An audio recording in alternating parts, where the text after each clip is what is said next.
Hey guys, apologies for the audio quality here and possibly throughout this episode. So, in place of the Monday show, with the release of Dota 3, Dota 2 7.00, we are doing a thorough patch analysis with Ursi, Flubb, Proud, and their good buddy Skrunk, who you've heard before if you've been listening to Theorycraft Thursdays for a while. They are taking a really high-level look, or as high a level look as we can get right now, at Dota 2 7.00, Dota 2 700, Dota 2 patch 7. I don't know how we're going to refer to this bastard. But, so bear with us. This was live streamed on the .p TV stream Sunday night, and they went for about 6.5, 7 hours. So you guys have a long show ahead of you. We're going to try to cover, they're going to try to cover anything and everything about this patch. You know the drill. You've set through patch notes before. So, anyway, I just wanted to say we lost Flubb's audio for like the first 19 minutes of this track. That being said, with the Twitch going, we were able to go back and recover a portion of that. So the first 19 minutes might sound a little bit different than the last 6 hours and 50 minutes, 40 minutes, 30 minutes, somewhere in there. So just stay tuned if that's an issue for you. Just know that it's going to get a little bit better as time goes on. So just wanted to give you guys that heads up. We will be back to regularly scheduled programming tomorrow, Tuesday, with Tuesday Q&A. I think Roland and I will probably just join Flubb there to try to address your questions and the questions that are still relevant with all of these crazy changes. I'm excited to get back into Dota. I hope you guys are too. And I hope you enjoy this thorough patch notes review. And if you're just tuning in for the first time because of the title of this podcast, we thank you for giving us a try. We hope that you'll come back and try our other range of shows. You can reach us at defenseofthepatience.com. Of course, you can find us on iTunes, Stitcher, all your favorite podcast apps. Email us, defenseofthepatience@gmail.com. Find us on Twitch at twitch.tv/.ptv. You can also find our previous episodes and a video version of this patch notes review where you can actually see them scrolling through everything and going through each of the changes at youtube.com/.ptv1. That's DOTPTV1, number 1. So yeah, I think that's going to be it, guys. Thanks for tuning in. Me and Roland look forward to being back in your ears probably tomorrow with Flubb. So stay tuned, and we'll see you soon. Good luck, and Godspeed.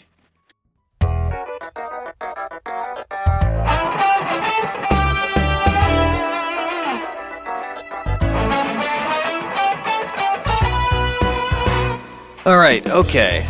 Hello, everyone. We're going to be talking about some patch notes. I'm excited. I know myself, Proud, and Skrunk have glanced at them and at least read through them so far. And I know, Flubb, have you checked them out yet? I have done a minor reading of it. I just finished classwork, yeah. So we got all the different perspectives, and we brought this group before. So we have a carry player, a mid player, an offlane player, and a support player. And it's not too many voices, so let's see. Hopefully we don't yell over each other too much. And let's just start with Monkey King, shall we? New hero. I know yes. Proud is excited. I'm decently hyped, I'll say. Yeah. I guess we'll just go through him first, and we'll realize why Proud. Can we just go and not, announce shit? Just yeah, go. Okay, I'm sorry. So what does Monkey King do? What are his skills? Alright, so... Strike. I'm gonna go across him. Alright, so he's... Actually, Sam, you got the screen. Why don't you do it? Yes. All right. So first we have Boundless Strike. It is a pretty generic line-based attack and damaging ability. It has critical strike, and so it's based off of his attack damage. Correct, Proud? Yeah. So it does a right-click that stuns for 0.5 seconds, and it scales up to 2. It's a 200% crit, so a Juggernaut crit basically of a single instance of his attack, and it's like a really long line. So yeah, basically that just means that you build plus damage on him. He scales with plus damage, and he doesn't scale with crit very well. So you get plus damage and Desolator and shit. Yes. Basically, you build him. You build it like you build PA in regards to her dagger. And he is an agility base hero, correct? Right. Truth. For obvious reasons. Yeah. Other cool thing, just talking about him as his base model outside of his stats and how that works. But he's a melee hero that has 300 attack range. which feels really, really fucking good. Like, his attack just feels fucking great. But he has 300 range. Like, the range of his staff is his attack range. So, for context, he's like a TA with points and side blades, but not actually range, so not affected by Dragonlance. And it also means he can go Echo. Like Luna range. It's like Luna range, basically. Yeah. Well, isn't it a little longer than Luna? But yeah. Well, yeah, Luna and TA are the same. Anyway. Okay, so that sounds good. That's also going to affect his landing presence, especially if you have 300 range. Next ability, Tree Dance. Monkey King leaps along the tree tops looking for his next chance to spring to fight.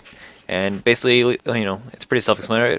Explanatory. It just pops from thing to thing. From tree to tree. Yep. That's about it. You can see him when you're up there, right? We were wondering, we think you need flying vision, so you need to have like a ward or like Firefly or something like that. Yeah, you can't see up on a tree.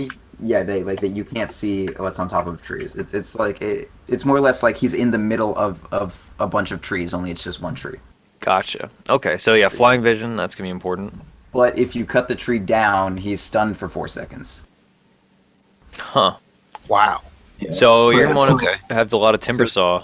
You got timber saw hard counter. Or just quelling blade, dude. I was gonna say this is gonna bring back the time where like we would play safe lane or offlane, and like if you have a quelling blade, you just compulsively cut down all your trees. Yeah, I'm kind of interested in how this is going to work out. I mean, I'm sure they've tested him enough that they kind of figured that out. The thing is, you need the flying vision and the tree destruction. So like, you need you need combination of things. Well, I mean, I guess if you don't know what tree he's on, but if you have like a Beastmaster, all you need is the tree destruction. Then you can attack him, but you can't stun him for 4 seconds. He doesn't get stunned for 4 seconds if you just attack him when he's on top of the tree, right? No, he gets stunned if you break the tree. So all you need is the tree destruction. To get the to get him to fall off, all you need to do is destroy his tree. Okay. And right. And if you have vision of him, you can hit him. Yeah. Oh no. Like I'm saying, like if he uses it to like escape. Yeah, for sure. Okay. You have to guess which tree he's going to, like by his animation or whatever. But yeah, for sure. Okay. Unless you're timber. Do you see him when he's jumping? Do you see him from when he's jumping side to side? Sorry, guys. I mean, if he goes from one tree to the other, like within range of you, I'm sure you'll see him. Like if I'm jumping from one side of a lane to the other side of the lane, like over a tower, like your tower will definitely see me. But if I'm just jumping from like fucking a tinker area where you blink into trees to another set of trees that you jump to, like you're not just gonna like gain sight of me because I'm in the sky. Okay, and also like I assume you can't do this with happy little trees spawned by ironwood branches. You can. That was awesome. That sounds stupid. That sounds fucking hype. You're dumb. Well, I don't care about a hype. It's hype because you want to play this hero. It's dumb because it sounds the most overpowered thing. Not on certain heroes. Like if you have a tango or something. Yeah, I mean, but who's gonna carry tango at 30 minutes? All right, so it's imbalanced that he's allowed to use one of his 4 skills. Let's move on. Well, he has 5 skills, and we're gonna get to the next one now because from Tree Dance, you can primal spring downwards and hit somebody for a lot of damage. It slows also, and it's an AoE ability, so it seems pretty. It has a pretty long wind up. Yeah, but you cannot see the wind up since he's in a tree already. Right. How long does this stun for? It doesn't stun. It slows for seemingly like a couple seconds, a few seconds. It's pretty cool. You can like set up like ambushes on people and stuff like that. It seems pretty awesome. Yeah. It seems really good to me. I don't know about you guys, but like having a long slow that does decent amount of damage, it looks like. I don't see where the damages are listed at right now from this patch, but seems like it does a decent chunk. And you can do it from a hidden position.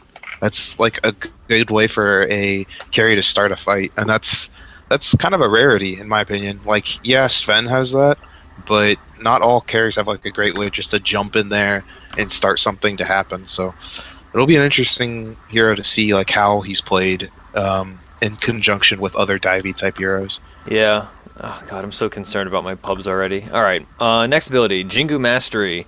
This is what Proud was talking about with PA in some of our like pre-6 or 7.0 theory crafting about the patch.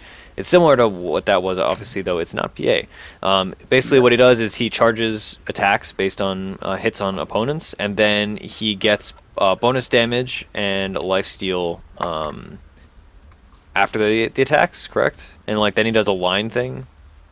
Yeah. Yeah, it's okay. Yeah, I'm pretty sure. So, After he gets 4 hits on an enemy hero, he gets 4 subsequent attacks that give him bonus damage going from 80 to 200, and they give him lifesteal, kind of like a Legion commander has, like, you know, some of her attacks give lifesteal. So like after you get 4 consecutive hits on a hero, which is pretty rare, honestly, especially if you're building plus damage. Like Boundless Strike scales off plus damage, Jingu Mastery basically kind of scales off plus damage. There's a little bit of both, because like the more hits you get out, the more you're getting Jingu Mastery to build up, but also, you know, the less you'll get out of your 4 Jingus. Yeah, so it's like you hit someone 4 times, and then you're a fucking Super Saiyan for your next 4 hits, and then you just try to like, so like basically the way you play it is you just look to hit anyone you fucking can, and then once your Jingu's up, you try to go for the kill. Okay, and it only works on heroes, so you can't like jungle with this, for instance. It is not a farming skill. All right, makes sense. Seems strong, and like it has great synergy with his Q, of course. So it has potential. All right, I hate this hero already. An innate power, mischief. Worst person. It's this seems like incredibly strong already. Yeah, mischief is a little questionable. Not gonna lie. Yeah, it's awesome. It's a disguise ability. A fucking banana. Yeah, it's a disguise ability, and it contextualizes the disguise based on where you are, and it varies in how applicable the disguise is. Yeah, if you see a banana on the ground, let me tell you in advance, that is not a real banana. Yeah, but you can like be a fake rune, you could be a fake tree. The tree one is really the only applicable one, in my opinion. Well, there's a branch. Like the only You really can get a effective. branch or something. That's I pretty. mean, what if you get a rune and then turn yourself into a rune? Yeah, exactly. Like that's applicable too. Like that's really good. But the tree one, I think, is gonna be the most like obnoxious. All right, what if I'm a tree and I jump up to a tree? That's wild. Okay. You can also become a tree on top of a tree. Oh my god, you can. This is unreal. Holy shit, this is the best hero in the game. Yeah, I know. And you're saying this in like an excitement. I'm saying, oh my god, this is the best hero in the game. This is so cool. Trees on top of trees. This is Trees on trees on trees on trees. This is gonna be the most overpowered garbage in my entire life. Okay, so his ult is people were thinking that was gonna be illusion based. It's not illusion based. It is a basically he just makes clones of himself that hit things in an AoE. And they're not targetable, and they have a certain amount of hits, correct, Proud? Sorry, yeah. I'm like being a tree right now. Okay, well we're making content, so stop being a tree and make formation content. of soldiers that spread out from. Okay, so he like gets a bunch of fucking like clay soldiers around him. If he leaves the area, like his little Thunderdome, if he leaves it, it disperses. And they do his attack, like they do attack damage, and they only target heroes. And they all receive bonus damage for the spell's duration. Okay, so like it goes from 50 to 90, the damage that they get. They have an attack speed of 2. Yeah, so it's just like while it's active for the 13 to 15 seconds, like if you're just walking around his little fucking like clay bosses, they beat the shit out of everyone. So it's essentially like Ricky's ult, except a little different. That's all I'm getting from this. Yeah. Yeah, that's accurate. It also gives them charges though, right? Well, his hits give him charges. The hits from the stones do give him charges of anything. The hits from the are you saying that the hits from the ulti give him Jingu Mastery charges? No, his hits. because it looks like it from like the little. Well, his hits do, but he does not get Jingo Mastery charges from like the stone things or anything like that. That would make sense to me. Yeah. Okay. So overall thoughts. I know, Pride, you already played the hero. Personally, I'll go first. I am very concerned about this because everything he has seems really good and really annoying if you're not like perfectly itemized against it, especially the tree thing, because very commonly like people don't have Quelling Blades or Tangos at like 30 minutes. And like if you have the wrong set of heroes and you don't have like abilities that clear trees, then like I don't know, it just seems incredibly strong. Yeah, I mean he should be. All right, I'll let you go next, Sprout. Actually, I don't think there's anything to go off of really, because like all of this is like what if he's super squishy? Then nothing. Then it's like, well, yeah, he has these things, but he's fucking paper. The tree thing is a little bit. It's like pretty interesting. Like, but a lot of his stuff requires a lot of preparation. Like doing a tree dance is disabled by like similar to like a blink dagger. So it's not like you can really use it to escape that easily. And then once you do, like, you know, there's other stuff you can do. You didn't even know that, man. You're fucking bitch. You don't even read the goddamn skill. Well, I did read the skill, but it's on the thing. Primal Spring. Would you stop? The Primal Spring takes like you need like a second and a half for it to start up. Let me see how much this is. It does not have that Yeah. information on the It's like website, a and I've not 1 second had the long luxury channel. of. Well, I'm glad that you had an opinion then. Well, So he just jumps. It takes like a full sec. So he jumps up for about maybe it takes half a second to do that, and then to jump down, you have a little channel time of like a second, and it's not even a stun. Like you do that, and then I guess you have to do the boundless strike. I mean, like I think he'll be decent. I think a better question is how fun will he be, and is there anything about him that's absurdly broken? Like, there's nothing like he can buy rapiers and then not die, and just like suicide rapier illusions at your fucking towers like Arc Warden, and it's not like I don't know, like I don't think there's a competition of who's more overpowered at launch or not. But I get what you're saying. I'm just saying, like, there's not a lot to go off of in terms of like whether or not he's going to be like broken or whatever. I'm just like he looks pretty fun in general, and he reminds me like a good amount like PA. And I think his itemization is going to be really interesting. Like, I think he's fun. He's definitely at least a safe laner, and very possibly a mid. Even if just for the fact that he has a 300 attack range and can be a stout shield or poor man shield user. Like, I think that makes him a really good candidate for a mid. Yeah, it makes sense to me. And then they just have a bunch of like cosmetics and stuff. The Arcana for him. Okay, so I know this is not like important, but this is actually like kind of important in terms of like what Valve does with the cosmetic system. His 4 versions of his Arcana are all extremely different with extremely different color schemes. And they have not done that with other heroes. Like, there are heroes with, people are freaking out about Skywrath Mage because he has 1 red set. And, like, yeah, kind of understandably. This hero now has 5 different, notably, 5 very, like, clearly different skins. And, like, yeah, he looks different than most heroes, but, like, and I don't want to drag on about this because this is not terribly relevant to Theorycraft or anything, but this was something that I really took note of when I was first reading the patch notes. It might show like the direction Valve is going or something like that. Yeah. It seems a bit much. Yeah, no, I agree. Like, I'm looking at these forms and like they're a little questionable, not gonna lie. Yeah. Like the blue one, like the fuck is this? Especially when you make like split second decisions based on what you're seeing, and like sometimes the color can mess you up. Everything is so fucking fresh. It's all weird as shit. Yeah. I mean, I have faith in Valve that they'll make him independent looking enough that it won't be a huge issue, but I hope it doesn't continue in this direction, like, to a more severe extent. All right. So obviously we're going through the non-hero based stuff first. I'll also for the VOD and all that. I'll make cliff notes to like, we're starting X at Y. Okay. Did you have a closing note on that, Flubb? Someone's is it my impression? Sorry. I mean, if you have something to say. So what I'm doing, yeah, definitely. I think that the hero has some really cool abilities. I kind of agree with Proud, where he could just be Weaver, man. And Weaver, like, if you take Weaver's abilities, like, by himself and put it on, like, any other hero stat-wise, he's crazy good. But, like, Weaver sucks stat-wise, and they may do the same thing with this guy. I hope they do the same, because I think it's interesting to have heroes like this that have really, really strong abilities, but they have really strong abilities, but they don't have strong, actual, presence. So I guess what I have to say is I want to give it some time in client and see where it goes.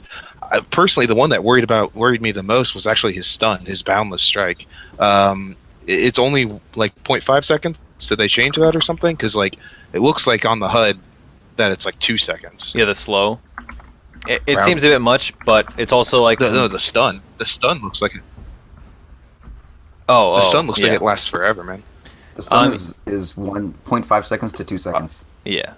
So 2 seconds is a pretty long time, but I think it's basically a higher damage but lower stun version of Impale that goes 3 times as far. That's what I'm seeing. That's how I'm thinking about it for what it's worth.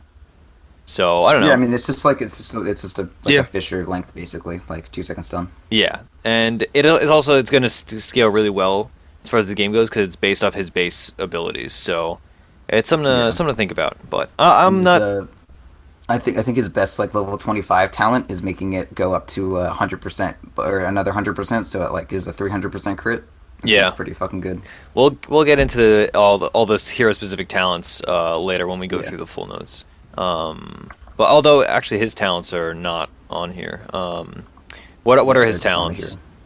Proud. His talents are, so first he gets to choice between attack speed and armor, which is like, do you want to be more glass cannony or do you want to brawl a bit more?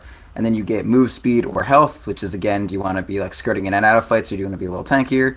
And then you choose between 15 strength and 40 damage, again, tanky or brawly. And then you choose between another 100% crit on Boundless Strike, so turning it from a 200% crit on your like long staff slam to 300%, which is really strong, or just 25 magic resist, which is, you know, brawly versus that's a lot. Damage. Okay, all right. So let's move on to the new HUD, and this. Well, Skrunk, right? Okay, I mean, if we have anything, do we have anything else to say about Monkey King? Skrunk. Oh, yeah, sorry, I'm just trying to get my mic so it doesn't pick up stuff. Yeah, he just seems like he's gonna be like TA in the way that he kites you around and like goes on trees, and sometimes you have the answer and sometimes you don't, like, and crazy burst damage out of that. Like TA will run around and meld and like do funky shenanigans like that. Yeah. So it seems kind of a similar play style. And the other thing is we just played a game with her and there was like a walking courier outside the base and I was like, what is this courier doing? And then it just turned into a Monkey King and it like shocked me and it was just like a cool moment. So there's going to be lots of those things where you're in the heat of a moment and you're like trying to snipe a courier or something like that and it turns out to be a fucking Monkey King and the whole world just like crashes down on you. Yeah, So fucking crazy. it does seem like the hero does a lot of things that no other heroes do, and I think anytime you introduce those kind of things, it has the potential to be OP or at least like very game altering. So I think Proud's right though. Like we'll see how it goes in the grand scheme of things. Yeah. But just to keep this moving, we're gonna talk about the HUD Just quickly. It is super fun to move around the map with Tree Dance. Yeah, I bet. Like, But I don't want I fun am heroes. I fucking want balanced Spider-Man. heroes. All right. Alright, So. move on. New UI, what do you like? I like it because it's minimalistic. That's kind of my quick version of it. Taking time to get used to, but I think it's good overall. But definitely taking time to get used to. Yeah, honestly, I think this is like the lowest on the list of things for us to talk about because it's very like personal. Like some people are gonna like it, some people are gonna hate it. There are legacy options for certain things. I like that you can change the size of your mini map, and I like the new store. Yes. And it's gonna take a little bit of getting used to, like you said, but I think it's just cleaner and neater than the old one. Also, you have cosmetic UIs. They've all, I believe all of them, but at least most of them have been fixed by the artists in preparation for this, so you can still use your custom HUDs. I don't really think we should drag on about this or the mini map, or the map, because those are very Just like. one thing I'll say, like you can go into the settings and make the minimap larger. Absolutely do that. Like I have my minimap at max size now, much better than when it was small. The one thing I do want to mention about the HUD is like my skills my items are small as fuck. I need these guys to be way bigger. Yeah. Like, items are fucking miniature. Yeah, hopefully nobody is clicking items, because if you are, you're really going to suffer. Just even seeing the cooldowns is way harder. Yeah. And now they show item costs, mana costs, which is nice. Yeah, that's good. I don't know. I feel like this and the map Making are very... that harder though will. Sorry, go. Sorry, man. So it's going to make it a lot harder in general to have items like be clicked on, and that's good because it'll make people in general that are new to the game more likely to learn the right way to play the game. You know, to basically use their Hotkeys. Whatever their abilities. Yeah. Yeah, No, thank you. That makes sense. Yeah, I'm into it. But I think just so we can get to like the actual stuff that's opinion based for us and theory crafting based, I think this and the map itself are very like you have to experience it to really get the handle on it. Yeah. And on that note, let's hop into the pregame stuff. This is interesting to me. I'm into it. It's gonna take some getting used to, but I like. So my favorite change about all the pregame picking stuff is that now, if you don't pick, you can't wait till after the buzzer. It just randoms you a hero. So like in unranked, for instance, like you can't No just lost be. gold. Yeah, there's no lost gold. It's not like you can lose 14 gold to perfectly counterpick. So I love that. That's been one of my biggest complaints about unranked for forever. Yeah. That's about it. But this is all just aesthetic stuff, and honestly, it's not that important for us to talk about because it's just aesthetics. Yeah, it's not that interesting. so- The pregame pick phase is honestly like very nice. It's like the overall layout, and like you can buy items before the game starts, so you can see who's buying what. Like our Phoenix like bought 2 wards and a courier, so okay, so I can just buy sentries and that kind of shit. Yeah. Yeah, you can also show where your first 2 wards are going to be on the map, so you can do stuff like that. It makes like your early game setups really easy to understand. Apparently, you still can wait briefly for like 30 seconds, but either way, they're punishing you a lot more for waiting, and that's that. And yeah, there's the new hero remodels for Slardar and what's it called? Slardar, Enigma, Viper. And not Batrider, Viper. And still not Jakiro. They left Jakiro out of that. I didn't think Enigma needed a rework nearly as much as Jakiro, to be honest. Yeah. But, whatever. People don't play Jakiro anyway. Alright, so let's get to the meat of this whole thing, really. The talent tree. This is a system that is scary, and I think is going to take a long time to balance. But it's a system we have now, so we got to talk about it. This is popularized by Heroes of the Storm, that lovely game, and Valve is taking a page out of their notebook. That's for certain. I know I initially, having played a bit of Heroes of the Storm, I initially was very, very skeptical. After reading through all of the talent changes, some are okay, others are terrible, and I think it's going to take a while to balance. That's my short version opinion. What do you guys think? We'll start with Proud. I don't know. I don't know if I would phrase it like that. I would say mostly I'm viewing it as a replacement to the skilling up stats. Because it did replace skilling up stats, right? It's just a much more interesting and customizable. It's just it affords you basically 2 paths to take your hero down, or any mix. And it's just added hero customization instead of you just max stats after you're 16. And I like it a lot. Okay, Flubb, what do you think about talent trees? I know you haven't had the chance to read through all the hero-specific ones, but... Yeah, I think that in general that I can see that it fixes the problem with stats, and stats are kind of boring in the general aspect. I feel like that they are kind of good to have, though, before, because you could kind of put them into your hero to generally get some... ability to survive in a lane in certain scenarios, or to have mana for certain heroes that have mana troubles, Wraith King before. Yeah, or AM. Choice, but yeah, AM builds are gonna be very different now. That's for sure. Yeah. But most of the heroes I also think that sorry. when I'm go for it, Flubb. It's all good. By the way, for our listeners here, I'm lagging like crazy, so I'm trying to fix it. But so as this is going on, the abilities that they have are interesting, and they still fit the hero's paths and what you're generally trying to do with the hero. So at least there's that. I guess I'm worried about having more of a build to go by every time by this way, because if you look at Heroes of the Storm, there's only certain paths that heroes take. There's not very much deciding which path is better. It's this one is 100% better all the time. Yeah. So if it has that same aspect, then that could hurt. Yeah, that was a primary concern of mine. Just after reading through all of them, and there were some where it was okay, why would I ever want X over Y on a hero? And we'll get into those as we actually go through the heroes themselves, but that's definitely one of my primary concerns. What do you think, Skrunk? So when I first heard about it, I had kind of an adverse reaction too. I was like, what the hell, talents, are we HOTS now? But after looking through it, it's a little bit different, because in Dota, they seem to be 80% passive. Most of the skill affecting talents are level 25 ones. Mm-hmm. Whereas in HOTS, almost all of them are affect your skills and change your skills. So I like it. After messing around with it a little bit, it seems really cool. And I had this choice on QoP where I had to go with 12% cooldown reduction, or it was 60 gold, 90 gold per minute. So that's just it was an interesting choice, and I had to think about what I valued more. And it definitely seems like people can have kind of their own styles, and it seems like people are going to be able to invent a way of playing a little bit more, maybe have their own little pet builds. Mm-hmm. So I like that aspect of it. But some of them are just 5 strength or 20 damage, and so you're pretty much always going to take the damage.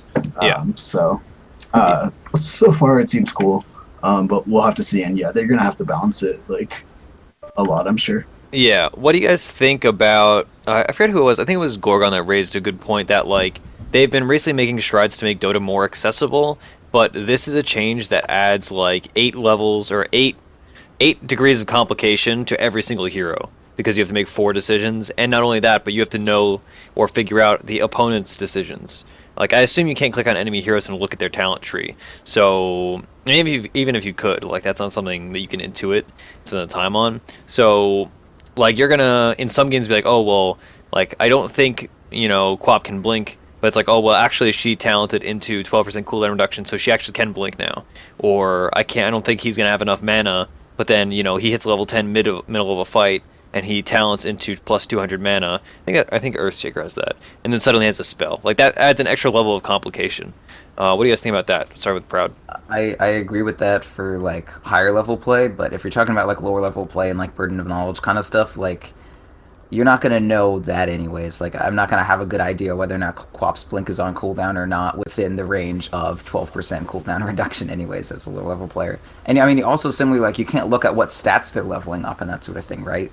So I don't know. It's like pretty similar. I definitely do agree that like I'm gonna go into a fight and I don't know if Luna has plus 15 to all stats or fucking a 2-second Lucent Beam cooldown, which is what I'm looking on right now. Yeah. And like that can kind of fuck you up, but I feel like that's a fairly minor caveat, truthfully. Mm-hmm.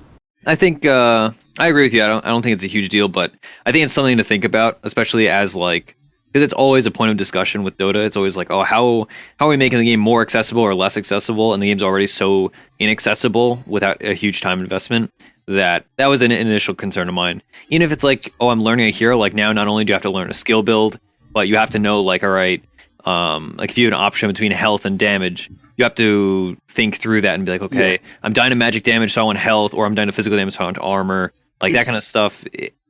It's still a skill build, though, right? Like it's still a skill build. Like, yeah, but it's an extra skill build. Yeah. Yeah. Like, okay, but now at least so like, but at the same time, we won't have idiots skilling stats when that's not what you should be doing. I guess so that's a fair point. That's something to that is a bright side. Okay, I'm down for it. Yeah. I think it seems like it's going to make things more chaotic, like overall. Like at the top tier play, there's going to be things that you don't know about. But the thing I do like about it is they're all like very easily digestible. Like they're usually like one line. You just read it and you can make a decision. Yeah. So as far as like new players getting into it, I think it's going to be something that they can pick up pretty quickly. So I don't think I think it's going to be something that new players are going to enjoy. In that sense. What do you guys think game length wise? Because I think there's 2 ways to go on this. I think an argument could be made. Obviously, we haven't. The meta has not developed yet, right? Because the patch doesn't go live till tomorrow or today, depending on listening to it. Do you think it's going to make games go longer because people are going to want those incredibly strong level 25 ability talents? Or do you think it's going to make games go shorter because, like, power creep wise, like, people just are stronger now? Let's see. Flubb, how about you talk on this one? So I think that it's going to take a little bit. I think I fixed it, by the way. But I think it's going to take a little bit slower to because people want to have all the abilities at first, but they're going to find the right timing. Just like everything else in the game, when a patch comes out, people generally are trying to like feel stuff out and like play. So like the first like 2 months, people are going to take longer because they want these cooler things and see what's able to happen. But some of these big bonuses that people get at level 10, like they don't seem like much, but they are huge for pushing potential for some of these heroes.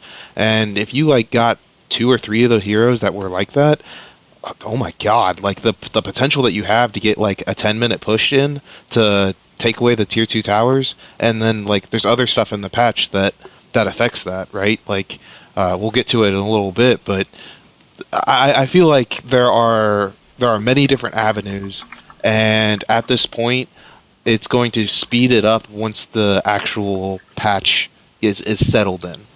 That makes sense. Pride, did you have something to say on this topic? Yeah, I feel like kind of like how Flubb said. I think Flubb actually is pretty accurate. Like, yeah, maybe some people are going to be like, no, I want to try out my new thing, which just so happens to come later in the game. But also, like, there are, like, it opens up a fucking, like, array of new timing attacks for people to do. Like, there's so many interesting timings right now. And, like, when the game is all new and fresh, it's, like, normally pretty easy to just, like, find a crazy advantage and, like, push it over. So, like, while at the beginning people may be trying to use their ultimate, like, or their, you know, level 25, like, fucking crazy, like, Apex ultimate fucking talents or whatever, at the same time, the games are going to be easier to finish. So I feel like that would even itself out. Yeah. Yeah, like, I feel like I agree with the other guys where there's definitely feels like there's the potential for a death ball sort of strat to just come out and like destroy. Like I think that's going to be a thing. As far as like the game length, the one thing that seems like it might affect it is the res cooldown reduction that some heroes have. So I'm thinking that plus Bloodstone or something like that, you could have some heroes that are just resing insanely quickly, and so there's not gonna the win conditions are gonna be narrowed down when people are resing that much faster, and that may draw out the game. Yeah, that was definitely something I noticed. I know Proud tweeted about it earlier. That's something that, like, obviously we have that with Bloodstone already, but that is a concerning addition on certain heroes. Like I know Io, he has his ultimate talent. One of them is like, I think it's either 40 or 50% reduced time, and like that can draw games out. That's for sure. But I don't know. I think the end goal is like we just have to figure it out. But I think my only real concern is in solo queue, especially, people are not going to be fighting for tomes. Whereas before it was like, okay, obviously you give to the support because he needs to get level 6. But now it's like, okay, well, I'm playing, you know, X mid hero and I want to hit level 15 so I can have X ability. So I'm just going to like spam click the 10-minute and 20-minute tome. And that seems pretty cancerous, but that's a legitimate concern of mine. But, you know, it is what it is, right? That's more of a social thing than anything else. No one has the priorities like figured out yet, like they did in the previous patch, you know? Okay, so now getting to the like actual hero level changes. Ultimates are now at 6, 12, 18, so every 6 levels. Heroes no longer have an attribute bonus ability like we talked about earlier. Heroes now have 4 talents that can be leveled at 10, 15, 20, 25, which we just talked about. So the 6, 12, 18 is also affected because by XP changes. So it's going to take you the same amount of time to get to level 12 as it took you to get to level 11 before, because they're reworking the progression from 8 to 13. So it doesn't actually change that much. But it is going to take some adjusting mentally, of course. Like, I'm hitting level 12. And that also means that if you're skilling, certain heroes are going to be affected by, like, you're going to have 2 points in something that you would not have had otherwise at level 11. Whereas before you would have leveled your ult twice. So that's like one of those minor things that's only going to affect some heroes, but that's something to think about. And apparently it's faster to hit level 25. It's the equivalent of hitting level 23. So overall, it's just speeding up leveling. Okay. Yeah, that's cool. Whatever. Yeah. Another thing, I know we'll get to this later, but there are more bounty runes now, and that may level people up faster. Very true, as well. very true. All right, respawns, they take a little less time. Yeah, a little less time. It's a little less overall, except for 25 is still 100 seconds. Yeah, but on average, it's like a 10% decrease in respawn times, give or take. Sure, something like that. Yeah. Oh, that's interesting. About more like 7 or something, but yeah. Yeah, okay. And now you get less gold from killing heroes, which is a little fine. bit less, yeah. Yeah, you get 1.9. You get like, 15% less gold by the level, but I don't know. That's something that basically just punishes. Like it rewards people that farm well, and it hurts people that roam too much and don't get stuff out of it. And it's pretty offset by the fact that camps respawn like twice as slowly. I guess I would say. Camps respawn every 2 minutes, right? And so the balancing of that is also hero kills aren't worth way more, so the meta doesn't just become pure hero kills. And then there's also more bounty runes to make up for that. Yeah, and people level faster, so I'm not going to say it's necessarily going to even out, but that will even it out in the grand scheme of things. You now, let's see, are your deaths costing more or less? Used to be 30 times hero level. Depends on your net worth. I think overall, like for a medium hero, I'm going to guess it's about average.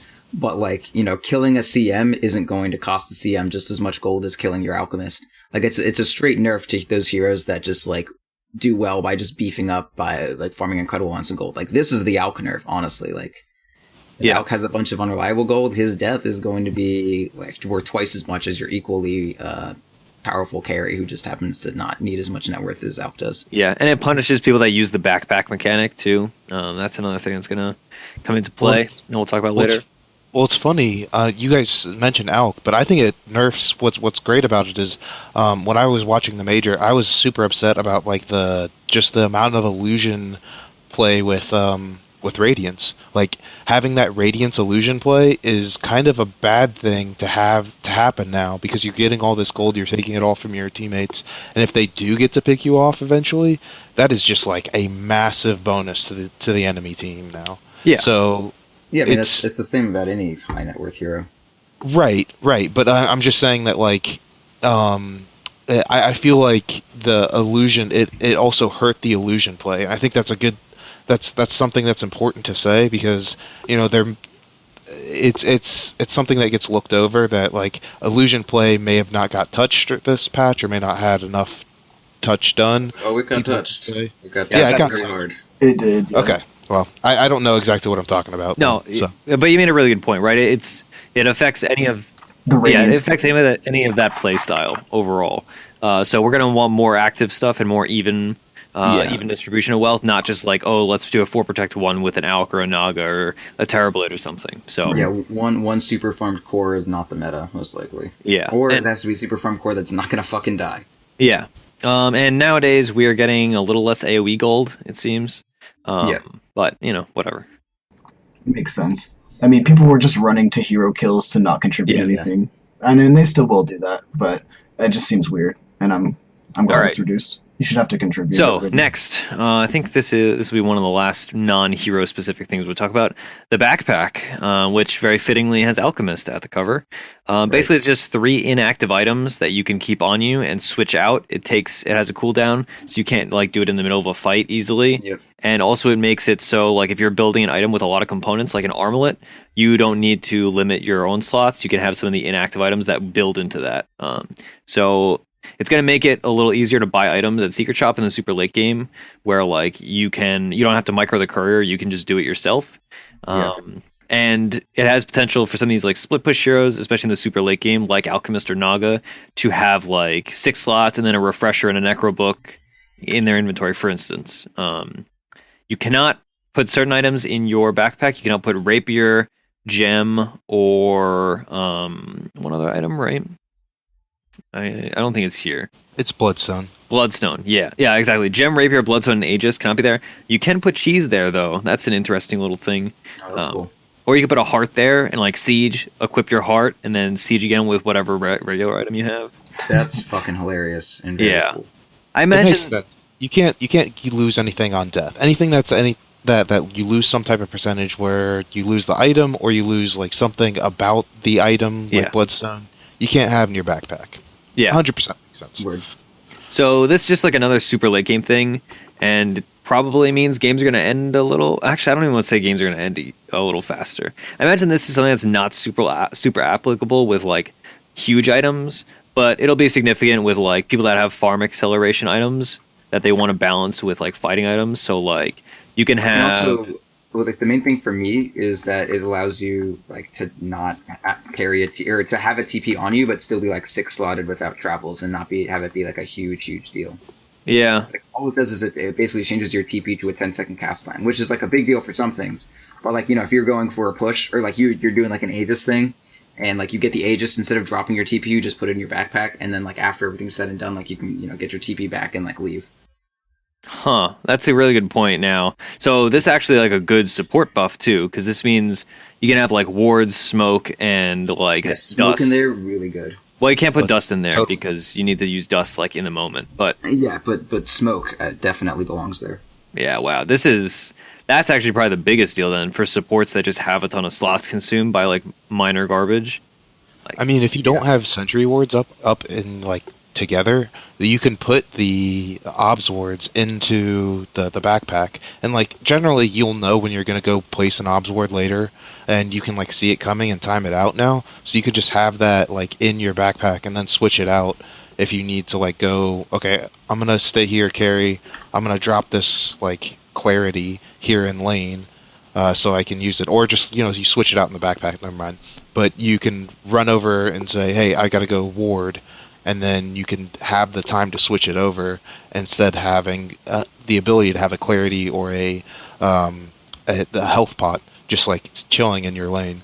I think it's really nice. It lets consumables be good again. The real buff is that it lets me be able to actually make items on my Spirit Bearer for the first time like ever, and I don't have to break for 5 seconds to fucking assemble an AC across 3 different inventories. Wait, no more 15-second courier breaks. Did you get a bear on backpack too? Yeah, my bear. Backpack on bear? Yeah, my bear is a backpack. I literally just checked. Yeah, it's like honestly the biggest Lone Druid buff ever is that I can actually fucking organize my inventory now. It's all about those quality of life changes, honestly. Can you see any backpack items? Let me see. I just like the idea of a giant bear who can already wear items that has a backpack just chilling. Yeah, Let's get into that. You can see the enemies' backpacks. Okay. That's cool. That makes sense. You can see enemies' inventories before. That's interesting. Yeah. Like, what I'm most excited about it, like, for playing off lane, is that I can go back to base and buy, like, components for my Tranquil Boots or my Soul Ring and stuff, and like, TP back to lane, and, like, carry that Soul Ring recipe in my bag while I buy the Sage's Mask from the side shop, like, when I get enough gold for it, so it saves, like, a courier trip. So it's going to be pretty rad for there are a lot of times when I'm like in lane farming or whatever and I die and I have I want to buy an extra salve. Like my inventory isn't based around having another salve on me, but like I want to have one and I have to like TP and then have like a courier bring me like my fucking ring of protection or something because that's what I drop for the salve and like that's such a fucking quality of life. Do you think this is going to make people buy farm acceleration items that they wouldn't normally buy just so that they can like switch them out when they're like going from laning to jungling, for instance? Yeah. Like, I'll probably sell my quelling a lot later. Yeah. Or do you think it's going to make you invest from quelling to Iron Talon even more often? Like I know Iron Talon's a little changed now, but yeah, that's true. But like a lot recently, I've been seeing a lot of juggernauts that aren't going Battle Fury. They just build an Iron Talon because it's such a nominal increase in price in the grand scheme of things, and it accelerates your farm so much. Do you think now more people are going to invest that extra 100 gold because it means you can keep it longer?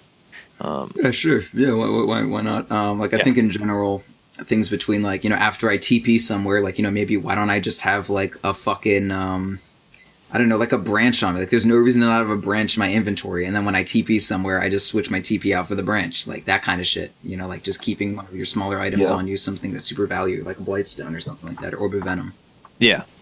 And maybe even, like, pushing on it. There's, like, a lot of little things you could do with it. Yeah, it's super cool. Like, it's just adding, like, inventory micro amongst, like, pro players is some of the most, like, impressive mechanical stuff to watch. So, I'm pretty hype on it. Yeah, It's also really nice for me as a roaming type player. I mean, you have like so many little items. I mean, the last patch was for that, for so many little items, but I don't feel like that's ever going to go away for even if they nerfed it into the ground at this point in this patch. But if for a roaming 4, all those little advantages that you have in a gank are like incredibly important. So I think this is like a big buff for that. And the taking away more experience, more gold was a debuff. So I think this is kind of evening out the shift on golden experience for them. Yeah, it just seems like you're punished a lot less for having a lot of stuff, and you don't have to make as many hard decisions.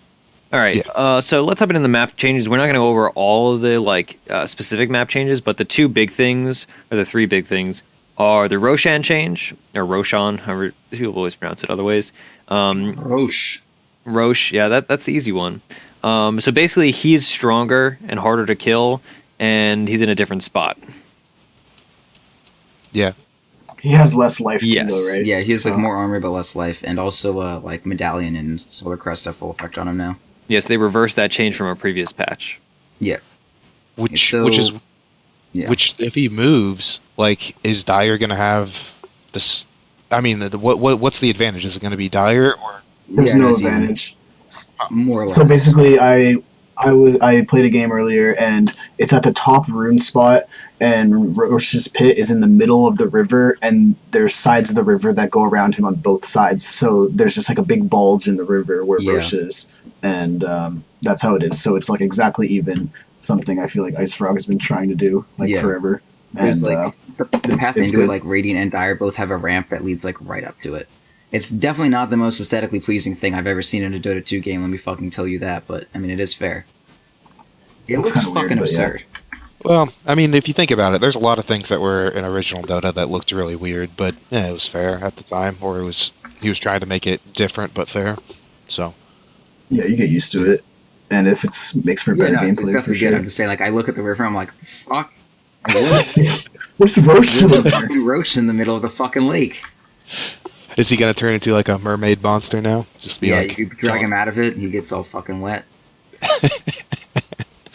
Okay. All right. So what's next? So the next thing are shrines. These are basically mini wells, and each team has 2 of them. It sounds like. And you have them inside your base, and the specific ability they have is with a 5-minute cooldown. Allied heroes can right-click to activate it, generating a 500 AoE aura that lasts for 5 seconds, or provides 120 HP and 40 mana per second, and you just have to right-click on it. And these exist next to secret shops. So, Skrunk, I feel like this applies to you as the offlaner the most.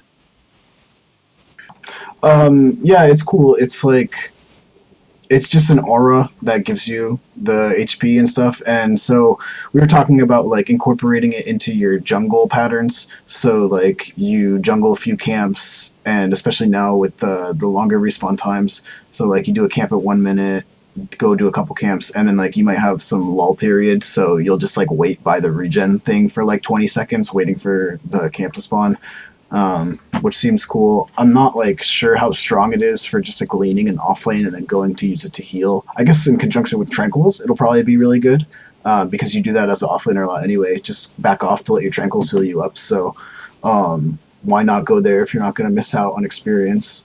Yeah. So what I'm most looking forward for is like people when like I remember when let's say Skrunk hit 6 or something, we want him to like rotate something. He's like, I don't have any mana right now, like I can't fucking do that. Or like if someone's jungling and then wants to start roaming, but like, you know, they jungled all the way down to like very low health. Like there's somewhere on the map to go that's not the well to like refresh yourself and like go from your jungle farming or whatever to like ready to help out a lane. Yeah, that's fair. I also think like roaming is gonna be particularly affected by this, especially like Flubb. I can imagine you're excited. It is like 5-minute cooldown's a long cooldown though, and you're probably gonna have to prioritize these on different things. Can you use them during like in a fight, like if you're escaping? I have not tested this. Damaged cancels. Not sure. I mean, you can. It's just damage cancels it. So it's like a bottle, I guess. In that's basically, yeah. And bottle, salve, what have you. The other thing you think about is that these can be killed. So once all the tier 2s are gone, you can now kill the opponent's shrines. So maybe some extra value for killing the tier 2s, because shrines give you money if you kill them. Oh yeah, no, that's valid. Yeah.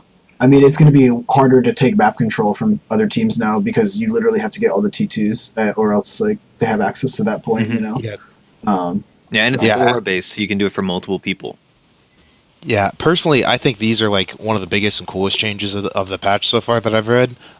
There's just like so many different things I could talk about on this. One is like they are TPable, like you can TP out to them. Oh, so, or right? I believe that. Yes, that sounds right. Yeah, because they're effective. Yes, you can. That's why. I was saying, yeah. Which, like, for me as a roamer, like I can be down at bottom, kind of have low health and mana. I can still TP in over there, kind of gain up some mana for a second, and then I can go help the offlane. I can smoke up at that point and go help the offlane. So, like, if you have a ward there, unless they're smoked under that particular spot, you can easily set up, know what you're getting into, and just get like a crazy good gank off. It's like a starting point. It's like it would be like a camp outside in like a strategic base type situation. You'd have your castle, and then you'd have an encampment outside, and you could like go to that encampment to like group up to go kill people, in like in a medieval type sense. But looking at it like in like this game, there's so many different things that you could do with it. You can TP out to it, and also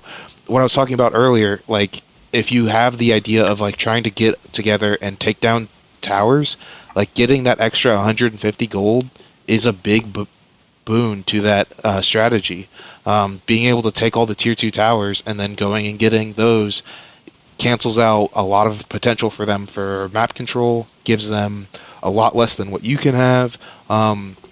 Also, it kind of sounds like it takes away a good defense for versus Roche.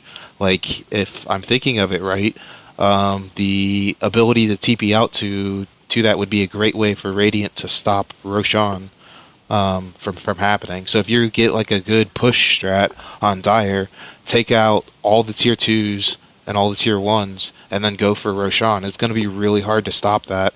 And you can also, even if you have a bad Roshan fight, like, as long as you don't like die, you like kind of go into a peppering tactic, you can use your own shrines a little bit with like high movability heroes that have like blinks or what have you, and like grab your shrine stuff, kind of like hold back for a second, do some farming, and go back to doing Roshan.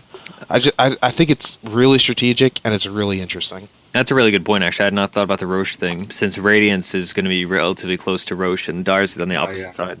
What do you guys think about? So a lot of people for a long time have said like they want Fountain to be buffed, and these kind of things are like pseudo fountains that are outside of the base. But Fountain has not been buffed because people have been complaining that like Fountain is not good enough. Like it doesn't heal you fast enough, and I mean that's kind of like a tangent. But I'm interested in how these things interact with the game as like pseudo fountains, and also as the patch notes say, they don't grant vision. So it's going to be important enemy ward spots, like Flubb said. I'm interested in it, though. Like, it's cool to have, like, defensive towers, basically. Like, they don't do damage, but they will heal you every few minutes. That's valid. I'm into it. Okay, so let's hop to runes. Now, runes, they use the term power-up runes. I prefer the colloquial action rune that we've started using. But action runes and bounty runes are two different kinds, as always. Bounty runes are not in the river. Bounty runes are now in the jungle, and there's 4 per jungle. Or no, there's 4, 2 in each jungle. They spawn every 2 minutes, just like regular runes, and the action runes are just like they used to be. They're only on one location at a time, and that's randomized. And obviously, Alchemist does not get 6 times bounty rune for each bounty rune. He gets just 2 times all the time. And the bounty runes are now less efficient for your bottle, so you can't like bottle abuse. Although you could like give a support your bottle and say, "Hey, go get me that rune," and then have him bring it back. But what do you guys think about the 4 bounty runes thing? And they still give the same amount, like money and XP wise, so further speeding up XP and money creep.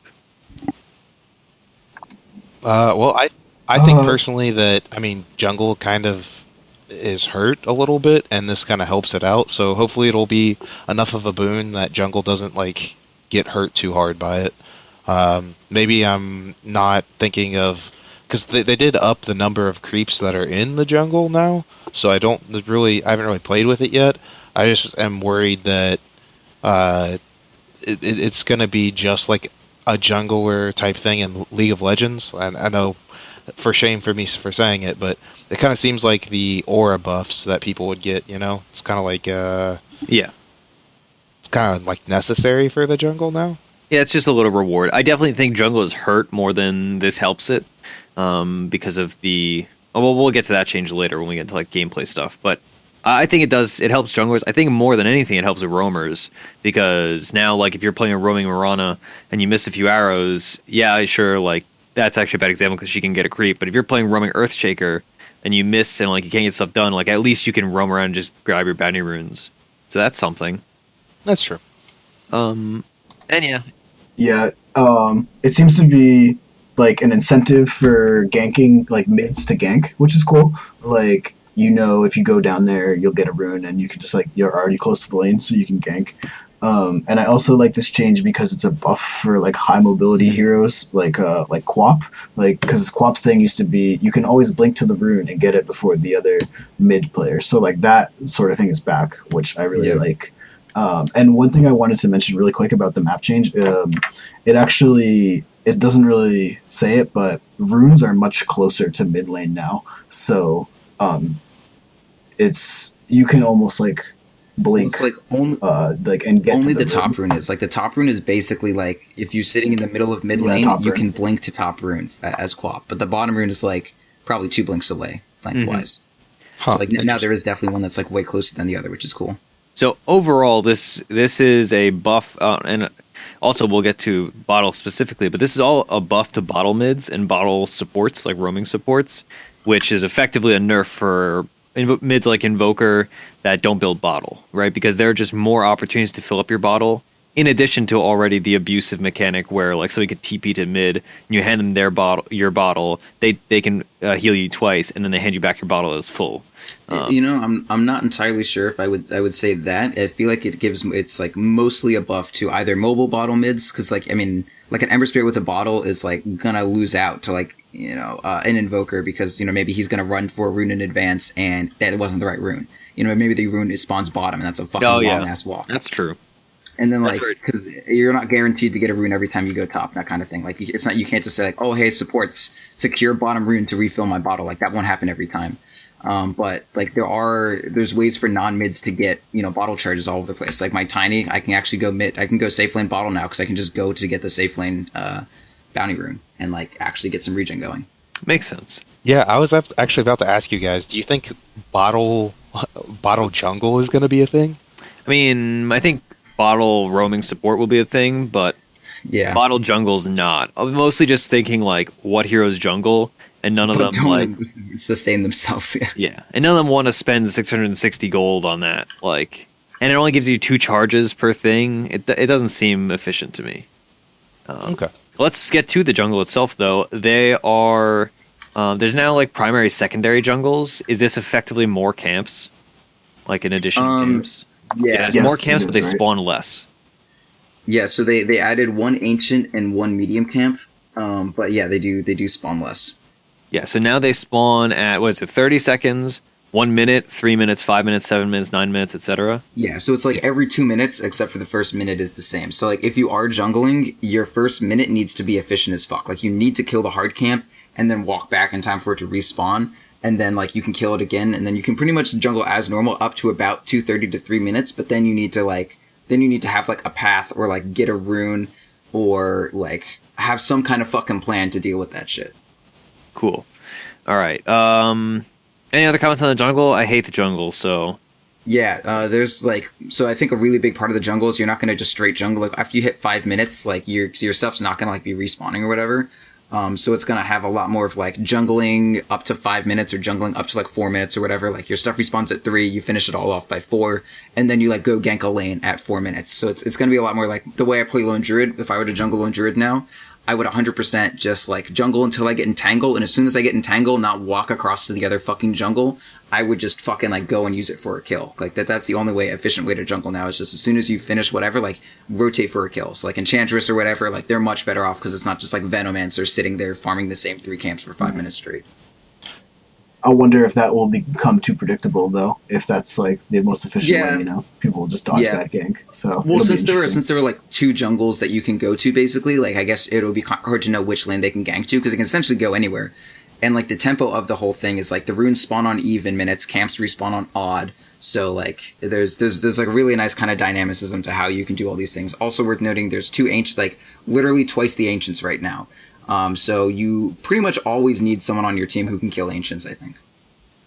Well, I also think that like it's kind of reminiscent of what League of Legends does, right? Like they have a jungler who gets like certain creeps and then goes and ganks. Like that's like their job. So is it kind of going down towards that path? Do you guys feel like it's like something similar to what League of Legends is doing, where you like need to have a jungler and the jungler is the ganker? I disagree completely. So I don't know how much League you've played, but I've played a not insignificant amount of League, and the way like League jungling works, like they have buffs that actually give you like more damage and more healing from hits compared to like these bounty runes that are in your jungle. It's just going to give you XP and gold. So like in a League, like a hero could be unable to jungle without like the red buff, but then if it gets the red buff, it's great. So I don't think it's going to be anything like League. Honestly, I think this makes jungling worse overall, but better if you are like a occasional jungler, if that makes sense. Yes, exactly. I think more people are going to be just like incorporating jungle into their play, like on all positions, because it's like close to wherever they are. Anyway. A big part of like the overall map changes that I think everyone should focus on is there are way more additional nodes of action, like between the 4 bounty runes that are all like nodes that people want to like go to, the fucking little fountain, the mini fountains that people want to go to, the Roche that's more evened up. Like this game is going to be way, way, way more area control based. Like map control is going to be the hugest deal in the fucking world. And there's going to be an infinite number of places to want to smoke gank and an infinite number of places to want to like be utilizing the resources for as efficiently as possible. Cause like when it's an odd minute, smoke their jungle. When it's an even minute, check their bounty runes, like that kind of shit. So just like the whole map movement and the whole like, there's so much strategy to the map movement now and like so much like decoding what other people are going to do and moving around like that. So like it's just, the game is so much more tactical now. It's like honestly fucking incredible. Yeah, it makes sense to me. Interesting. Any more talking on the jungle before we hop out to other things? Nah, fuck it. Flubb? Nah, it's cool. Okay. All right. The train's a little different. Again, this is what I was talking about earlier. Like you'll experience it in the game. And like I'm sure you'll look up any number of videos right now to look at how different the map is. Or is there anything really big that you guys noticed? I know we already talked about like the few ones like the rune differences and the Roche pit. But I know because Proud and Skrunk have already played a few games. Yeah. So any big ones that you can think of? So the most interesting thing is pretty much all of the paths. Like so the paths from like the runes up to the safe lanes. They pretty much all like, so there's a ramp from basically like Dire safe lane where that like little narrow ramp used to be. Radiant safe lane where that narrow ramp used to be. Like if you walk up that, you're not just like instantly in the safe lane. Like you walk up that and then you're in like this little like low ground area. And then you need to go up another set of stairs, and then you're it's like a really big, like, little basin. And then you need to, like, walk up again, and then you're at, like, the highest high ground of the lane. So it's pretty much like any rotation that you do without ward vision on, like, their high ground. Basically, anytime you walk up into a lane, you're going to have low ground vision. And it's going to be, like, you may be walking into something. So, like, having vision before you go somewhere is going to be a really big deal. Like, smoking up the river, you're basically always going to be smoking up to high ground.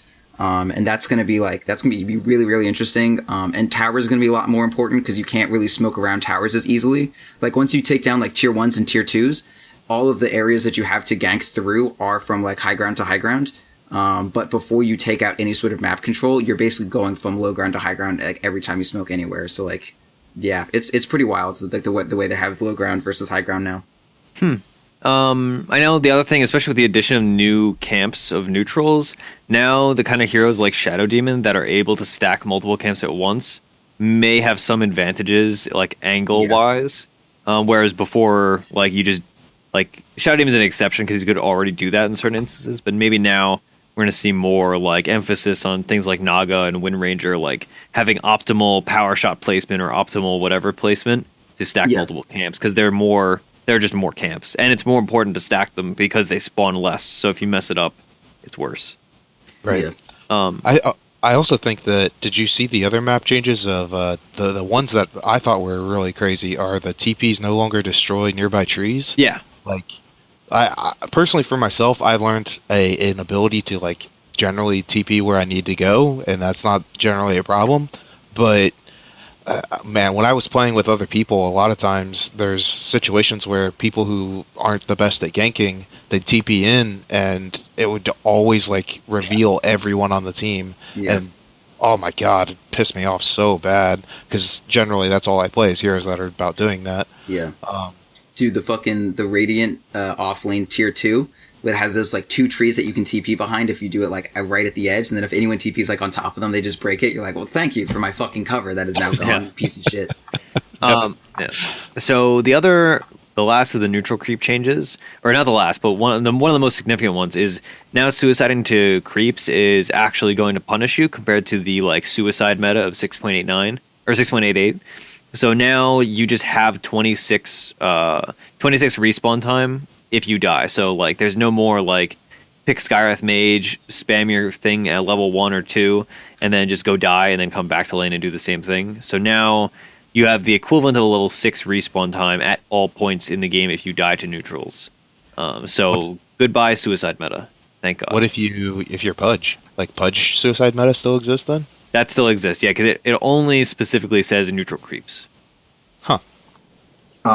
I like it because it seems like it's still going to be worthwhile if you're getting ganked and chased down, and so you don't give the kill to the enemies, but it's not going to be worth it for just the efficiency of you just harassed and used all your mana, and now you go suicide. So it's perfect. Yep. I love it. Yeah. The last change, Ancients are no longer fully spell immune. They have 70% magic resistance, and you can't target them with things like Chakram and Arcane Orb.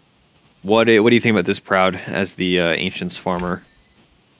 It's fine. It just means that, Ancients aren't reserved for the privileged class of Sven, Luna, and TA. The other Ancient creep that they added is pretty interesting. It looks like he's mostly made to be farmed with spells, so I feel like as a whole, especially with these level 25 things and like how experience I think is a lot more useful than it used to be in comparison to gold. I feel like it's fine, honestly. Like, there aren't that many like very spammable AoE spells that people are going to be using. It's not like, people aren't using spells to clear catapults and shit, right? Yeah. Like, it's just something that makes like, oh, Shadow Fiend, like maybe you want to also use a raise when you're doing this shit. Like, that's fine. It's not a big deal. Yeah, and now now you can use certain like UAMs like Silence or Glaives to actually like hit things, whereas before you could not. It's good that you brought up that new Ancient creep, because I'm actually interested. It has a stacking aura, provides 10% lifesteal and 10% regen, HP regen. Do you think that they're trying to de-incentivize taking these like monstrous like 4 or 5 stacks of Ancients and incentivize more like, okay, well, you'll have to stack them once or not at all, and then you take it. Like, thing that now Ancients only spawn every 2 minutes. Like, of course you're gonna be stacking less, but now like not only are you gonna have less stacks, but you're gonna have less stacks that are more powerful because of the variety of creeps. Yeah, it definitely, like, I mean, as Sven, I'm probably not going to take a fucking 6 stacks of Ancients anymore. Like, those days are gone. But yeah, like a 3 stack of Ancients, especially with the new creep that fucking like roots you, and it just does that for fun. Like, it's not like, oh, when you have 7 units in the area, it will decide to root. It's just like, no, if you fucking show up, you are rooted. That shit is fucking terrifying. So I feel like it's just going to be really key to get your stacks off, and you really need to pay attention to your timings and that sort of thing. But yeah, there's definitely a lot less emphasis on stacks, unless if any of you are playing an emphasis on it, you need to play very tactically and like know what you're doing.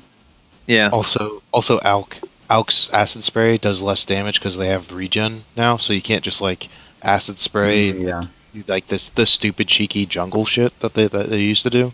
So like obviously you can't really do that before because it wasn't really worth it, but him stacking like 6 camps and having them like him just tank it because he has like ridiculous amounts of health also doesn't really work anymore. So I'm glad about it. That's a good point. Do you think that I think some pro player on Twitter was saying this? Do you think that this is going to incentivize more like multiple heroes taking an Ancient stack? Where like, let's say you have a Sven and then you're like, all right, Lena support or mid, come over here because I need you to kill the Prowler, which is the new creep, and deal with that, and then I'll kill everything else. So you need a mix of magic damage and physical damage. Also, thank God, it's tangent, but this is going to ruin the like Ancients, Medusa, Ancients, Nature's Prophet stuff. Venomancer. Venomancer 2, yeah. Oh, perfect. So do you think that though? Thank God. The pro players mentioning this in the context of now with talents at like 10, 15, 20, 25, you're going to want more XP on your supports to get them to that like level 10 breakpoint. Because a lot of the supports have like at level 10 they get like 60 GPM or like extra mana or health or whatever, which is really important on supports. Yeah, dude. Or even my some carry guild like, is going to come into play so hard. Yeah, and some have like plus 15% XP gain. So do you think this is going to make it so like more people are like, okay, let's group up and kill the Ancients, or like, oh hey, Lion, come kill Ancients with me, stuff like that? Yeah, I think so. Personally, as a support player, like if I got less of a jungle to do, I mean, like there's more jungle, but I can't really like work on that sometimes, and I gotta like stack efficiently. Like stacks are kind of more important now, in my opinion, because there's less of them. So you need to make sure that they do happen when you can, and you're like kind of doing less and more. There's a lot of different like just switch up in general. So I need that extra experience and that extra gold because, like you guys were saying, it really helps to hit that level 10. So personally, for myself, as a roaming support, I'm always going to be helping them out do those stacks. Man, so I actually wasn't thinking about this, but the new spawn is 2 Prowler Acolytes and 1 Prowler Shaman. The Acolytes are the ones with the 10 HP regen aura, and it stacks, which means now if you're making a stack and you luck into a set of Prowler Acolytes or Prowlers, that means everything in that stack has 20 HP regen, not just 10. And my only like random thought was like, what if you should just start picking CM, or not necessarily picking CM because of this, but if you have a CM, like just be like, okay, go over to that camp and frostbite one of the creeps and kill it, and then you just do that over and over again, and that's how you kill those with like that comp. I don't know. Yeah, I can see it. But 20 HP regen a second is wild. Like the Satyr in the hard camp has like what 6 or 8, and like that's super significant too, and that's like a third of this. Yeah, that's pretty insane, really. What's heart? It's like heart's 7%. 7%, yeah, and that's a ton. Yeah, that got buffed, obviously, but I'm just saying, like 20 per second. That's a ton, man. It's like a level 1 alchemist or something. Yeah. Yeah. Oh, yeah. Level 6, level 1 alchemist ulti. Yeah, and it gets to everybody. It's not just those creeps. All right, so stacking officially dead. Now let's move on to illusions, which are super nerfed. God bless. All right. So illusions now give 5 gold plus the level of the hero of gold and XP. So if you're killing a level 25 Manta illusion of a Medusa, you're going to get 30 gold and 30 XP. Am I reading that correctly? Yeah, if you mouse over the question mark. For example, a level 15 illusion gives 20 XP gold bounty. I know. Perfect. I should work for Valve. But so this is significant. I know it's different on certain heroes. So, juxtapose illusions give just 5, so that's from PL. They give 5 gold and 5 XP per kill. And replica illusions from Darkseer are 5 gold and XP per bounty. Yeah. Proud, you're the one that plays heroes with illusions. What, other than like Naga, what heroes do you think suffer most from these illusion nerfs? And actually, let me just read all the changes for the sake of it. Illusions attack damage against buildings is now 20% less. They used to have a 30% penalty to buildings. Now they have 50. So rest in peace, Luna Push. Although glaives still work on Manta illusions. That's attack speed bonuses now work on illusions. Magic resist bonuses no longer work on illusions. Illusions now generate Heartstopper Aura, Precision Aura, and Essence Aura. So that's Necrophos's Aura, Drow's Aura, and the OD Aura. OD, yeah. Illusions no longer benefit from Dragon's Blood. And yeah, then those 2 exceptions that I said. So Proud, what do you think this hurts the most? Definitely Shadow Demon a lot, because Shadow Demon wants to just like keep spamming illusions out and doing anything that he can with them. Heroes that are more reserved in their illusion usage, like Chaos Knight, they don't really care. A hero like Terrorblade, who Terrorblade and Naga, who like lane with their illusions. This definitely hurts them a pretty big amount. Like, if I'm playing Terrorblade, I'm pretty much going to be spawning an illusion all the time, especially if I'm like last hitting under tower or whatever. But this like gives people actual incentives to just like throw a nuke on my illusion and, like get whatever free gold. It's like, I don't know. Imagine, that's not the best comparison. But it's pretty significant. Terrorblade definitely got hit pretty hard by the illusion damage penalty. CK got hit pretty hard by the illusion damage penalty, because that's like, you fucking pop CK ulti, like you fucking kill a tower in 3 fucking seconds. And CK wasn't a good illusion hero, and now he's definitely not a good illusion hero. He's a better support. We'll get to his changes though later. Yeah. I'm actually so into CK like roaming 4 or CK offlane. The attack speed bonus working on illusions is really good for like strength illusion heroes. So basically just CK. And kind of Tiny. Actually, that's really good for like my AC or like AC Manta AC Tiny. Like that's solid. Yeah. Or even like Butterfly Tiny. Oh yeah. Because I love Manta on Tiny. And yeah, like the plus attack speed on illusions is super good for anyone who like builds treads. They're gonna get that buff that way. Like 25 more attack speed on almost every illusion hero's illusions. I'm trying to think anyone else who's like super attack speed based. Like Alchemist Illusions will get, a nice buff from that. Yeah, some lucky illusion runes, I suppose that's going to apply. Yeah. Does this... Yeah. All right, so I don't know if you're able to test this or if you know the answer. If the... So the gold bounty, of course, just like creeps, you need to kill the thing to get the gold bounty. If you don't kill the illusion, if it times out or if it dies to creeps, does the XP still get divvied out to the AoE? I don't think so. Okay. Because So it doesn't for Oracle or Arc Warden ulti. Okay, so we have to kill the illusion. This is actually and you can do this with like a lion or Yes, you Pugna can. and just instant kill was illusion. just- That's mad good. Oh wow. Yeah. I mean, early game, it's really not that much golden experience. But yeah, it's still something to do. Yeah, it so- definitely punishes. So does Alk's Greevil's Greed work versus them? Oh, that's a Should. good question. See It any should, reason why it yeah. wouldn't. Alc versus PL, what a fucking joke that would be. Yeah. Right? Oh my god, yeah. Yeah, that's what the game needed. More PL nerfs. Well, I'm not actually entirely certain because it doesn't Alchemist- work against certain things anymore. Like it doesn't work against Undying. and it used to, even when the Undying. Or you just start lagging. Did I? No, you're good now. Okay. Yeah, I think I had a little hiccup there. But the Undying Illusion, or the Undying Zombies or whatever, like, even when those didn't give gold when you killed them, they still gave him Greevil's Greed, but then, like, they changed some shit. So, I don't know if there's, like, a lot of, like, it's not purely based around whether or not they give gold. It's based around some other kind of classification. So I'm not entirely sure. All right. Let's move on to general changes. Actually, apparently, okay. We're good. All right. General changes. Root mechanics. Roots now disable a bunch of movement spells. So, Burrow Strike, Waveform, Blink Strike, Phantom Strike, Reality Rift, Pounce, Skewer, Ball Lightning, Timber Chain, Rolling Boulder, Icarus Dive, Leaf, Poof, and Time Walk. So basically, they're just covering a lot of their bases, where things that were not stopped by Root are now stopped by Root. And it's basically all the logical changes we expected, right? Yep. Okay, is So, Lone Druid buff. Sick. Does it stop them in the middle, or does it stop them like you can't use the Timber Chain while you're already rooted? Yeah, the Like, second you one. can't You blink. can't do these things while you're already rooted. It's just, it operates the same way okay. as blinking is. Yeah, Huh. exactly. So if you get pounced by Slark, then you can't blink out anymore. Pounce is not a root. Okay, I just wanted to make sure because It's I know. like Entangle and Frostbite and Tree Ember Cult. Spirit Chains, Living Roots. Atos now Fucking is a root. Really? That's Yep. okay. Well, we'll get into that later. That's really Yeah. cool though. Yeah. All right. Dispels are more standardized. Ability tooltips now list if undispellable, dispellable, or only affected by strong dispels.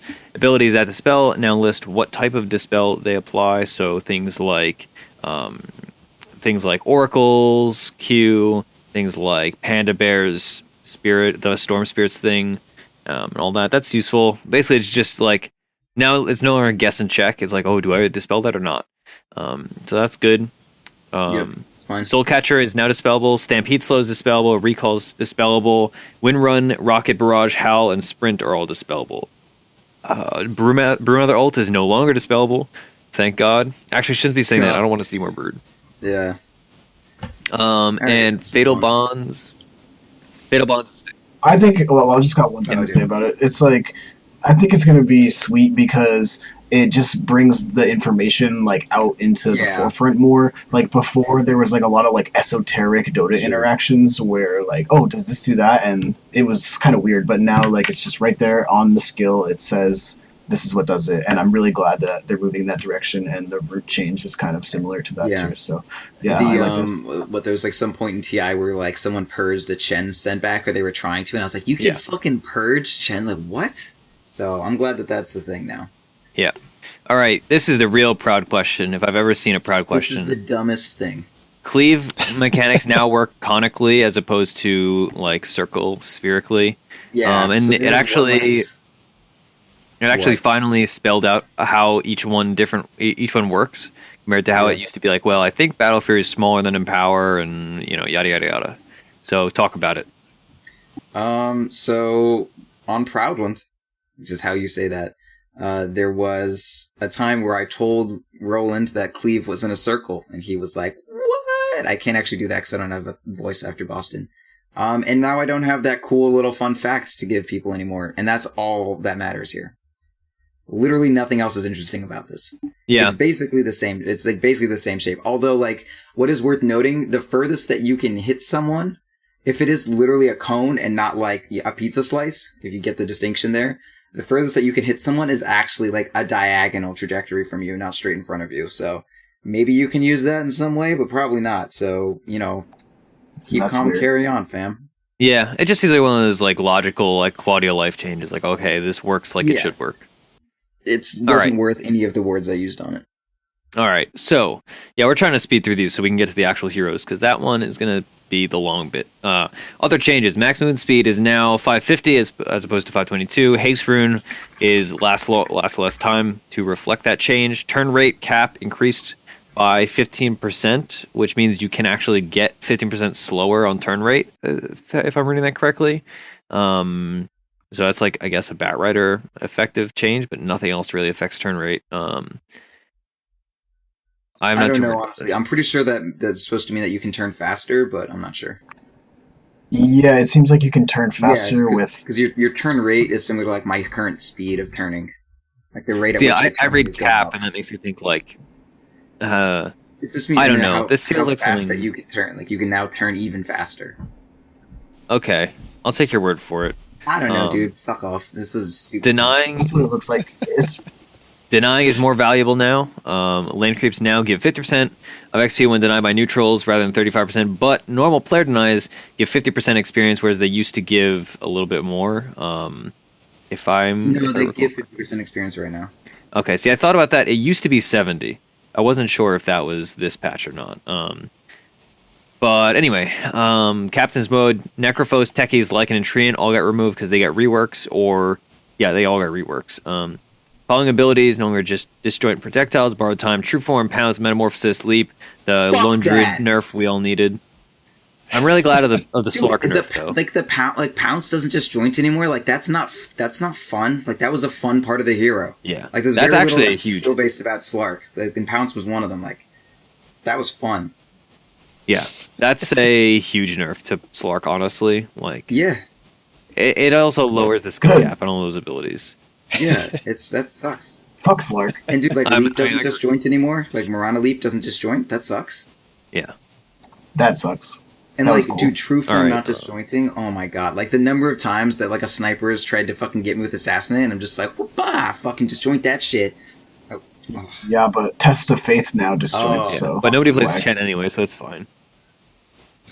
All right, They will and now. Morphling Replicate disjoints, so cool stuff. And now you can disjoint the secondary Splinter Blast, and the Visage nerf we all wanted, Soul Assumption, is now disjointable. Rest in peace. Oh, game breaking. So what does let's just see. do I feel like I'm now? just Linking, and that's it. what? What does disjoint now? What do you mean? What does disjoint, or what is disjointable? No, what skills disjoint? What? Manta and Yeah, Blink? Manta, Blink. Yeah. Blink has some weird special rules too. You can disjoint projectiles with Naga if you time it exactly right, because you disappear from the map for like a the second. split second. Yeah. I'm just saying, like, CK any, as well. any like movement things, like things that take you out of the map for a second, yes, but any like movement, like ability doesn't really disjoint anymore. Yeah, I can't I can't think of any either. There's probably a couple. Anyway. Okay, pseudo random distribution, juxtapose, craggy, alpha wolf crit, and giant wolf crit are all pseudo random now. Like a bunch of Alright, these I can whatever. just like run through. Yeah. Cool. Change, Craggy's a bit better. Goes invisible. Cool. Yeah. Yeah. Oh, that's actually a Good stuff. nice. Cracky buffs. It's Searing Change though. Searing Chains and Snare reveals invis units, but if you are fogged, you still won't hit like creeps with or hit people with your ensnare, which is annoying. That's like one of those things that you'll lose a lot of people to. Let's see. Flying Vision, basically you get less for all the stuff that was Yeah, giving you whatever. that was projectile based. Yeah. It's all a bunch of stuff that Monkey is King not buff. important. Yeah, Monkey King. All right, so let's hop to the exciting stuff. The hero changes. I mean, first, just run quickly through community-authored bots. Okay, that's cool. Bots are going to get better. Hero remodels. Slaughter's no longer super ugly. Viper's no longer super ugly. Enigma's still dope. Showcase looks better. Let's see. Where are all the hero changes? Are we not? We did item. We're on item changes. We're doing items or heroes first. Yeah, for some reason I can't find that. All right, item changes. Okay. All right, Abyssal Blade. This is actually just a thing over all the passive block things. They're now back to 50% chance to block, whereas they recently changed it to 100%. Passive block is just changed and doubled to reflect that. Man, so it sucks. It's like it's just worse for people that were tanking a ton of creeps, assuming they would get the block every time. And sometimes you're going to get lucky and sometimes you're not, basically. Yeah, it's a straight nerf to Abyssal, honestly, or to block, honestly. Yeah, thank God, because like every poor man's shield mid that like Timbersaw comes to mind that just tank creeps because it's like, okay, I block all your damage every single time. Yeah, thank God. It's like only applies to Vanguard. Like this isn't a thing that PMS is getting. It's like very lightly something that PMS is getting. Like PMS lost 3%. It's it's just Vanguard and Crimson Guard and Abyssal that are getting this nerf. There's nothing. Oh yeah, poor man's shield is not affected or barely affected. Yeah. Okay, well I'm disappointed. Yeah, it sucks, dude. I love my Vanguard. Like Vanguard was good for once. Yeah, Timber's still amazing. Nothing happens to Timber. Okay, all right. Well, that sucks. Yes, that's just a block change. Aether Lens, 20 more cast range bonus. That's like super nominal, and it's a little more expensive. It's not a. I don't think there's anything to write home about that one. Aether Lens fell off a pretty good amount from how it used to be, and now they're just putting it back up a little bit. Yeah. Do you think 50 gold is worth it for 20 extra? I mean, it's a 10% buff to the cast range if you think about it that way. Why not? Yeah, I'm not too worried about it. Fine. Seems worth it. Give me those longer hooks. Yeah. Oh god, yeah. Actually, undo this change. Yeah, undo this change immediately.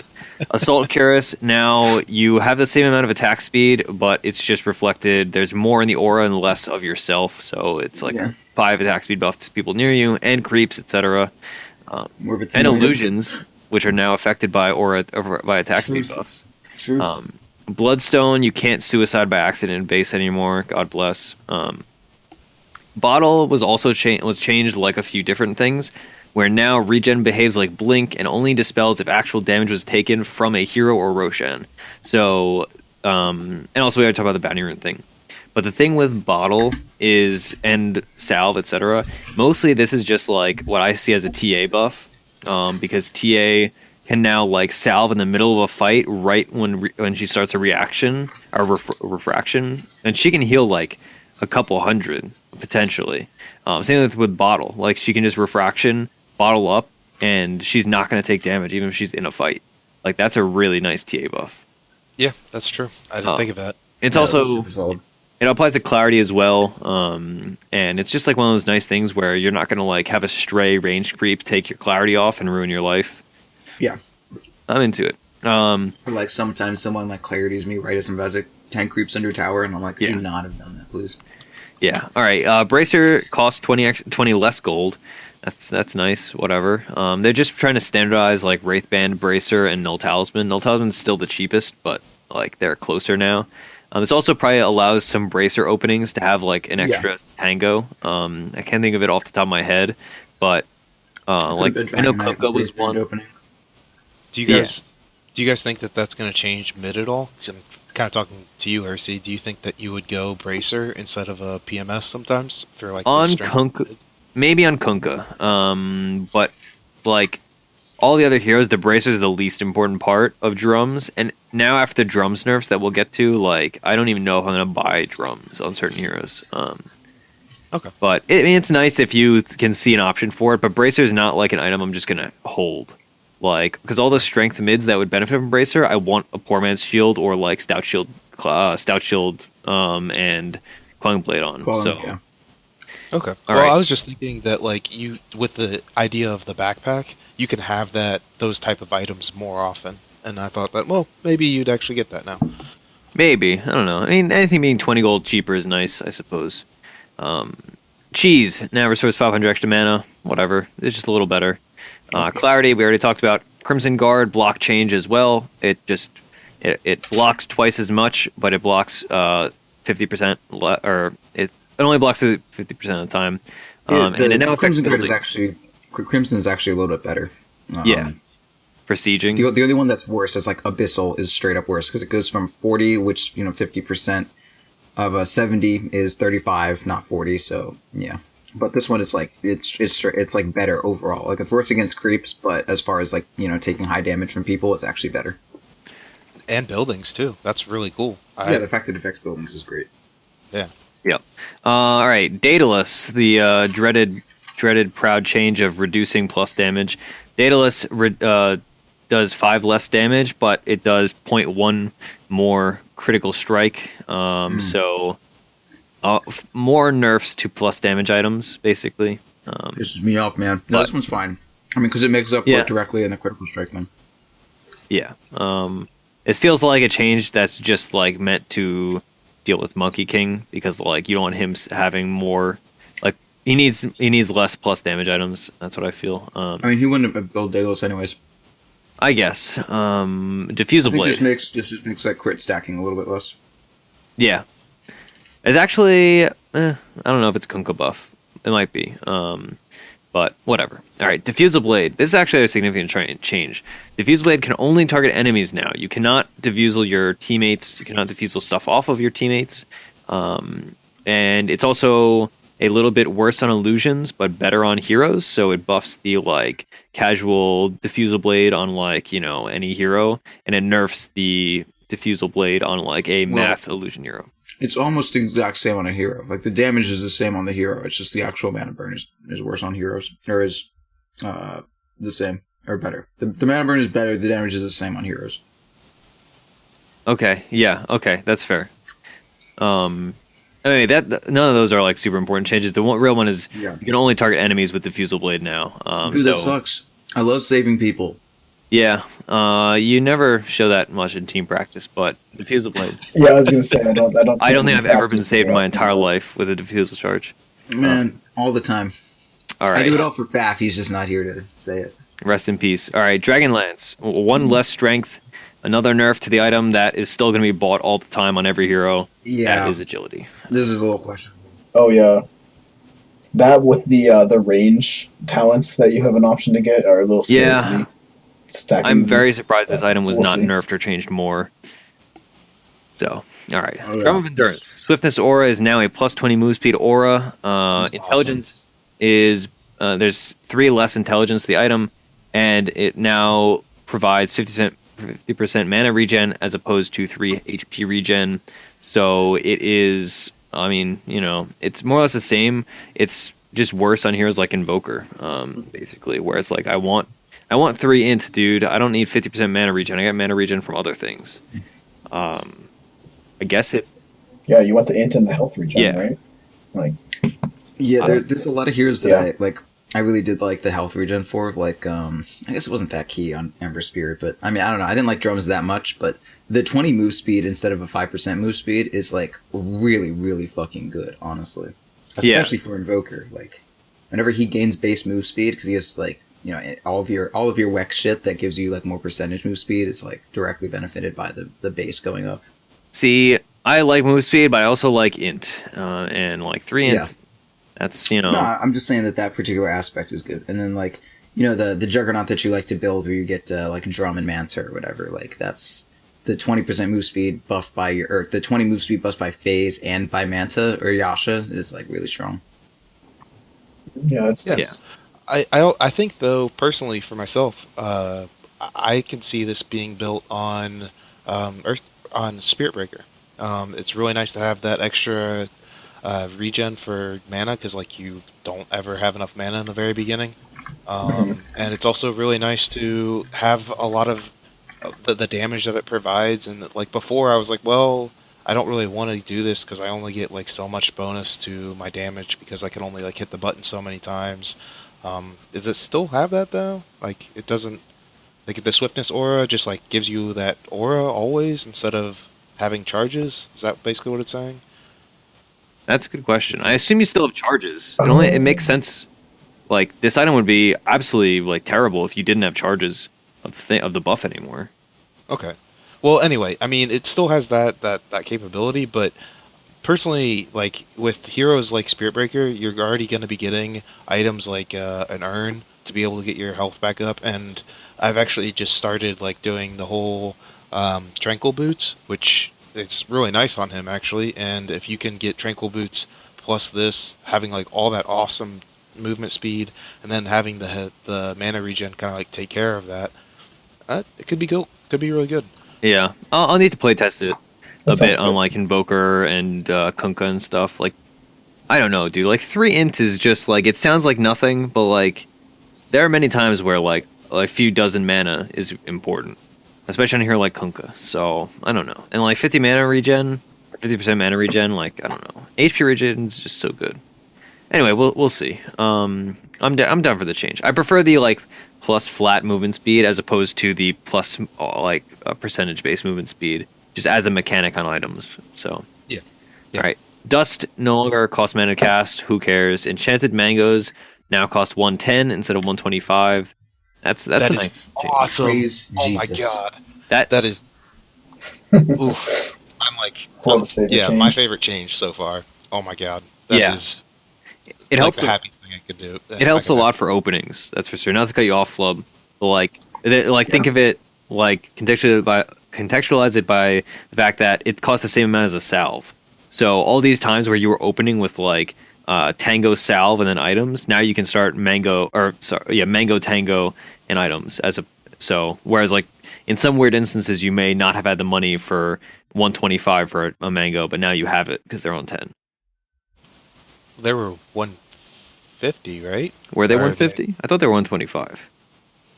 Man, for some reason I was like swore that they were 150. Maybe they got changed and I didn't keep up with the times. But like after a while, whatever the cost was, I had like done all the math, and the only reason why I wasn't buying mangoes that much anymore was because I was like, well, it's not as good as getting other items, and this makes it worthwhile again in the beginning. Which, oh man, I'm totally down for this.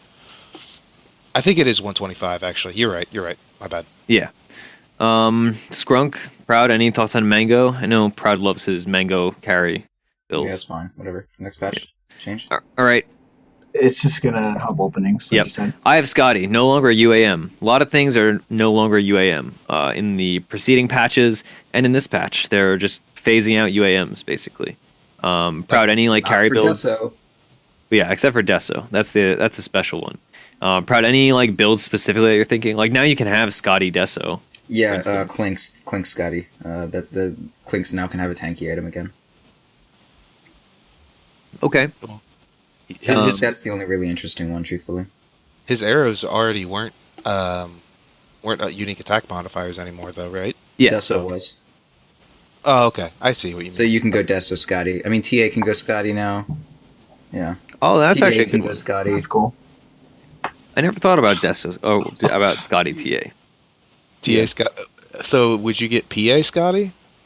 You could. That could be your option for your tanky item. Like, it gives you some attack speed that you do kind of need. But yeah, like it's a decent, like, maybe I would go that instead of like Silver Edge sometimes. But yeah, I mean, like, a lot of heroes don't want heart, but they do want to be tankier. And if they buy Deso, that's not an option. Like on Clinks, you have literally no option for a tanky item.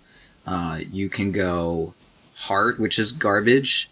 And then you have like BKB, but like nothing actually to make you just like objectively tankier. Like literally no fucking item. Like Sanjin Yasha. Yeah, like your fucking 6-slot fucking tanky item is Sanjin Yasha. Like that's not okay. So you get Scotty. Really, all like the only UAM left is like Maelstrom is kind of whatever. Like is very minor. It's only attacks that don't proc Maelstrom, and like you don't need to be like constantly refreshing, random shit.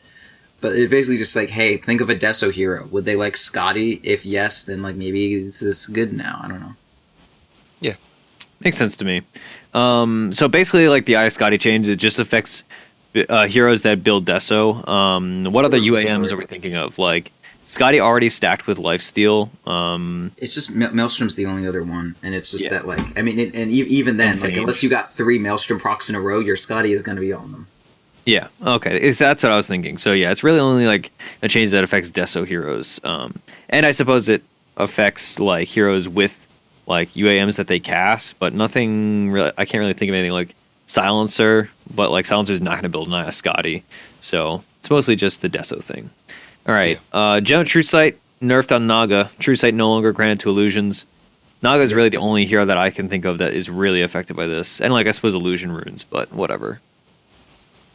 So yeah, seems like a so good long the change. Flubb Techies counter. Not that would counter Techies anymore, anyways. Well, Techies had a lot of changes, so he's gonna be a That's lot what I'm different. saying, dog. Are Drow arrows a UAM? Yeah, I think so. So Scotty Drow as a tanky item? Yeah, I guess so. Hella slow. Oh, Viper too. I actually just thought of Broodmother. Oh, yeah. Does Broodmother's attack, is that still a UAM? Because if it is, then... I believe it is. I think so. Okay. Oh, no one's played Broodmother. Yeah, that hero, Good. not good. Now, with that level 25 talent we'll get to, boy, all right. We're just teasing the later parts. All right. Glimmer Cape, 2 seconds less cooldown. Glimmer Cape buff as though this item needed a buff, I guess. Yeah. Sure. I mean, yeah. Hard at Trask, they continue buffing the thing that, like, is fine already. Like, people are not buying Heart, not because it only gave you 5 regen. It, like, I don't know. This is a change that, like, they've buffed this every time they buff Heart, ever since the strength change, and it's still not becoming more popular on heroes it used to be popular on, like PL and other things like that. So I don't think this is the answer to, like, I love it. I build Heart all the time, so hell yeah. Clockwork and Axe and stuff like that. I'm super excited. Just dip out of the fight for like 5 seconds and you're good to go. I guess it just seems like, you know, the difference between 5 and 7, like you were already healing super fast at 5. So yeah, it doesn't make a big difference, but it's nice. It's nice. Healing Salve already talked about this change. Just a buff to middle laners essentially, and other people that are going to get hit by creeps, and TA mostly. Yeah. I'm doubling down on that TA buff. I'm going to play a lot of TA, unless that doesn't work. So you can get hit by neutral creeps, like you can use it while you're jungling then? Yep. Oh yeah, that's a good point. Same with Bottle. Awesome. And Clarity. Yeah. Yeah, so you can just pop that shit off and just continue jungling like it's no big deal. No worrying about getting hit as a Lycan when you. That might help you do the 30-second camp way faster on a lot of heroes if you just start it and as soon as you go down like 30%, you just pop your salve and keep hitting it. Yeah, sounds good. I mean, that's honestly like really big, especially for any heroes that are limited by like their mana pool in jungling. Because I mean, if you can just put on a Clarity, like that's an absurd amount of fucking mana, and like I don't know, just name like any like Legion Commander. If you just had infinite fucking mana, like one Clarity, you'd be set forever. Beastmaster. Yeah, Beastmaster. But like the reason that you can't do that is because in order to get Clarity regen, you need to just chill and not do anything to creeps for like, you know, a fucking minute and a half of this Clarity channeling. So it's like there's definitely going to be some jungling opportunities opened up, and it's like, oh man, I got my fucking Clarity fucking hit on Enigma. Now I can't do anything anymore. It's like it's good.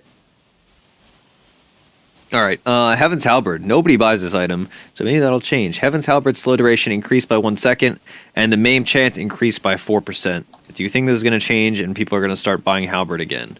Or ever? Nobody buys this item except for like Huskar and honestly, CK. I didn't even know it slowed. So, like, yeah. That's how infrequently you see the item. Personally, like, I think that unless there's some other changes to other abilities that, like, make slows less often, which we're obviously seeing not happen, because I have Scotty is able to be used on more heroes, then that's not really the changes that really matter for the item. Like, if it gave a bigger mischance than anything, because it was, like, the tanking item, then sure, that would be a good change, but as like a slow tool, no, it sucks. Okay, let's talk about Helm of the Dominator, I suppose. Yeah. This is the first of the item reworks.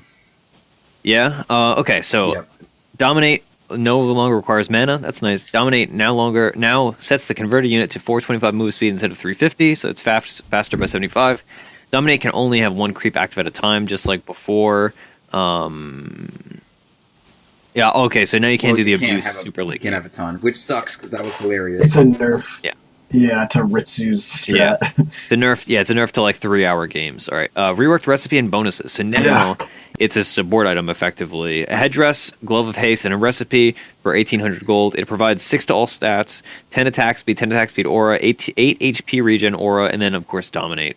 So who are you buying this on now? Like, I feel like you buy it on like Enchantress and like other pushing like supports, like fours that push and do stuff. Yeah, four sounds good. I built it on Tiny, and that was pretty fun because I've always wanted like some kind of. It's like if I get this on Tiny, I don't need Bottle or something like that, and it does give him like 20 attack speed and like 6 to stats, which is nice. I didn't use the creep thing at all. It was just trying it out. But I mean, it's good. It's got like the stats that a drum has basically. 20 attack speed plus 10x attack speed for an aura, and it has like a ton of HP. Like the HP regen aura is honestly super solid. Skrunk was like getting healed up a shit ton from that. It's basically like voodoo restoration, like on all the time. It's good. Yeah, it's. So what do you guys think? What do you guys think about Morphling though? Like, would Morphling get that? Because it's all stats. Like, shotgun Morphling's a thing, but like, I just can't imagine why you would. Because I mean, there's the whole concept of like you can go down right click Morphling, which is like the Scotty build, and I know that was less useful because the items just weren't where they were what they used to be, but with this new addition to an item that you can build earlier that gives you all stats that he can manipulate, is it worth it? How is it? You just build Dragonlance though. How drums was before. I don't know. He's not going to take use of the dominate. He doesn't have. He builds Lincolns already, right? Like. I guess you could make an argument like maybe this will make some situational cores build HOD and dominate like an aggressive creep, not just like the classic like dominate a stacking creep. So maybe if you're playing like CK and you go HOD armlet, and it gives you that HP regen aura, gives you attack speed aura, which both affect illusions now, 6 to all stats, and then you can dominate like a wolf or dominate like a plus armor creep or something. Maybe that's applicable. I feel like agility heroes would still just buy Dragonlance in this place. I think this is just like a strength core thing. Maybe I feel like one of the biggest aspects of it is the dominate now like buffs the move speed of the creep to like 425. Like a lot of its budget is in that right now. Like a big part of this item is the domination aspect. I don't think it's going to be used specifically for stacking, not only because there's like half the stacking or whatever, but I feel like this would be good on like some kind of 4 that, as you said, like gets a creep and gets aggressive like this. Like, can you imagine maybe like a silencer? It'd be cool on a silencer. It gives him like some attack speed for his like orbs and some stats and the HP regen. Because he's not really going to go like Greaves or whatever. But like, then he gets that and it's like a centaur, and you have a centaur running around at 425 move speed that can like do an AoE stomp. Like, it seems pretty fucking good to me. Yeah, it just seems like you can also. Sorry, you can go Skrunk. Oh, sorry. Just like you can just have it on a support and just bring around like the armor creep with you, constantly using it. It seems like it's going to be really good for like the mass minion zoo strats with like like an Enigma, Visage, stuff like that, because all of the minions are going to get the HP regen buff. So just like another death ball thing, and I really like that. It's kind of like the battle creep is coming back a little bit for some heroes. I'm into it. I like the change. And like it doesn't build into Satanic anymore, which we'll get into. So now, like, I know Proud you always talked about like how your hatred of Satanic Sven, and it was just like, Heart's just objectively better. So now we're going to see less people feel obligated to go into Satanic late game because they have the HOD. So this is really like a mid game pushing item or like a 4. Yeah, or like a 4 or a 5, like aggressive support item. Or I guess like an offlaner, like maybe like a Beastmaster could pick this up, and you could do like some kind of push strat where you have like all this attack speed aura, like compounding, and like 8 HP regen's a lot too. Yeah, attack speed aura plus wolf aura. Why not? Yeah, it's dope. All right, infused raindrop, cool down. Like a Faces Void with this, like Faces Void getting like Vlad's Dom, pretty cool. I'm into it. I think it has potential. Like, you could throw it into some weird builds, and like it's cheap enough that you could play around with it. Because it's only 1,800 gold, right? Like Vlad's Drum, Helm of the Dom. Like, just there's a lot of really good aura items right now. Yeah. All right. Infused Raindrop. Now cooldown increased by a second. Whatever. It's like a very small raindrop nerf, I suppose. Still useful.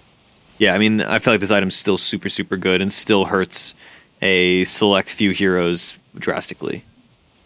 Any thoughts on that before I move on? Raindrop, fuck it, go on. Okay, alright, cool. Iron Talon. Now, it does not improve base damage. This is the same as Quelling Blade, which we'll get to later. But it provides plus 24 if you're melee, or plus 7 if you're ranged. Bonus damage against non-hero units. It now works against Roshan, I guess. So if you're playing Jungle Ursa, you're that much better against Rosh. Wow, 24 damage. That's going to make it the difference. Well, I mean, if you hit Roshan 100 times, that's, 240 damage. Truth. Or 2,400 damage. Yeah, close one. Yep. Cooldown increased from 14 to 20. So this... Well, Skrunk, you're the offlaner. You can talk with this. Is offlane Iron Talon dead? No, totally not. It's like, it's still fine and it's still going to be good. Most of the time you could get 2 Iron Talons off on a jungle, but like the second Iron Talon was like nowhere near as good as the first one because it's on like the lesser creep, you know what I mean? Yeah. So just being able to use it once per camp, it's still going to be a really good item for offlane and transitioning into jungle and stuff like that. I don't think it's dead at all. Oh yeah, I shouldn't have said it's dead, but it's definitely worse now, right? Yeah, it's worse. But I just think there's so many good things about this item. I mean, Quelling Blade is amazing. Like, it's Quelling Blade is so good. I mean, I guess it's nerfed a little bit now, but just for being able to like beat out the enemy carry in those 1v1s, like when the enemy support roams and you're 1v1 in their carry, that Talon will help you get the CS you need, and it's still going to do that. You're still going to be able to go jungle with it. So yeah. I still think it's going to be right where it was before. Maybe not picked up as much. But yeah. No, it's not a huge nerf to the jungling aspect. Okay. All right. Maelstrom. Maelstrom now has an internal cooldown of 0.2 seconds, so I guess this really only applies to like Alchemist or Juggernaut if they're attacking super fast. Yeah. And it's no longer a UAM ever, even though like that was really not applicable before because it was only on like the rare occasion it proc. So kind of like whatever. Morbid Mask now costs 1,200 gold, but provides 15 damage. So 300 gold for 15 damage is a lot. Like, that's really efficient. That's hella efficient, dude. That's crazy. This is the new lifesteal item instead of Helm of the Dawn, Yeah. Mask of Madness, completely reworked. Now it gives you... It still takes the same thing. There's going to be a lot more casual Morbid Mask. Like, Drow was getting a lot of casual Morbid Mask. And then upgrading it to Dom sometimes or not. And now it's just going to be like, yo, you want lifesteal? Get the casual Morbid Mask. Easy. Yeah. Mask of Madness. Item reworked. It now requires Morbid Mask and recipe, but obviously the Morbid Mask costs more and the recipe costs less, so it's cost the same. Actually, it costs 100 gold more. It provides 15% lifesteal, 15 damage, and Berserk, which has been reworked to grant 100 attack speed and 17% movement speed for 8 seconds with 20-second cooldown. And while activated, you are silenced and have -5 armor. So... what heroes are you going to start buying this item on, and what heroes... I mean, you don't buy this item on, like, anybody except for Ursa before, anyway. So, like, Sven, people were talking about that, where now, like, Mom Sven, where you just pop that, like, you pop all your things in order, and get that going, but most heroes, I feel like, is not super applicable. Maybe Faceless Void, because, like, you pop all your stuff and then pop Mask of Madness. Yeah. Yeah, that's a good point. It could be good. You never want to be silenced as Void to jump. Yeah, that's true. Yeah, the 8 seconds of silence. How long's the silence? Yeah. It's 8 seconds. Yeah. No, never mind. I don't know who's gonna get like Sven. But like, is the Ursa still want this? I don't think so. All to look at is I would say like who just like who doesn't really rely on spells or who can use their spells and then only right click. And also has a surplus of honor or armor, and that's like Sven, maybe kind of Troll, but you want to be switching forms like nonstop, so not really. Yeah. What do you think about like Huskar with this or something? Wait, does it even stack with Burning Spears? It does stack, but it would disable your spears because you're silenced. Oh yeah, no, never mind. You're probably silenced through the BKB because you do it to yourself. What about lifesteal? BKB the silence off. I don't know. He already has so many great items. Yeah. You could range the silence off. Lifesteal on silence? No, that would be a shit lifesteal. Right? Yeah, that's true. Yeah. Okay. Yeah, it's got the madness in the name because you're mad if you build this item. I'm gonna be Monkey King. No, that'd be garbage. Oh yeah, Sun's really the only thing coming to mind. All right, Yeah. Medallion of Courage. It now doubles. Or it works fully against Roshan. Previously, it worked halfway, so it's a little better against Roche. But then again, Roche is better and has more armor, so that's kind of mitigated. Mjolnir has the same changes as Maelstrom. So Monkey King Bar no longer gives attack speed. Whatever, people buy this for the minus or the true strike anyway, and the plus damage. Moonshard. The attack speed on MKB is honestly a pretty big deal. Like on PA, like that 15 attack speed was like the perfect amount that you needed to kind of take care of the fact that you just have like literally no attack speed. Like it's honestly a pretty big deal. Like 15 attack speed is like maybe 400 gold of value, 500, 600 depending on how you want to value it. And like basically the value of MKB, but MKB is like more or less like 600 gold less value, and that's a big deal when you're deciding one item to another. Like now MKB is like literally only for countering evasion, and all these fucking stupid ass heroes have like 10% shitty ass evasion now. It sucks. Yeah. And I hate it. It is quite annoying. All right, Moonshard, 50 more night vision. Not terribly applicable since That's most awesome. people. I mean, it's nice, but Yeah, I like it. But how many heroes are you buying Moonshard on that you aren't just immediately consuming it? Tiny, okay. Maybe Sven sometimes. maybe Slark, OD, maybe. Yep. There was like an anti-mage trend Yeah. with AUI doing it for a while, right? I don't know if that's That's still the thing. I've tried it and almost lost with it. It's terrifying. Yeah, that was I forgot what player did, but it was a Chinese thing where they would just split push super hard. CTY. CTY, yeah. I'm into it. I don't know. This is like a nice change, but I don't feel like it's going to be largely applicable. I mean, it's like, like maybe this item is good against Night Stalker now, that kind of thing. I think it's cool. It's interesting. It gives it a niche outside of just eat it once you're 6-slotted. Yeah. All right. Necrobook. Actually, yeah. Never mind. Necrobook basically is a little bit better, and that's it.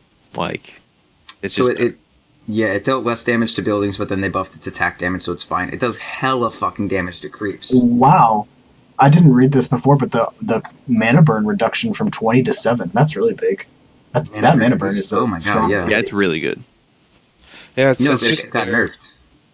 it's there to, but the damage that is done, like, if anyone gets locked down, like with a roar from Beastmaster, they're gonna take so much damage now from those warriors just smacking up.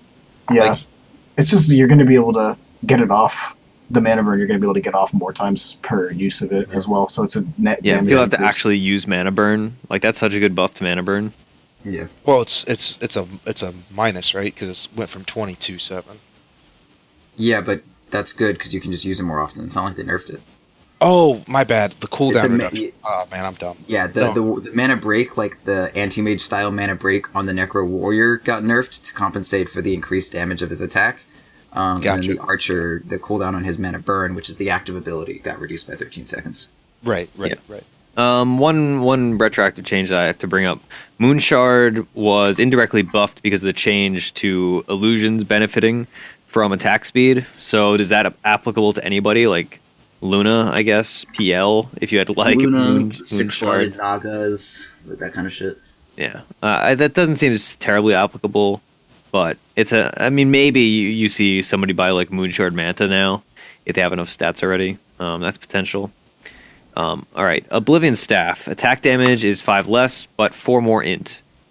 Whatever. People only buy Oblivion Staff like to build into stuff. The days of casual Oblivion Staff are non-existent. Yeah, I would agree with you. Yeah, I mean it's I a like little worse. That's good for Echo Saber builders, Yeah, it's like right? That like need int. Yeah, but like the Echo Saber isn't changed to reflect that. So As far as we know, yeah. as far as we know, yeah, maybe they just forgot to put that in, or the same thing with Orchid. It doesn't say that is a change. Maybe it is, maybe it isn't. Octarine Yeah, Core, I'll check. yeah, good idea. Octarine Core no longer gives you mana regen. Core Man's Shield we already talked about. The Octarine Core though, like this is not a significant part of it because you like get all that mana regen from the int that the Octarine gives you. So like whatever. Yeah, and it's also like at its core, like it. At its core, it's supposed to like lower cooldowns. Like that's why you get the item, the mana regen. It's like all right, well you generally have a mana regen item before you get this item. So Yeah. and you just get another soul booster. Like Yeah. on a lot of heroes, that's good. All right. Quelling Blade, same change as we talked about earlier. No longer gives you percentage-based damage. It gives you just flat plus damage on non-hero units. Do you think this is better? Like, would you now, considering like Drow, she does so little damage. We were already seeing people build Quelling Blade on Drow. Do you think now like you're a little more incentivized? Because 7 bonus damage is an improvement over what it was giving her at current. It's pretty even, honestly. It's maybe one damage higher. Well, that's a couple, right? Because she has like 47 base damage. It was 15%. It was 15% more, and you had like 47. Yeah, so that's yeah, you're right. It's only like 2 damage. Yeah, I mean, if you started a Wraith Band, it was more. So it's like kind of neither really here nor there. And if you leveled up once, it's even. Yeah, legit, it's a trick. You just don't level up. There you go. All right. Yeah, I mean, it's still. I mean, it's just as good on the hero. Well, it's decent on Drow. It's not good on Morphling. It's no longer like, oh, we have an Agi hero who fucking like, Morphling has insane amounts of Agi, so you just get Quelling Blade because it's just that fucking good. Like, you don't do that anymore. You're gonna get rid of your Quelling Blade pretty quickly, honestly. Like 24 is pretty nice, but it's not like your Quelling Blade isn't gonna do more for your farm than like an Aquila. Mm-hmm. I mean, 24. It's like it's big, but it's not like it's not like going to be worth an item slot. It's like it's not going to be better than a Yasha. It's not going to be better than like a Drum or something like that. Like as soon as you can like move over to like your Blade of Alacrity or something, like if you have a Blade of Alacrity for your Yasha, you're going to swap out your Quelling Blade for the Blade of Alacrity at this point. Yeah, most likely. Anyways, so you sell the Quelling anyway. Yeah. All right. Radiance. Radiance damage increased by 10, but the damage on illusions from the AoE thing is reduced by 10. So it's going to be more effective when you're fighting on your actual hero and less effective killing camps. I know, like, as a Naga player, there were many times when, like, I only had, like, Mana Boots, Iron Talon, Radiance, where, like, my illusions would just barely kill a camp, like a large camp, especially, like, one of the magic resist camps. So I'll actually feel this, I think, on these Radiance heroes. Yeah, I'm just so sad that nothing cool happened to the Druid, and the only thing that really did happen in terms of like updating my itemization is they just made Radiance better. Like, the fuck? Like, that's not what I wanted. I love this change. Like, it gives a bigger incentive on like heroes that we don't normally see Radiance on, and like that might actually have a purpose for like these big tanky heroes. Like, I don't necessarily see it going on like a Dragon Knight, but it could be like something like that style of hero, someone that's just like in the front and tanky. Radiance Underlord. Dude, I miss Radiance Doom, dude. Radiance Doom with like, you go like Phase, Basilius, Drum, Rad, and you would just like Scorched Earth, Doom someone and just walk at them aggressively. Oh, that was so fucking fun. Yeah, you just walk at people until they die. That's like, I love that old style of Radiance. That was so much fun. Yeah. It sounds dumb, but it's like, you're like, oh, can I walk just quick enough and then bolt like at the right? Don't try to make it sound cool, because it's not. It's absurd and fun. I walk at you and you die. There's no way to make that interesting. God, it's Doom players. It's not interesting. It is fun, but it's like not interesting. Anyway, it's so much fun. Running someone down is great. It's real dynamic gameplay. I do like that they nerfed it on illusions. I wish that it also nerfed it on my bear, so that my bear would be like buffed in a way that he wasn't just this shitty ass fucking Radiance bot. But you know what? The struggle is something we've dealt with time and time again. My cubs in the bear clan, and I will once again lead us to greatness. Okay. We will see the light. Now, the highlight of the patch. I shouldn't say the highlight of the patch. One of the things that I like most about the item changes is the Rod of Atos rework. Now, instead of providing a long-range slow, it provides a long-range root that prevents the target from moving for 2 seconds. Cooldown is increased by 6 seconds because it's, obviously way better. And it uses a projectile, which means it's disjointable by like things like puck and by nothing anymore. Well, no, I mean you could still disjoint it with like Manta and stuff like that. Fuck you. But its cast range is reduced by 200 for pressing ceremonial reasons or whatever. The first thing that came to mind with the Rod of Atos was that now I don't think I'll be playing Yule's Lina. I'll be playing Atos Lina because like she already loves the stats from the item, but now like this route is even better than Yule's because like Yule's gave setup time for the enemies, and also they nerfed Yule's into the ground over the last few patches. After that one patch where like it was super super popular, So now, like, any game I'm like suicidal enough to play Lina, I feel like I'm gonna go like some form of like phase boots Yule, like bottle phase boots Yules, or like bottle mana boots Yules Aether Lens. Like, I mean, sorry, Rod of Athos, not Yules. Like, I think Rod of Athos is legit now. Yeah, it also makes it so that TPing away in the middle of nowhere is less likely to happen in the early to mid game, because like if you build an early Rod of Athos on your hero, then you can stop a TP. Yeah. I'm all about it. Honestly, I like this change. I've liked Rod of Athos for a long time, and this is just like a nice change. Honestly. Yeah, this is cool. It's going to change up itemization a lot, which I like.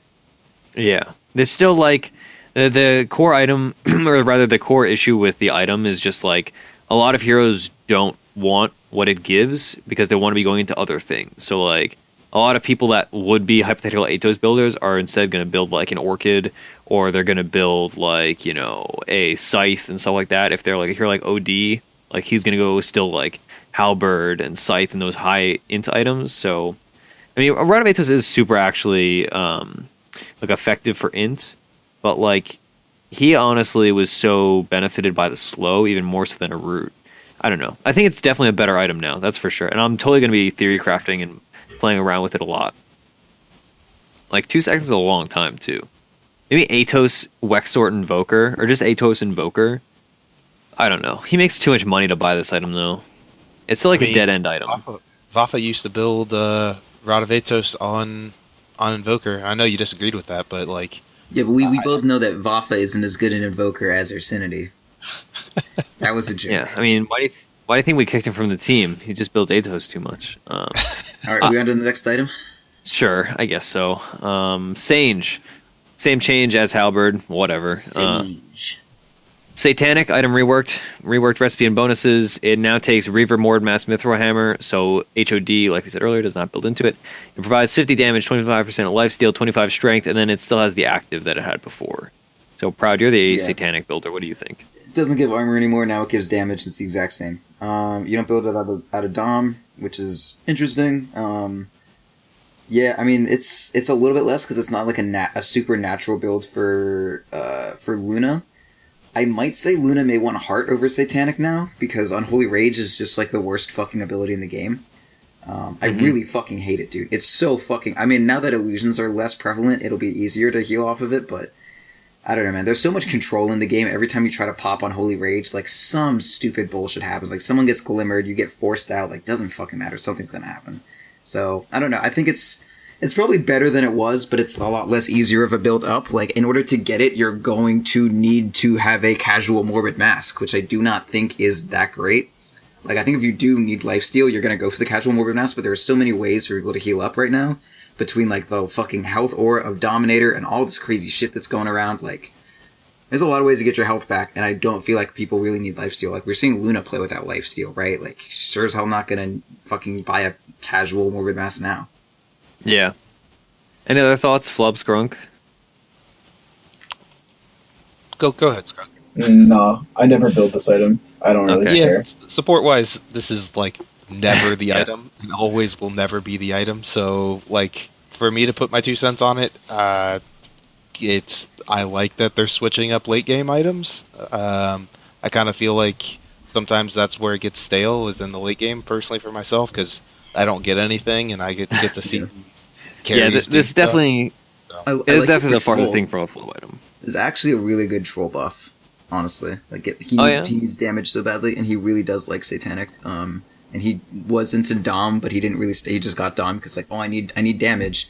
Actually, yeah, the new Morbid Mask is really good for troll. That's the only hero I can really think of that's really going to be into that. But, like, the only people who build Satanic are, like, Luna and sometimes Morphling if you really don't know how to itemize well. Yeah. Okay. Would you ever get this on, like, Sven? No, I would get Heart every time. All right. Shadow Amulet. Fade time reduced by 0.25, and it is now 3 seconds more cooldown if you're casting it on allies. Or no, 3 seconds less cooldown if you're if you're putting it on allies. So this is like not applicable to anything. Anything, dude. Yeah. Solar Crest no longer has half value against Roshan to reflect the Roshan change. Soul Booster no longer has plus 50% mana regen. It's like we talked about Octarine, not terribly significant. Whatever. Recipe for Soul Ring is now 25 gold more, so they're reversing that change from Items last gone. patch, I think. Items just fucking gone. No Yeah. one's gonna build this thing. Definitely. Talisman of Evasion, 5% less evasion, which is not significant. It just means you're going to be annoyed a little bit less, but still, whenever you're trying to get the kill, they're inevitably going to evade the attack. And it's way cheaper, actually. 250 gold cheaper. Yeah, dude. Butterfly 250 cheaper. Like that's good. Yeah, and the butterfly evasion was not nerfed, so that means it's going to be the same once you have the butterfly. And the soul, Solar Crest was not nerfed either. So, Tome of Knowledge. This actually, sorry, you're going to say something about Talisman? No, I was gonna say Soul of Crest. Cool. Tome of Knowledge. XP rescaled from 425 flat to 500, 600, 700, 800, etc. per Tome of Knowledge used on your team. So basically, it scales with time. I know we already talked about it earlier, but like Tome of Knowledge now is gonna be way more contested with all these like talents.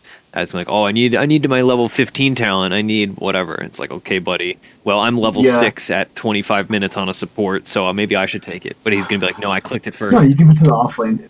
No, you give it to the offlane every time. I read it on Reddit, so yeah, that's what we're doing. No, that makes sense. Solo Q. Oh god, it's just gonna be such a cancerous item. I feel like there's already the precedent to give it to supports, and so we'll be mostly okay. No, I doubt it, dude. Precedent doesn't matter. I'm okay. Whatever. Yeah.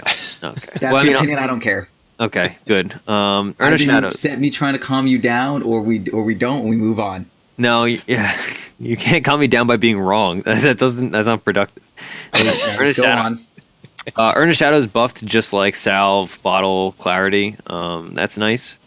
This is actually one that's pretty noticeable because like this is something that you use like in a random fight on somebody in the background, and like every once in a while they'll just like get hit by a creep, and it's like, oh god. Burn didn't get dispelled by getting hit by creeps though. It was by towers. That's yeah. Vanguard. That's nice for sieging, I guess. It's super nice. I've done it a lot, and actually, there's a lot of plays that you can make to save people's lives. Generally, whenever that happens, because they'll like go in and they'll start diving, and it's generally like they just need to use a spell to kill a guy, and they're not the fastest with their fingers to like blink away or something. I put it on people just to get that extra buff, but it's like a wasted earn charge, and it'd be nice to not have that waste.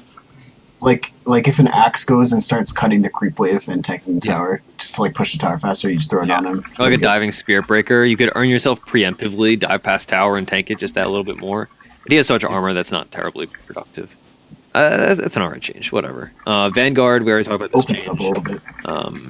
Passive block chance reduced, or block amount increased. Vladimir's 300 gold recipe removed, but it's still built in the Mord Mask, so it is the same price.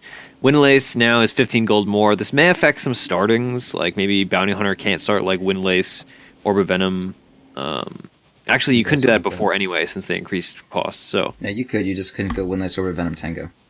Yeah, no, I know that. I was saying that. Maybe you could go like Windlace, Orb of Venom, and like a Clarity or two. But before, now you can't. I don't know. It's, whatever. It's still a really good item. I don't think anybody's going to be like, oh boy, I'm not building Windlace now. Yeah, I'm a little disappointed as a roamer. There's definitely some ways that I would build Windlace earlier, just by using the ability to save money costs at certain points on certain heroes, and I'm probably not going to be doing that anymore. So it does suck, but it's not going to affect the ones that like have to have it as their starting items. Yeah. All right, so let's get to the meat of the patch, being that we are like 2 hours in. Let's talk about Abaddon, the first hero, and everything. And also we have to go further in because, like, there's going to be all the talent tree stuff. All right, Abaddon. Miscoil cast point reduced by 0.1. Miscoil is now a projectile. Aphotic shield cast point reduced by 0.052 to... What do we think about... Okay, so for each one, we're going to talk about the base changes, and then we'll go into the talents afterwards, all right? So to make it a little simpler. What do you think about this? Miscoil is now a little faster, and Aphotic Shield's a little faster. I guess Skrunk, you'd be the Abaddon player, right? Like, Yeah, I mean, it's good. Back? It's just... I mean, I always liked it, so I would love to play it, and I mean, it's just a little bit faster. It's nice. You can react to stuff a I little think it bit helps quicker. Abaddon. It doesn't really I think change it helps support playstyle. Abaddon too, man.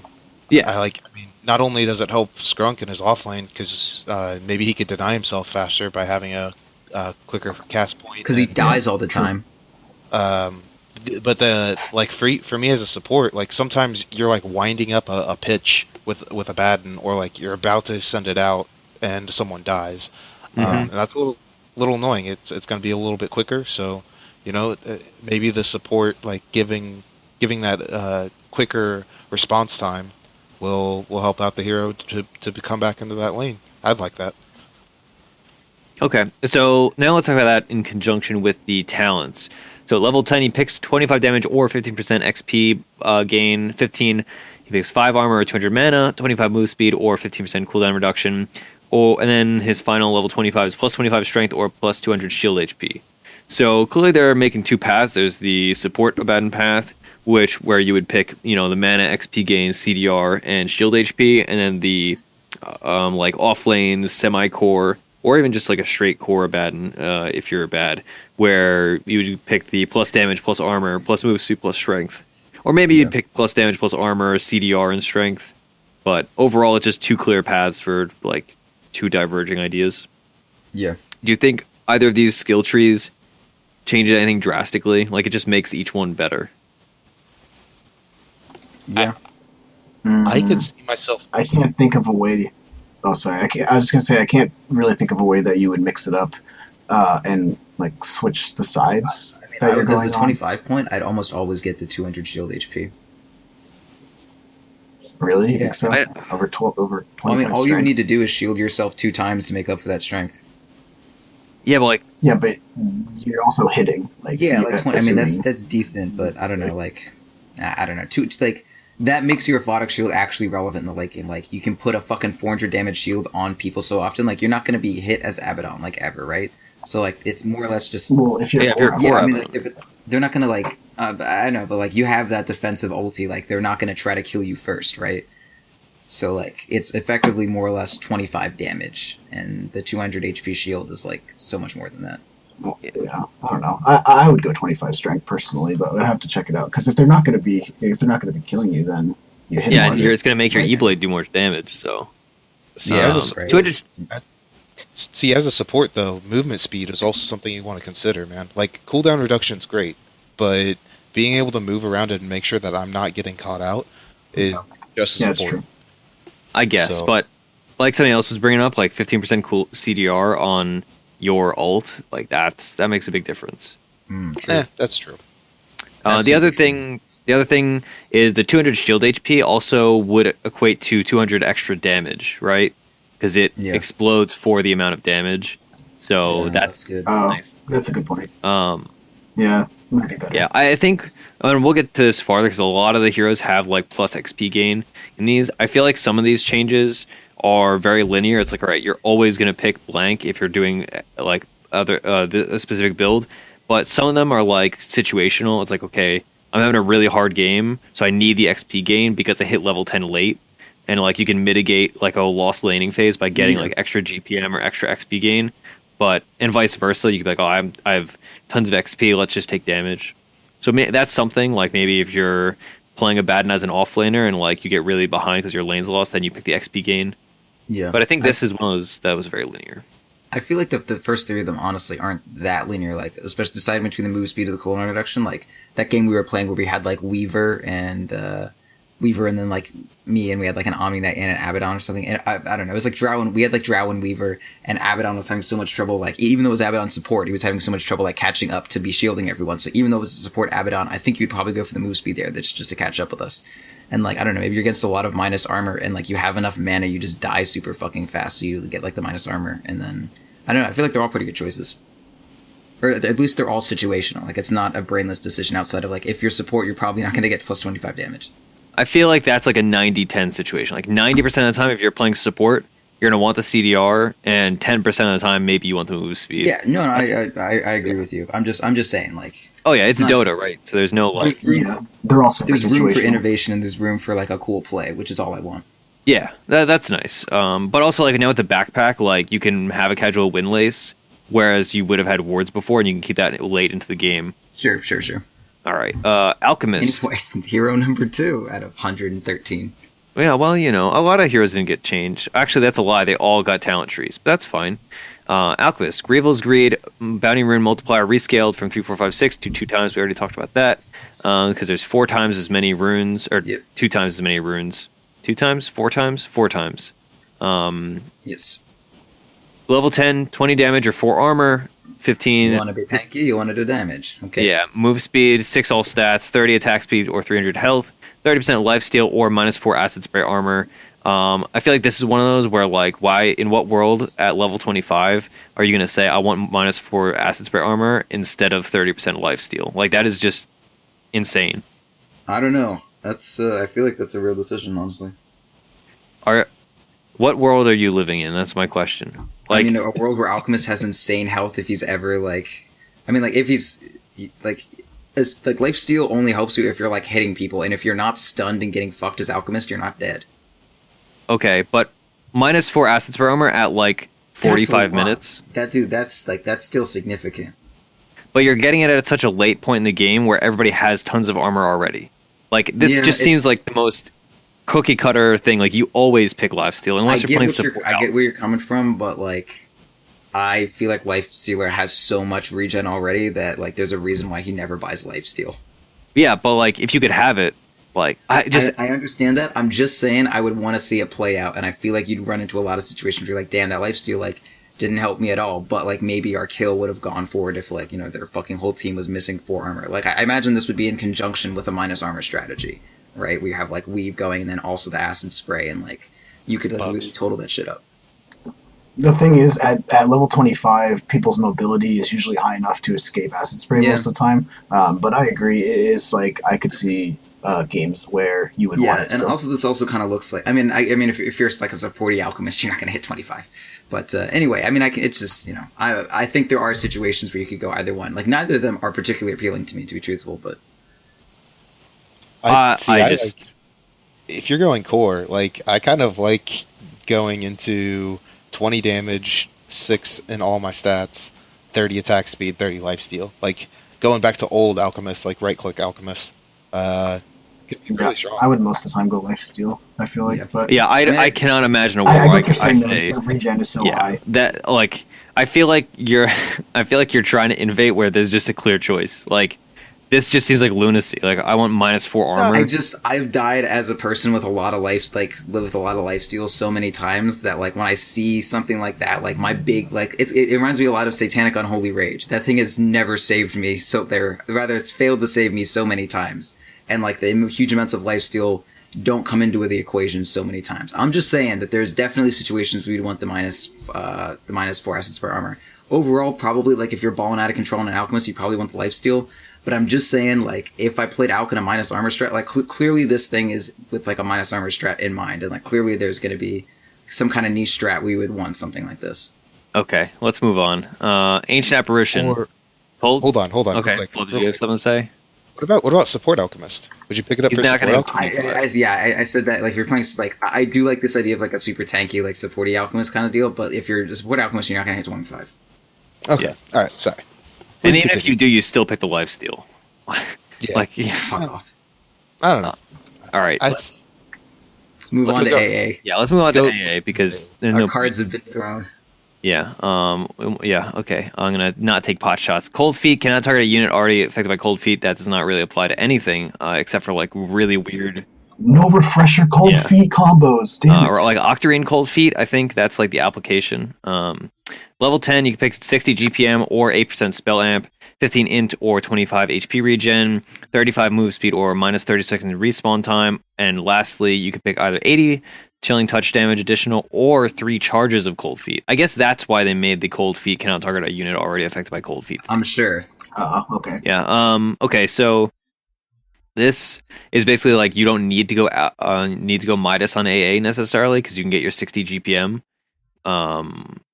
And if you do go Midas, I guess you pick the spell amp, right? And like Yeah, I guess it's just a decision. Like, if you feel like you're never going to get the gold for Midas, you'd go that. But the spell amp is probably, like, better overall, because you really don't want that many items after you get Ags. You would never go full greed and stack Midas plus. I probably would. I think most people wouldn't. Yeah, I know you would. I think I would do that. If you can get to the Midas, like, I mean, you don't really need, like, what do you need besides Ags, right? Like, I mean, like, 60 gold per minute is good, don't get me wrong, but, like... Yeah, you need a scythe, and you need, you need it. Octarine. Well, see, I played a bunch of AA games where I was doing this build where you just go like Midas, Ags, Aether Lens, Octarine, and I went the Aether Lens solely for the spell amp. And so now, like, I could see somebody being like, all right, I already have Midas, I'll get the spell amp, and then I won't because if you have Ags spell amp on your ult, like, it's an absurd amount of damage. But I think in most situations you're going to take the 60 GPM. These choices are really cool, though. Yeah, I like these better. I like and I also I like the respawn time too. I mean, I guess because I want to say like a lot of these are for like heroes who have really big ultimates. Like if Ancient Apparition already casts his ulti and then he like dies and then respawns, like it doesn't really matter, honestly. It depends on your lineup too. If you have a heavy spell damage lineup, then you want to go with the spell amp. So real quick, because I know this on Sniper, I have never built this item because I just never thought of it. But if you use a refresher, do you get all 3 of your charges back? I don't believe you get all the charges back. I don't think so. Let me test it real quick. Good question. I don't know. Okay. While we're doing that, let's talk about AM. AM now has an Aghanim Scepter that causes Spell Shield to passively block and reflect a targeted spell once every 12 seconds. It is disabled with Break. I was talking about this on Twitter. I think this just means you're never going to play Lincoln's AM anymore. But if it's a BKB game, you're still going to have to go BKB. But I could easily see this being bought. That's a good point. In games where you would have bought a Lincoln's. I'm into it, honestly. Interesting. Yeah, that's super cool for an Ag Scepter upgrade. It's very thematic, but it's really cool, and it's a great ability. It's awesome. It's just like a better Lotus. You're gonna have to think about what you use to break it, because mana drain's great, but if you force staff them to break it, you're gonna get force staffed and stuff like that. I don't know. It does not refresh your charges. All right. Glad we got Refresher Sniper out of the way. Dude, what if think about this. If you are running towards the anti-mage and then you force staff him, it will force staff you toward him, and then maybe you can make a play with that, cool. And you'll break his Lincolns. That's pretty sick, actually. The same effect as But that would take enough time that he would just blink away. Is blink so cold? Yeah, you're right. If you're in range, actually, because you could target the force staff at him from Fog of War if he was not fogged. Yeah. So maybe that would be a pretty sick play. That'd be some MLG 360 no scope stuff right there. Let's talk about his talents though. 6 strength or plus 20 damage, 20 attack speed or 250 HP, 50% evasion or 10 all stats, 2 seconds minus blink dagger cooldown or 25 agi. So these are actually pretty dynamic, I think. As the AM, as somebody that plays a lot of AM, I would say I would almost always take 20 damage. Yeah. And then after that, it kind of varies. I think most of the time I take 20 attack speed, but I could see very easily a world where 250 HP is the pick. Yeah. At 20, I think if you're doing a butterfly build, you go to the 10 all stats. If you're skipping butterfly for some reason, you'd go for the evasion just as a surprise factor that people would not expect. I feel like you'd always go for the stats unless you were against someone who had a bash. Because if someone's gonna man up on you, they're gonna man up on you, right? Yeah. Well, I was just thinking. I just wouldn't want to get bashed. I'd want to be able to blink away if I didn't want. If they were gonna outman fight me, I'm probably gonna try to kill someone else first, right? Yeah. Are you talking about the evasion or compared to stats? Yeah, I would only go the evasion if it was I was gonna let me avoid a Spirit Breaker bash or a Faceless Void bash. In general, I was mostly just stats is just better. Yeah, I was mostly just thinking if they're not going to be able to build MKB, then you go for the evasion. If they have cores that just don't build MKB, then the evasion's gonna be great. Yeah, maybe. But if they are gonna build MKB, then you go for the stats. Or if you for some reason are gonna be locked item wise and can't build butterfly, then you could build the evasion, and they would think oh, I don't need to build an MKB, and then they're missing 15% of their hits on you, and it's oh, sick. All right. Yeah, no, I think that's a super minor thing though. But for, I'm just I'm building butterfly. Give me some stats. Yeah. At 25, do you think you go for minus 2 seconds blink cooldown or 25 agi? I think Look at usually you go your for... blink is fine. Yeah, that's what I was thinking. Any other thoughts from the non-AM players? I'd get agility. Yeah. Nothing else besides Just not that. skill them. Yeah. I think that this is a pretty even one. I think that the other ones have kind of more linear paths so far, but I think AM's is pretty back and forth, in my opinion. Yeah. I could see anything working. Yeah. Okay. I think this is a very situational one, especially like, yeah. All right. Arc Warden, proud. You're the Arc Warden player. Yeah, he got hosed, dude. Honestly, like they wanted to put him into captain's mode, but they wanted to nerf the shit out of him before he was, put in there, which is fine. It's good that they did that. But he's I'm pretty sure he's pretty weak now. Earlier, I didn't think he was overpowered. I thought he was definitely strong, but not like crazy. And he had a lot of very, very clear weaknesses that a lot of people just weren't used to. Like no one knows how to you ask anyone like, oh, yo, what do you pick against Arc Warden? Like people would be like, oh, I know what he doesn't do that well against mid. Yeah, PL, but PL's so weak, so it's like not that big a deal. But yeah, I mean like anyone who gets in his face, like an axe, a phantom assassin, a spirit breaker, like anything that just walks through some spark rates and doesn't give a shit or walks over them, fucks him. But like Arc Warden would do well because no one really knew what to pick against him. But like after he sees more play, like it's died down a lot, and the only people who are playing Arc Warden now are like legit Arc Warden players, so they look good because they're they're only playing him because they're good at him. And I think overall he's like not that great, and these nerfs definitely fucked him. Like the flux cast range is pretty rough. Like early on, it's kind of pretty hard to get those fluxes out. The Tempest double, no longer copying consumables, is honestly the biggest fucking nerf I could have ever thought of, and I thought that was one of the cool things about the hero. Like I'd drop my double and then I would like bottle up a teammate like 3 times. They'd be like, oh wow, that's so cool, thank you. Or like salve a teammate or mango a teammate or whatever. But now it's just like, I don't know, the fuck do I have to get like runes all the time and shit? It's kind of shitty. And the cooldown for the double went up as though it already wasn't pretty bad. Like if you miss your Midas on a Tempest double now, you're just like fucked. And the gold and XP bounty got increased. It's just like nothing good happened to Arc Warden, and he was already, I think, decently balanced. But I don't know. Maybe I'm just biased. Yeah, I mean, I think he was definitely OP in the right hands, and like if he was entering captain's mode, all of the pro players would like figure it out and like play him at the utmost level, and it would just become silly. Maybe the BKB charge thing on Tempest double is definitely, I think, the biggest difference in like the grand scheme of things, though, because that like ruins a lot of those like cheesy. Hence, like a 30% increase on Tempest double cooldown, like that's a big deal. That's like a huge fucking deal. I think I agree with you. I'm just saying, like, I think the BKB thing is the biggest deal. In like how it changes. I don't agree. Like, I mean, like the thing only lasts for so long, anyways, right? And it's not like, I don't know. And he doesn't deal that much building damage. Like, I don't know. Okay. So let's go to the talent tree. 125 health or 120 or just 25 attack speed, 30 damage or 8 strength, 10% CDR or 100 attack range, 30% lifesteal or 175 spark wraith damage. Proud, what do you think you pick in this? Because if you're taking damage, you're dead anyways. Then I would get 30 damage, because if you're taking damage, you're dead anyways. Then I get, oh man, that one's tough. Like, do you need more fucking double? Or do you need 100 attack range? Probably just the attack range. Like who you really? I feel like they're one of the big reasons why they nerfed the Tempest double cooldown was because of the choice to get CDR at level 20. It's only 10%. It just puts you to 36. Like that's not great. I guess, yeah. 6 seconds is not a lot. But like it also changes the cooldown of everything else. Yeah, like they're already very low cooldowns. Like you're mostly you're mostly reduced by your like cast time and finding places to put these than you are like the actual cooldown of them. And then what do you think? 30% lifesteal or 175 spark wraith damage? Spark wraith damage. I mean, like if you're really talking lifesteal, it's just not like lifesteal is good for sustain. It's not that good for fighting. Like Arc Warden is a squishy ass like. Lifesteal on snipe, like it's like getting lifesteal on sniper. Like if you're taking damage, you're pretty fucked anyways.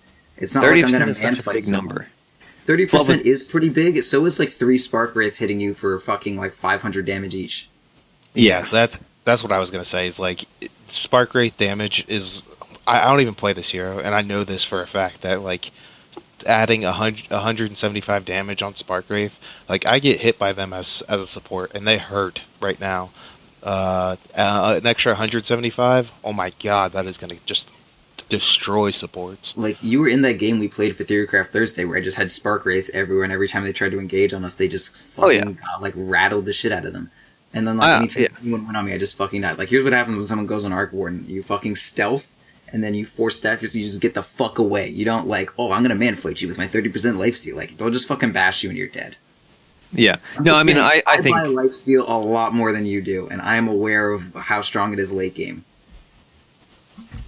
It's just like Arc Warden was the wrong one to bring this up on. I think the spark rate damage makes sense, but 30% of lifesteal is a lot, especially at level 25, right? It's not like level 15 where like you have like 2 items. It's like, oh man, I'm 6 slotted. Like 30% is a big number. All right. Yeah. I understand that, babe. It's okay. All right, Let's I go think on. you're so... Oh, God, the Alchemist thing is going to bother me to no end. Okay, so Axe, no changes, but he did get, obviously, a talent tree. Level 10, 6 strength or 3 mana regen. 15, you have plus 75 damage or 250 health. 20, you have 25 HP regen or 30 movement speed. 100 battle hunger DPS or 15 armor at level 25. Skrunk, what do you think you do on Axe? This is tough. I think he has good choices on everything. I think I'd probably go strength. Yeah, I'd go strength. My mana regen's fine. The second one, I don't know about that. 75 damage or 250 health is really tough. Because, like 75 damage is a ton, but the health will let you get more spins off. And most of the time, all your damage is coming from your spins.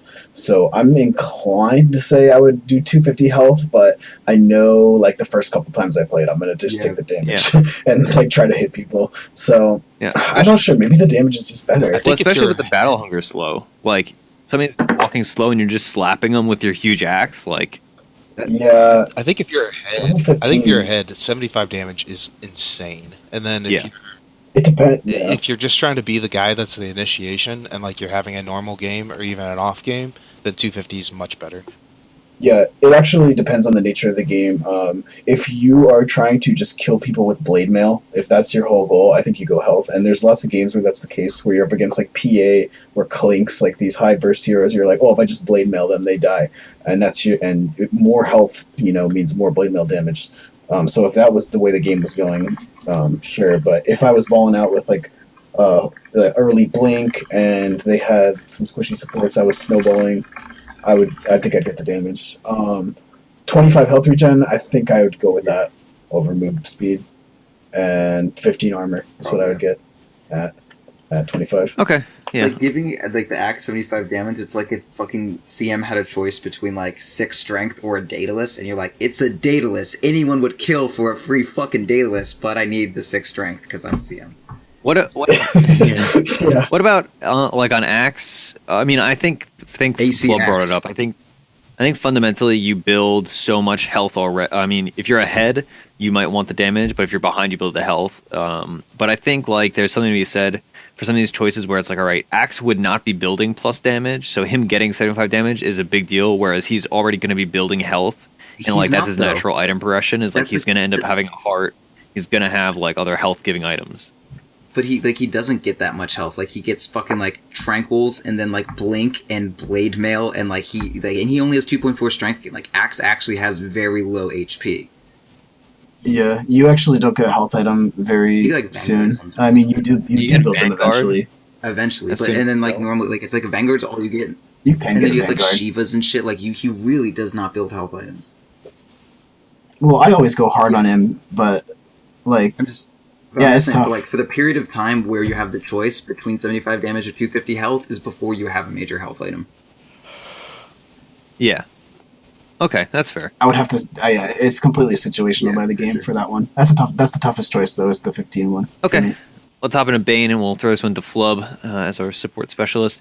At 10, you pick 6 armor, 200 mana, 15, 25% XP gain, or 250 health. At 20, it's either 35 movement speed or 175 cast range. That's a new one that we haven't seen yet, this review so far.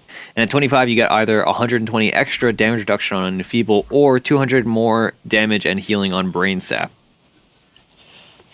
Well, I feel like if I'm looking at this, I would actually probably go armor at level 10, I feel like there's a lot of stuff to like stop you, and like yeah, generally you would like to have the plus 200 mana, but I'm always building a mana boots on him, and mana boots helps keep your mana where it's at, and like getting the extra 200 is nice, but I'd rather just use my items for that. Really, like I think this is the case of what you were making before for Axe, but for Bane, like at level 10, I should have those items up and running.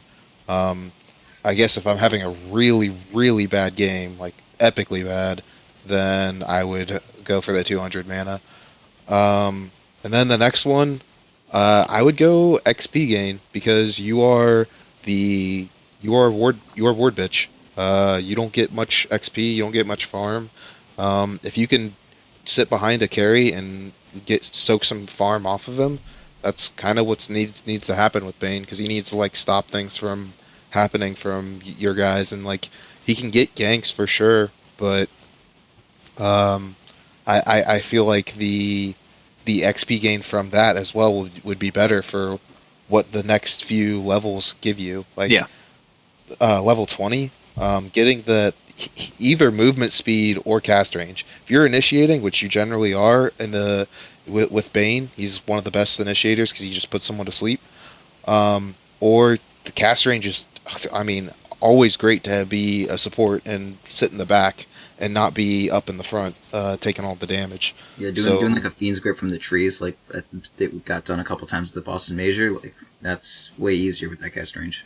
Yeah. Oh yeah, I mean, adding that cast range plus the now 220 cast range on Aether Lens, over about 400 cast range more on that. That is, holy crap! You're like a few screens away. That'd be pretty cool, yeah. And then on 25, I feel like thinking about it, I mean, it's nice to get that extra heal, but that's not what I use it for. Like the making Enfeeble basically be another ultimate sounds way better in my opinion than Brain Sap, because like Enfeeble's good, but like it loses its value once you get to the late game. But adding another 120 like actually makes it a useful skill again. So then you're instead of a 3-skill hero, you're a 4-skill hero again. So. Yeah, that makes sense to me. I agree. I think like especially after the Boston Major, like Enfeeble is such a wild good ability during certain phases of the game, and this just like brings it back to being relevant in that late phase of the game.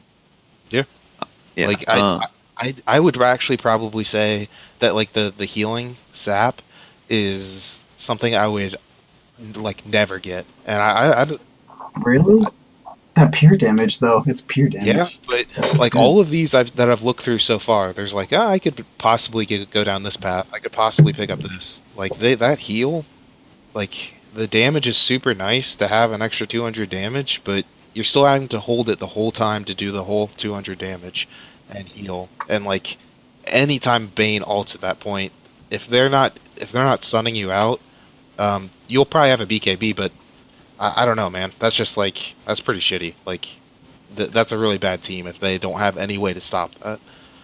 Yeah, I feel like the theme with a lot of these talents is that like there's one that is like always going to be good, and then one that's situationally good.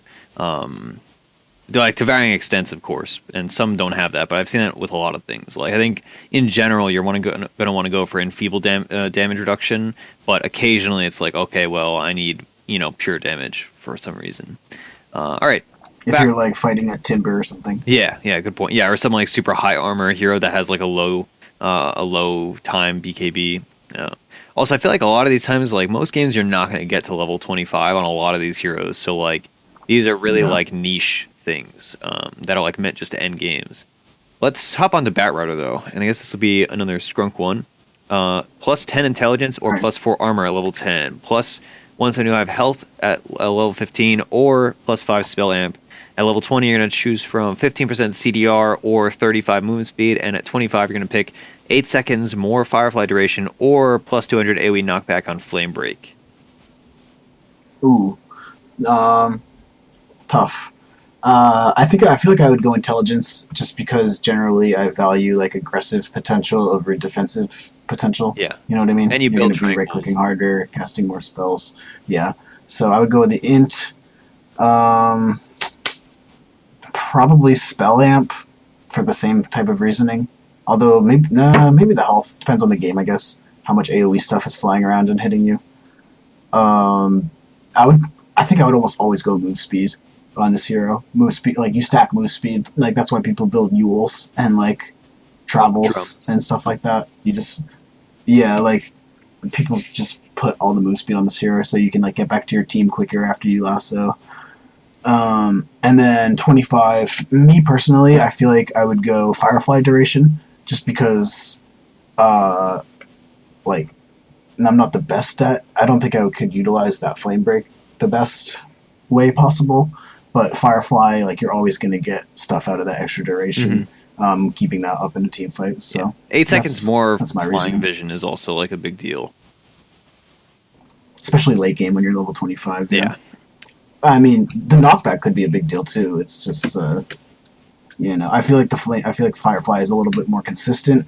Where you'll see some pro player make some sick play with Flame Break ability, and everyone's going to lose their shit. But it's only going to happen every once in a while. Yeah, Coddle with him. Oh my god, all the push away. Just push people away. Yeah. The other, like, the big thing about Flame Break now is that, like, so recently they changed it so it doesn't interrupt things. And, like, if it interrupted things still, and it was, like, what would that be, like, a 450 AoE? Like, that would be absolutely absurd against heroes like Witch Doctor or CM. But now it doesn't break things. So, like, you're probably going to go for the Firefly. Yeah, and, I mean, with an AoE that big, lots of times you just mess things up. Like, Yeah. I've seen it happen where a Void goes in Chronos, and then like right before the Chrono gets cast, everyone gets knocked to the side by Coddle, and no one gets Chronoed, or only one person does instead of 3 or something like that. So I like the Firefly. All right, let's move to Beastmaster, another offlaner. And jungler, I suppose, if we're still considering jungle as a position. At 10, you choose 15% XP gain or 20 movement speed, 15, 12 strength, or minus 25 seconds respawn time, 20, 12% CDR, or 300 health. At 25, you get 175 wild axes damage or 120 damage flat. And I assume that's 175 per axe, or maybe it's 175 cumulative between both axes, not sure. Yeah. I feel like I'd go the XP gain. XP gain, 12 strength, probably cooldown reduction.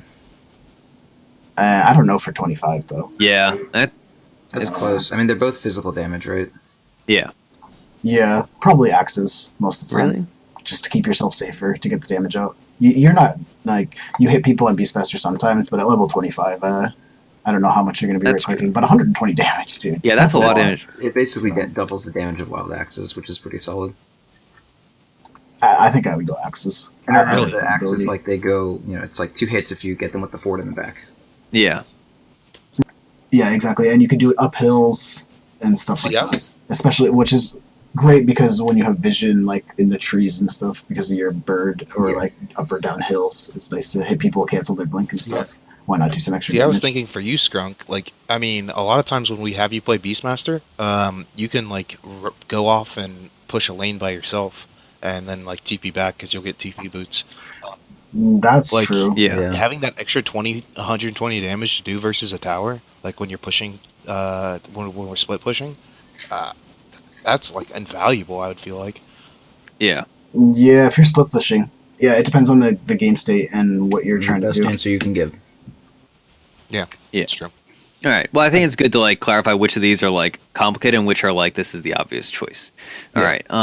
Bloodseeker. Here that none of us really play. I do, but I'm I a didn't Bloodseeker. like play it seriously. You guys are disgusting. Thirst now lingers for 2 seconds after the target dies, so it gives vision of an area. So that's okay, I guess. Well, it also, like, you keep the insane, like, move speed and damage Oh, and shit.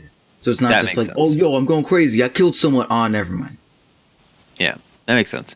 All right, so talent tree. At 10, you pick 5 armor or 25 damage. At 15, you pick 30 attack speed or 250 health. At 20, you pick 30 seconds respawn time less or plus 10 to all stats. And 25, you have minus 7 blood right on the cooldown to blood right or 30% lifesteal. Again with the 30% lifesteal thing. Okay. All right, I'll take this one, babe. Go for it. So at level 10, I feel like you'd get the 25 damage. When you're at level 10, like, you're just trying to kill a motherfucker super fast. Like, you're not tanking a bunch of damage, and you already have good base armor. Not that big a deal. Attack speed or health? I feel like I go with the health. You don't need attack speed that much on this hero. It's decent, but like you want the health so that you can like do some shit with your blood rage or whatever and not die from having the extra damage. Like just being the tanky ass blood seeker is great. I would probably take 10 to all stats. Maybe the respawn time. I mean, that depends on the game state. Like, am I dying or am I just going buck fucking stupid?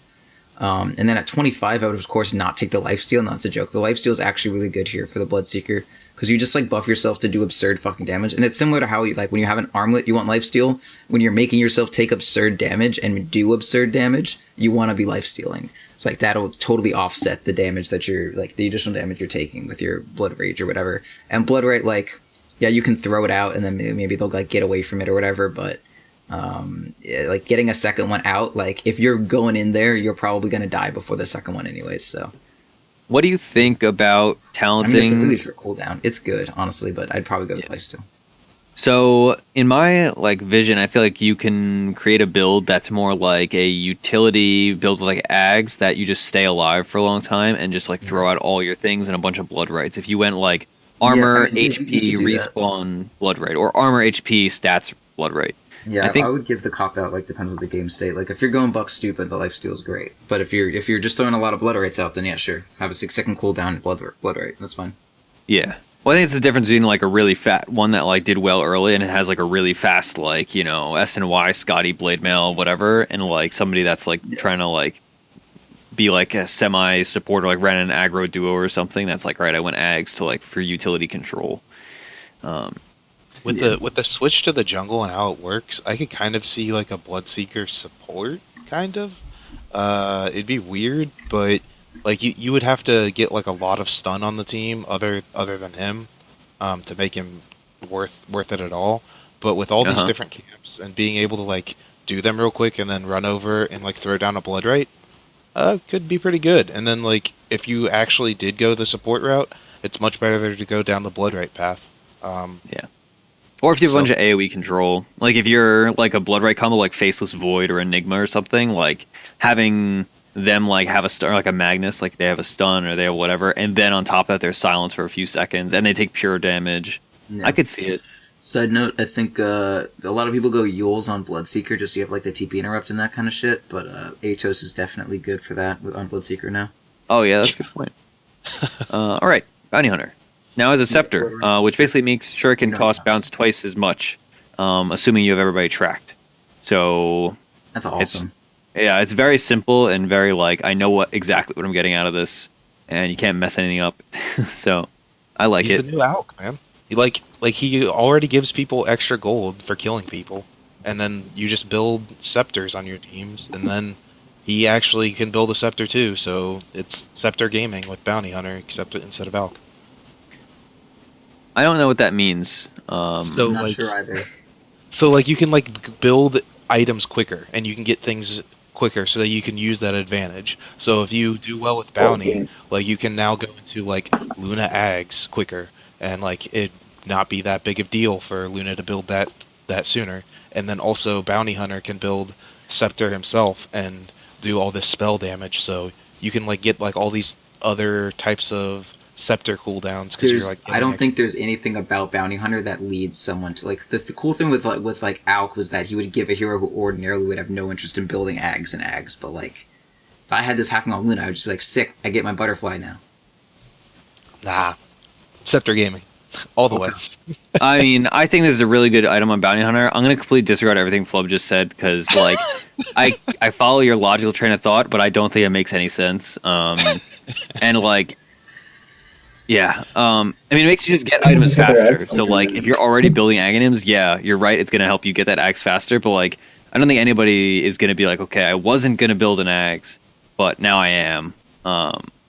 Anyway, I think this Aghanim is really good. I think it gives you more logical progression after, like, Greaves. Whereas now it was like you just build a bunch of random utility items. Now it's like, or before you just built utility stuff. Now it's like, okay, unless we really need like a pipe or a Vlad's or something, like I'm just gonna build axe and do a hella damage. It's a ton of damage, especially if you're getting it like you have a ton of tracks out and you get tons of AoE damage. Track is what, like a 320 damage move, 340 something like that, 350. 325 on Shuri, yeah. Yeah. All right. So I think we're all in agreement that it's good. All right. So at level 10, we pick either 175 health or 15% XP gain. At 15, you pick 40 attack speed or 15 movement speed. At 20, you pick 10 spell amp or 100% or 100 damage. And at 25, you pick evasion or minus 5 seconds Janata cooldown. I know Skrunk and Flubb are 2 resident bounty hunter players. Skrunk, you want to go first, man? What would you get at level 10, Flubb? Level 10, I'd definitely go XP, man. Like, all the way. Yeah, I think I would too. You don't really need the health. If you can get to your bounty like quicker, get to your next bounty level and get your team even more gold, yeah, all the way. Yeah, I suppose. My thing is like bounty hunter is you really want to get experience up to level 7, and then once you're 7, you're like pretty good. So like getting experience buff at 10 is like not that great, but 175 health is not that great either. So I would just go for experience probably. Yep. I would always go experience in that situation, and then I would probably always go move speed. Like Move speed, yeah. I need to get in, get out. Attack speed doesn't synergize with Janata at all, so. Yep. And Yeah. Yeah, exactly. That was just... I would go damage. Yeah, honestly. really, I feel like spell amp. Well, if you're going the scepter, then spell amp. But Yeah, if you're going scepter, I guess, and you go maybe, but 100 damage, dude, you hit people. Like that's your job is you got to put your slow on people with Janata. That's one of your skills you got to get off. So you may as well like buff that up, dude. yeah, it's just I'm thinking about all the like items that I get as like support bounty, and it's all like greaves, things that like don't help my auto attack. So like 100 damage is nice, but I have nothing else that like at level 20 I'm not getting like crit or anything. Well, Janata crits. Yeah, you have crit. Well, also, like, if you're not building damage items, then, like, having the plus 100 damage so that you suddenly do damage, there's some value to that. Or, like, if you're just... I think, in general, I'd go spell amp. Because, like, even if it's... Like, my only thought was, like, oh, you'd go 100 damage if, like, you're going to the backlines and, like, killing a Skywrath or, like, some supports really quick. But, like, you could do that just as well if you have 10% spell amp on, like, a double shuriken. A double shuriken will increase your damage by about 100, and the plus 100 damage with Janata is obviously way more than that. Yeah, but I mean, you're doing the spell amp to everybody, but you're only to a bunch of people. Yeah, you're not wrong about that. But I'm just saying that there's definitely a case for the 100 damage. Yeah, absolutely.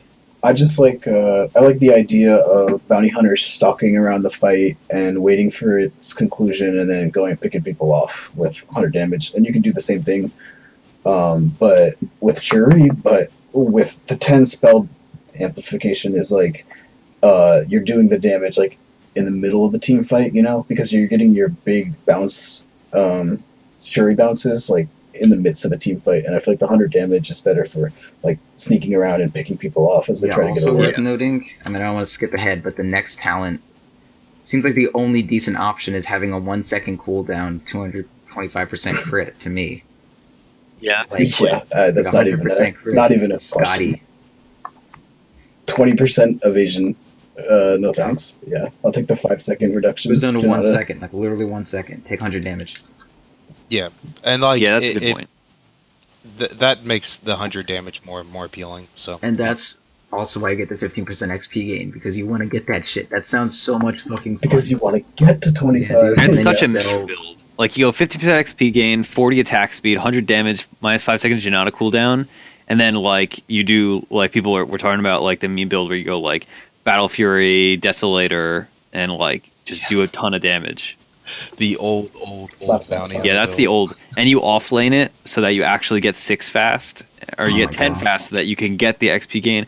There's definitely be some meme builds for this, but I think, in general, the, like, correct build is not to do that. But I could see, like, even if you do, like, the generic, like, support, like, Greaves, Axe, Bounty Hunter, you still could easily, at 20-25, go 100 damage and then minus 5 seconds Janata. Yeah, no, I mean, I That's think you just go, like, XP gain, movement speed. The 40 attack speed doesn't help. It's not like that's going to increase your Janata, and then you just get the, like, damage in Janata. Why not? Sounds good. All right, so next one. It's still a long one with a lot of changes, so you guys could chat about this one for a while. Brewmaster. Earth Brewlings Demolish increased from 150% to 300%. Storm Brewlings Dispel Magic damage to summons increased from 850 to 1,000. Drunken Haze is now a projectile, 1,600 speed, so very quick. Drunken Haze cast point reduced by 0.1. Drunken Haze no longer has different durations for heroes and creeps. No longer has a radius. It now slows much better in the later stages, but less at level 1.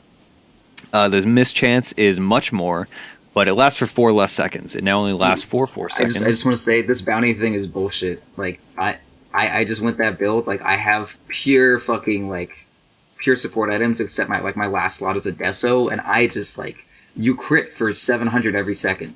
It's incredible. That's actually wild. Cool. Yeah, dude. Against what are you critting for 700? Well, I mean, the number that pops up, you don't actually crit for that much damage because I know. I'm just saying the red number that pops up, and it's the same because that's its face value. Yeah, gotcha. Yeah. Now, the more that we think about it, it actually seems kind of ridiculous. All right, I'm gonna go to the bathroom while you guys take care of this. Can be honest. That was my plan. Oh my god! All right. That's all right. Me and Skrunk got this. Yeah. Drunken Haze mana cost is less. I actually like Brew, but I don't think this brings back mid Brew. I think it just maybe you could play offlane Brew. And then for talents, he has 25 AS or 3 mana regen. 15, you get 20 move speed or 10% magic resist. At 20, you get minus 30 seconds respawn time or 20 strength. And 25, you get 14 additional armor to each primal spirit Brewling, or just flat 75 damage. So go at it, guys. All right, Skrunk. You want to talk about this first? Because I kind of want to get your thoughts on is offlane Brew available? Yeah, it seems okay. I mean, so most of these buffs are to Drunken Haze, right? And I think that's good for offlane, right? Yeah, you can just throw it on the carry and then try to out CS them. Yeah. That seems pretty good. And he's got all the bakings on the offlaner. You build Blink, you clap. But honestly, I haven't played that much Brew, so I think it's viable in offlane now, though, for sure. Yeah, see, I've always thought that he's been barely off from going back to that lane again, and having Drunken Haze, just having 70 at level 1, being a level 2 Brewmaster, throwing 70% miss chance on a carry at level 2 sounds insane, man. I think of how upset Proud would be if he had 70% miss chance constant laning. Yeah, no, that seems really good. You're right. If they do attack you with the supports, you still have the percentage chance of miss. If they with the whole crit thing that he gets, I forget what that ability is called right now, but yeah, me too. But I know. Yeah, and I mean he's still available, and I was actually playing it the other day. It was just yesterday, and I went into going Iron Talon first, and you can just go into the jungle Iron Talon like a creep. Yeah, honestly, if I was playing him 6.89 and you guys picked me Brew offlane, I would go Iron Talon and just jungle the camp and go to lane for a little bit and just weave between lane and jungle, and I think he's fine that way. Yeah. He has a lot of potential, man, and Drunken Haze hits an area, so you could hit the creeps too, right? And they would get 70% miss chance. Yeah, I suppose. And can you hit more than one hero with it? Yeah, if they're all they have to be grouped up. Yeah. So if they clump up and they're playing against a Slardar support or an Ogre support or something like that, that's pretty nice. What are we talking about? All right. So what about the talents? We're still talking about Brew and about how his haze. Drunken Haze. It no longer has a 200 radius. Oh, okay. Yeah, well, it doesn't have the 200 radius, but it's still great to put on somebody, and it has 70%. You could still put it on, Skrunk was saying, an Ogre. Ogre, comes to try to harass you in lane. You put that on him, and or a mid-game Sven or PA. It's all right, they jumped on our carry, but they don't have BKB yet because it's only 20 minutes or whatever, and then it's okay, you missed 70% of your hits, and our guy lived, and you're dead now. Drunken Haze. Yeah, and if you're offlaning and the enemy supports leave, you just throw Drunken Haze on their carry and start man fighting him, and controlling the lane that way. And if you're in a 1v1 lane, if we had an aggro try and then a safe lane 1v1 of a Brew versus a Faceless Void or some offlaner, he would just be missing constantly. And you just bully him out, you get a bottle, and then you can get the bounty runes that are to your left or right. And then, you could just constantly have him be missing. Great, I mean, you have to deal with the cooldown, but, Drunken Haze, I've landed against it, and like even though Brew kind of sucks previous patch, like maybe this could make him legit. And I still don't think he's a good mid. Anyway, let's get to the talents. Well, hold on real Okay. quick though. What we didn't talk about Brewling's Demolish too. It doubling the damage. Also, there's a chance that you could just like ultimate and push down a tower now. Yeah. That's pretty cool. 150 is like, oh, it's reasonable, but like 300 damage, extra damage. Oh my god, 300% extra damage. That's insane. So, I don't know. I feel like they like took him and they made him a definite offlaner now. Like I think that he is going to come out of offlane and like there's no other place to put him now. But it's going to be pretty hard to deal with him in any scenario. Like I'm trying to list through supports. It's pretty tough. I really, like, God. Okay, I wasn't gonna bring this up because like we've been streaming this on Twitch and like, well, for podcast sakes, we're not like interacting with Twitch chat too much, but taking some really good suggestions. Jordan Hansen just brought up the idea that now with the improved mango cost, it's only 110. You could theoretically start with 5 mangoes and like a fairy fire or something at level 1 to go to like an off lane. So you could be playing like Nyx Assassin or like Ogre Magi, and you could have like 9 passive regen at level 1 and just exist. I mean, you wouldn't have a shield, a stout shield or anything, but that was a build 3 mangoes. previously. Yeah. I don't know. I want a salve too. Sorry. Salves, dude. Salves aren't juicy and delicious. They're just like you drink them quick. I don't know. That seems just I like think maybe on Timber Saw, if you go like the 5 mango build on Timber Saw and just get first point reactive, then you have more health just regen. like health regen That's is kinda so absurd. Anyway, sorry, I don't mean to distract from that, but like that actually like I feel like on like high armor heroes is like That's legit. interesting.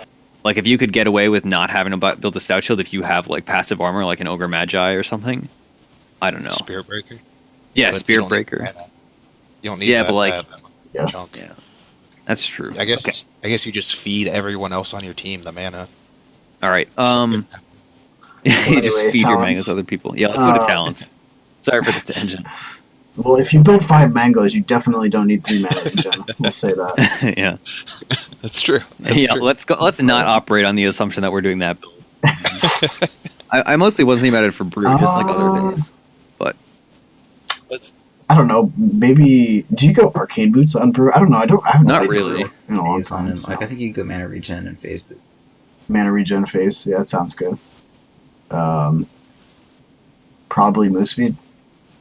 Depends how much magic damage. yeah, the I think enemy that's has. one that really depends. And it depends Yeah. like some of these are very like fighting brew style. Like you could do like a brew with like drunken haze, like a lot of points in drunken haze, a lot of points in drunken brawler, then have like 25 attack speed, have take 10% magic resist, 10% less magic damage, Oh, I and would then get have move 20 speed for extra that. strength for 400 damage. 400 health and 20 damage, and then 75 damage on top of that. Like you could do some crazy things with like a battle brew build. Yeah, I mean he's a hero with like evasion. He has melee. He has a melee crit, like a passive melee crit. All of those heroes are right clickers. So I've always been like, yo, why isn't Brew right clicking? And this is like, yo, maybe Yeah. you can right click with this kid now. Oh man, I want to try that. Yeah, I would go 20 strength. I would definitely go Yeah. 20 strength. instead of- Especially because like you're dependent respawn upon your time. ulti. Like, are you gonna Yeah. respawn faster Yeah. without your ulti? Yeah, Is that your exactly. plan? Fucking idiot. It's like, oh my, I died before I got my ulti off. Luckily, I got this respawn time. I don't know. And then the last one, I don't know. I don't. You'd go I would armor. 100% go armor. Yeah, probably. Yeah, with That's the traditional brew build, that's like with like ags and all that, you definitely go armor, especially after the buffs to the brewlings themselves. But I think you could legitimately do like a battle brew build with 75 damage instead of the primal split armor. And then it's like, oh boy, I'm dying. It's like, okay, I just primal split, and then you still have a good ult. Yeah. Like that's the ultimate get out of jail free card. Yeah, most of Brew's like effectiveness is based on his ulti, at least in the current version of it. So Yeah, current version Yeah, you does probably not go have with 75 damage, 20 strength, and 25 attack speed. But yeah, yeah, I'm into it. I actually really like these changes. All right, yeah, pretty cool. Bristleback. Silver Edge was not changed, by the way, so rest in peace, everybody that's affected by Silver Edge still.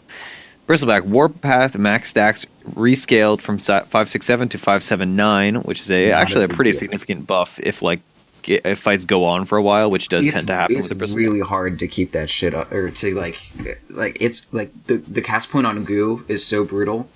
It's true. super difficult to get above 7. That's why you eggs, man. Yeah, this is a buff to bristle Ags, honestly. Quill Spray now deals damage as it quickly expands outwards, so it's not instantaneous. Yeah, that's like a really minor thing. At 10, you choose from 7 strength or 2 mana regen. At 15, you get 20 MS or 200 health. At 20, you get 45 attack speed or minus 30 seconds respawn time. At 25, you get 25 HP regen or plus 4 max goo stack. So I guess level 25, it's really only applicable if you are doing the Ags build, right? And even then, it's like Minor. Health regen on Bristleback is so fucking good. Because, like, Yeah, I'd go health regen. I'm trying to like think up a world where I go max goo stacks, but that's like if I have Ags Octarine, and I don't see myself doing that in any universe. Dude, if you're playing your Ags Bristle build with your negative armor strat with your level 25 Alchemist that has negative 4 armor, you pile that shit up, weave on top, Incredible. good to go. Yeah, but as far as the other stuff, I would go 7 strength, probably, and probably health. I don't know, if I had some like Hakuna Murano supports who'd never buy mana boots, I'd probably go with the 2 mana regen. But outside of that, probably the 7 strength. 2 mana regen's a lot, honestly. It's a lot, yeah. But I mean, he needs mana so bad. Next one, I mean, depends on whether you're being offensive or defensive more of the time, I suppose. Like, if you're not doing well health, if you are move speed. Because Warpath gives you % move speed, so the 20 base is really strong. Yeah. I just gotta say, I hate these respawn timer ones, and I won't see myself going them much Yeah, of I the think time. it's good on like some supports, but I think in general it's awful. Yeah, I like it on Venomancer. I like it if it figures very ulti dependent because it's like questionable. Veno and Clock is kind of cool, but like I just don't want to buff my deaths, you know? Like I don't want to give myself an incentive. Well, it's more about mitigating your deaths, but yeah, and it's like at this point in the game you're gonna have buyback, right? So like the respawn time is not applicable because it's like okay, I died, and it's either I buy back and we fight them, or they just take our Raxes and we lose. Yeah. And sometimes you're gonna throw your res timer off that of your teammates. Like if you get team wiped and they're pushing racks, and it's like, okay, bristles up, guys. Like the amount of situations in which that's gonna be effective is like See, I would argue the opposite, guys, because like if you're dying, you're gonna be dying last on bristleback. Like if you're our good bristleback, like they're gonna be chasing you down for a while. That's a good point, honestly. And then 30 seconds is a huge deal for you to come back, because then if you died, then they won't have their tank for like 30 seconds, and you do have to buy back. Like you can also spend more money like not having buyback. Like it's risky as hell to do that, but okay. So what's the cooldown to come off of at 20 minutes or 20 at level 20? 100 seconds. 100 seconds. So it only cuts down to 80. 70. I guess 70. Right, because you said 100 seconds. Well, it's 100 seconds is level 25. Yeah, that's what I said. Oh, you said 20. I don't know. I think it's like 80 or something. Yeah. So only a 50-second respawn? Yeah. 75 or something. If you're pushing their tier 3s and you have like tier 2 still up, I don't know. I think it's worth it. Like both of them are like not great, incredible choices. Yeah, I really like. The AS is not good. That's the game. I think it's like the difference between if you're playing like a safe lane bristleback strat or like an IO bristleback mid strat like MVP, or if you're playing like a space creating like big tanky guy in just like wreaking havoc as like an off lane bristle. But yeah, I don't think either are particularly life changing. I did like Skrunk's point overall about like it's gonna like skew your respawn timer from your teammates, and that's like honestly a really dangerous thing. Yeah. No, I think I think on bristleback specifically. Let's keep it going. Okay. Broodmother.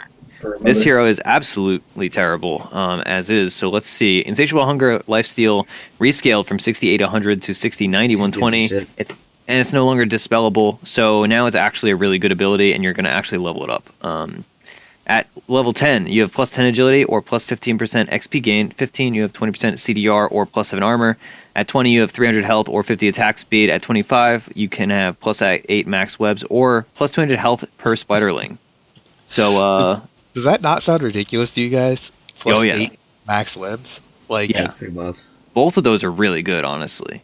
I don't know about the Spiderling help. Like, I get it that it's decent, but like, the damage of your Spiderlings is dropped off significantly by that point. Yeah, I would always go webs. Like 100%. Yeah. I feel like. You could walk over the entire map, like just sprint, just gone.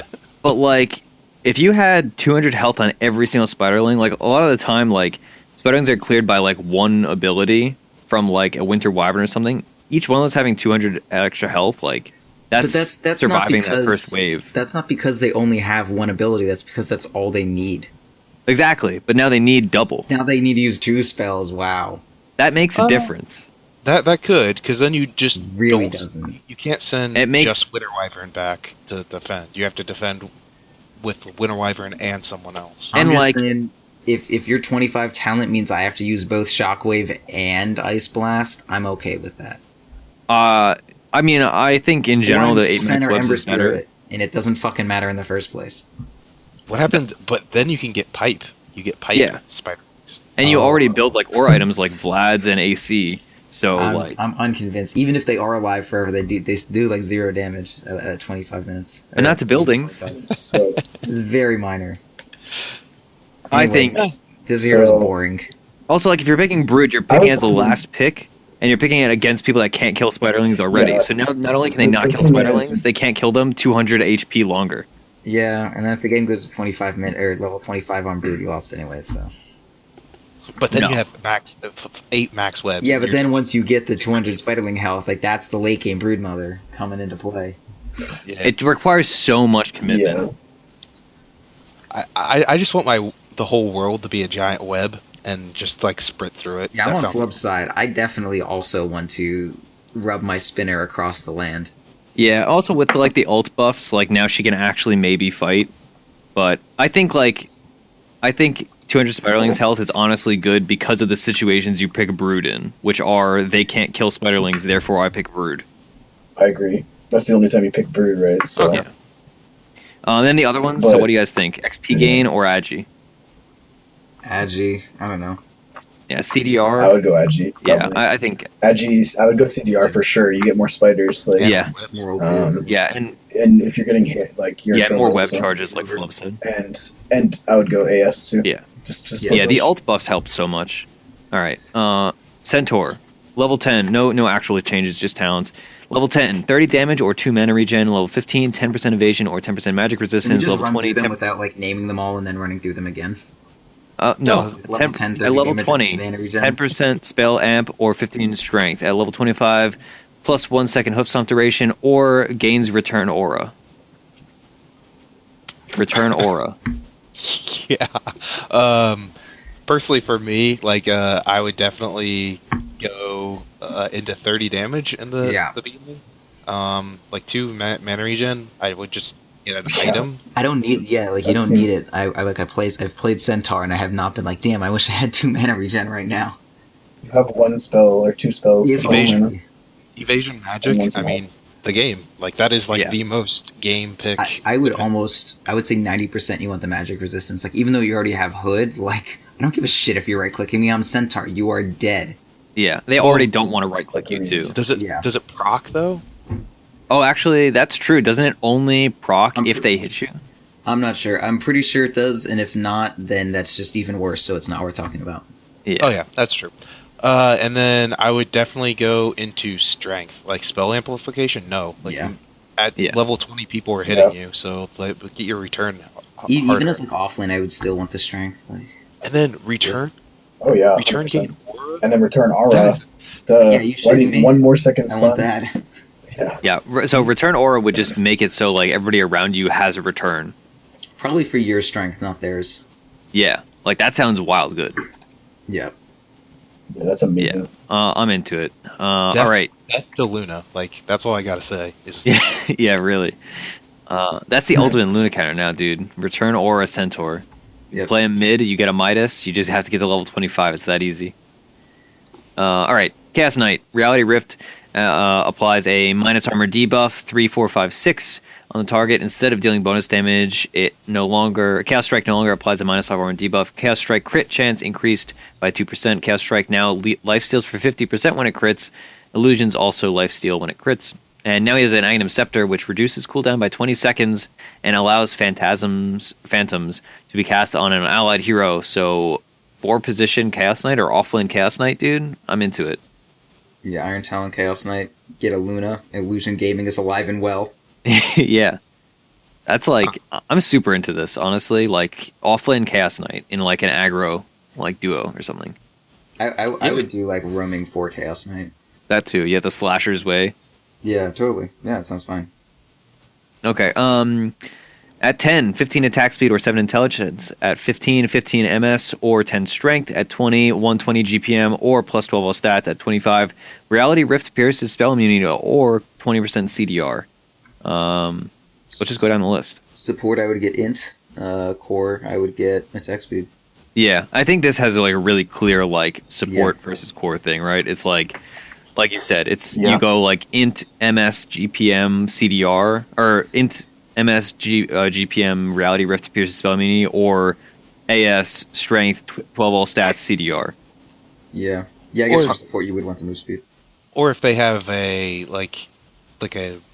a hero that you really need to get through their spell immunity. I don't know. Yeah. I could see modular. I think the 25 could go either way, honestly. But everything else, it's like very clear. Like one is for support, roaming, and one or even offlane. One is for. I think at 25, I would always want the 20% cooldown reduction because once you're getting to level 25, the BKBs are pretty low anyways. So yeah, that's a good point. Why not just like have an ulti again? Because it's always like, oh, my ulti's 20 seconds off cooldown. Because it's normally like you fight and then there's a big gap, but the gaps are always just long enough that your ulti isn't up again. But now it'll be like gap, 20% C reduction, I'm straight.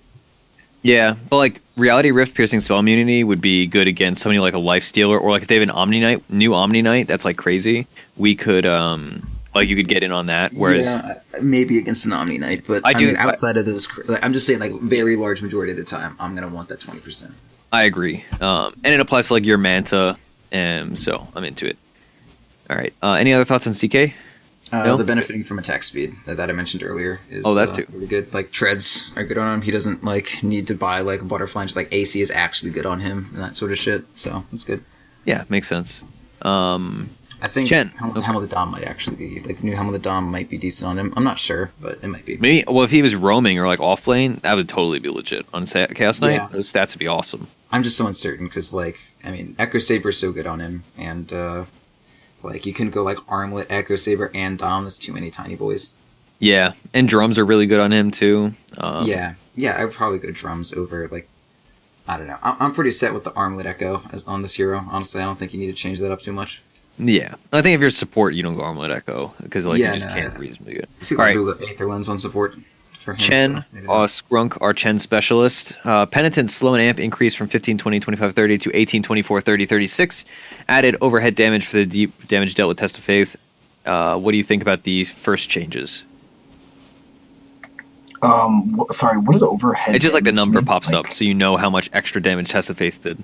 Oh, yeah, it's a buff, like a small buff. Penitence, I love Penitence. It's like underrated skill, so. All right, so at 10, 15 MS or 125 cast range. At 15, 200 health or 25% spell amp. At 20, you have 90 GPM or minus 40% 40 seconds respawn time. At 25, you have +2 Holy Persuasion max count or 200 Hand of God heal. What do you think? I think I would probably go cast range because most of the time, like you're in the back lines behind your creeps. You just want to. Yeah, your creeps positioning is more important, and also you want to be casting, sending people home with Test of Faith like in time. So, I mean, move speed would help with that too. Yeah. But move speed you care most about is your creep move speed, honestly. Yeah. So yeah, exactly. So I would go with cast range. It also lets you get your nukes off for longer, which is really cool. And on top of that, I would go spell amp because it stacks with Penitence really well. Because Penitence has like the damage amp already. So I would go those two and just be like a caster DPS type. Yeah, you'd go mid and go Dagon. Yeah. Does the spell amplification doesn't affect your heals, does it?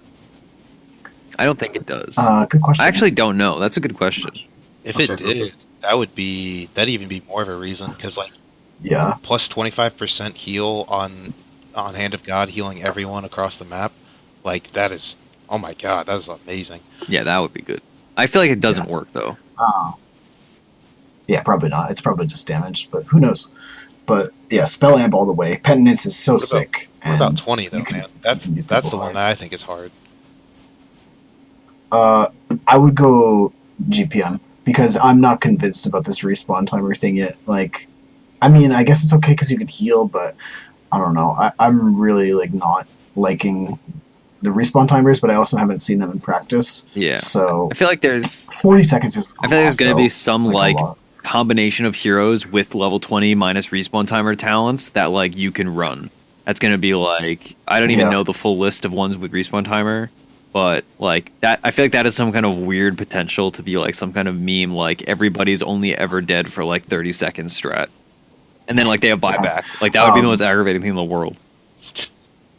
I don't know how The Dota is way to going to counter work. it is to get necro ags. that's it. That's the Well, way they to can counter. still buy back and then yeah.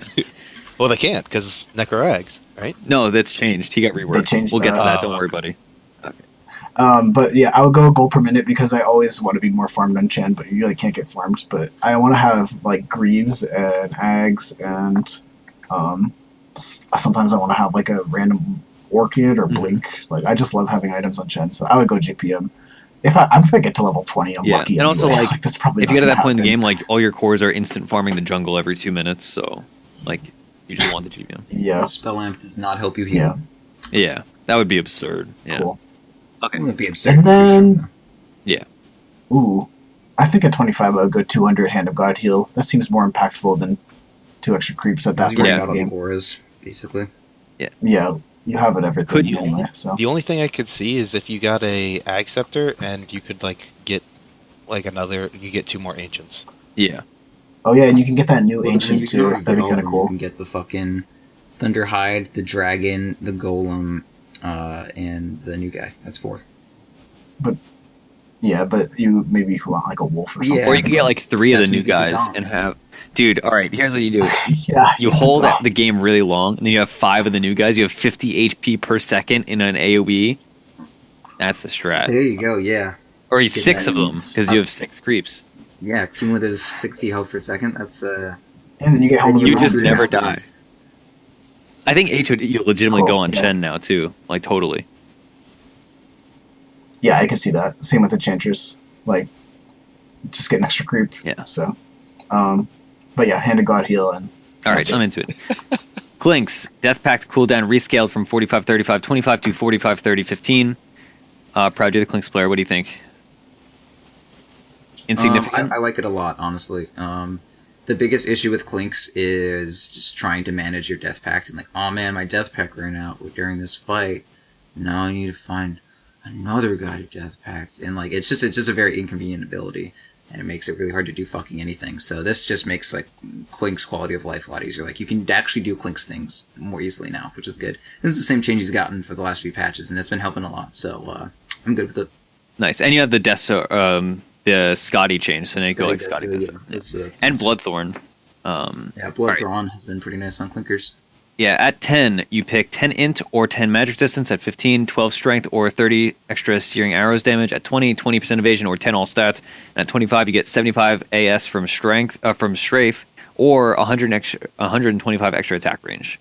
I go probably 10 magic resist at first because you want to delay your BKB as much as possible. Mm-hmm. And most you're going to be hit by like ranged spells. Like if a dude is jamming on your dick, you're fucking out of there.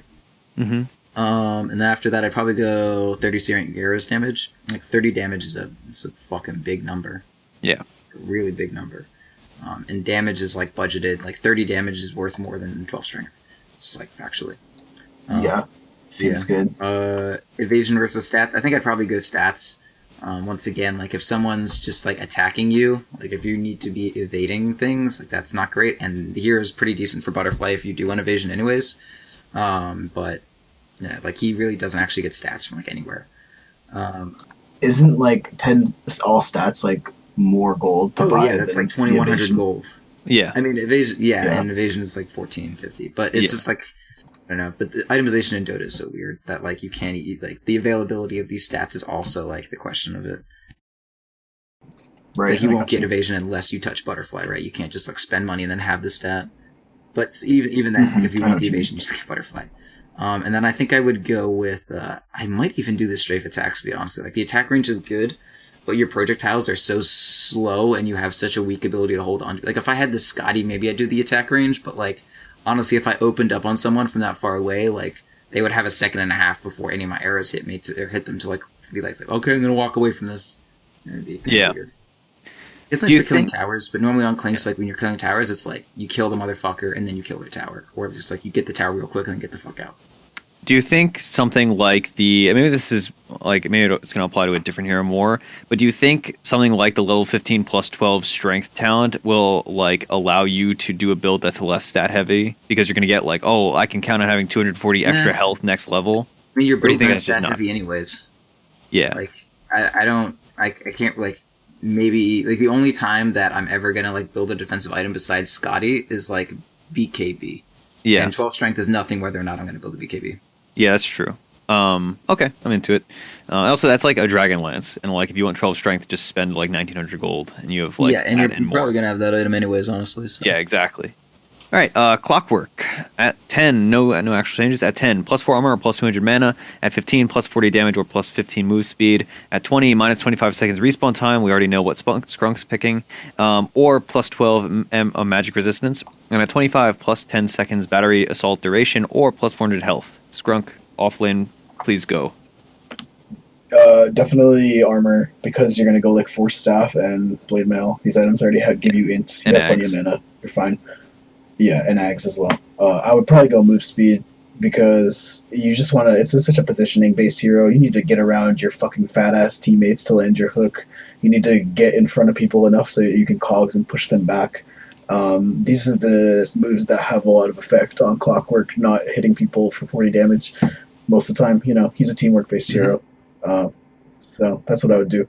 Yeah, like you said, this is the one where I'm like, 25, the respawn time might actually be good, because you can kind of just like throw rockets across the map, and also Clockwork dies a lot, but still, like, I would just go magic resistance. Like, you're in there, you're taking damage.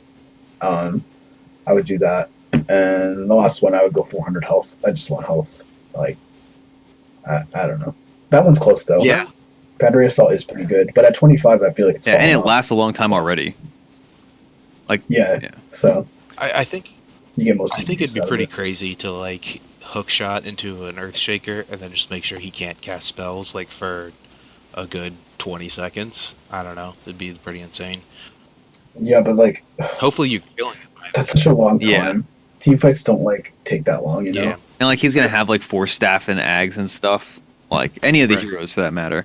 But yeah, right. I think I'm into the health. Also, like you're gonna have Blade Mail, so like that's 400 more potential damage you could do back to somebody. I don't know why they keep changing these respawn timers though. Like, if you're doing it for one person, why are you doing it less for another? Like, I don't think Clock should have 25 and Bristol should have 30. That just makes me not want to take the 25. Yeah, that's true. It is weird that they're picking a whole bunch of different ones, but I don't know. Maybe that'll be changed. Maybe like Ice Frog has his way. Yeah, maybe it's just gonna be like, oh, nobody ever picks this, so let's change it. Yeah. All right. CM, Aghanim Scepter change. Now it applies Frostbite to any unit that has been standing in a freezing field for over 2.5 seconds. An enemy can only be affected once if they stay there. What do you guys think? Do you actually pick this up? How about you, Flubb? Yeah, I would. I like to pick it up before, as like if I got to level like 25 and the game was going on for forever, or like if I got a situation where I was doing crazy well with Crystal Maiden and I could get like BKB and get the Ag Scepter. I kind of actually feel like that's better with how the new rooting system works. That it's actually a better ultimate. It does less damage, but it has the potential to do more damage, because generally smart people will just leave or just force themselves out. So if you can get an Ag Scepter early on her, it's worth it. But then again, you're Crystal Maiden, and Crystal Maiden is like the hard 6 support, so I don't really see that happening very often. Okay.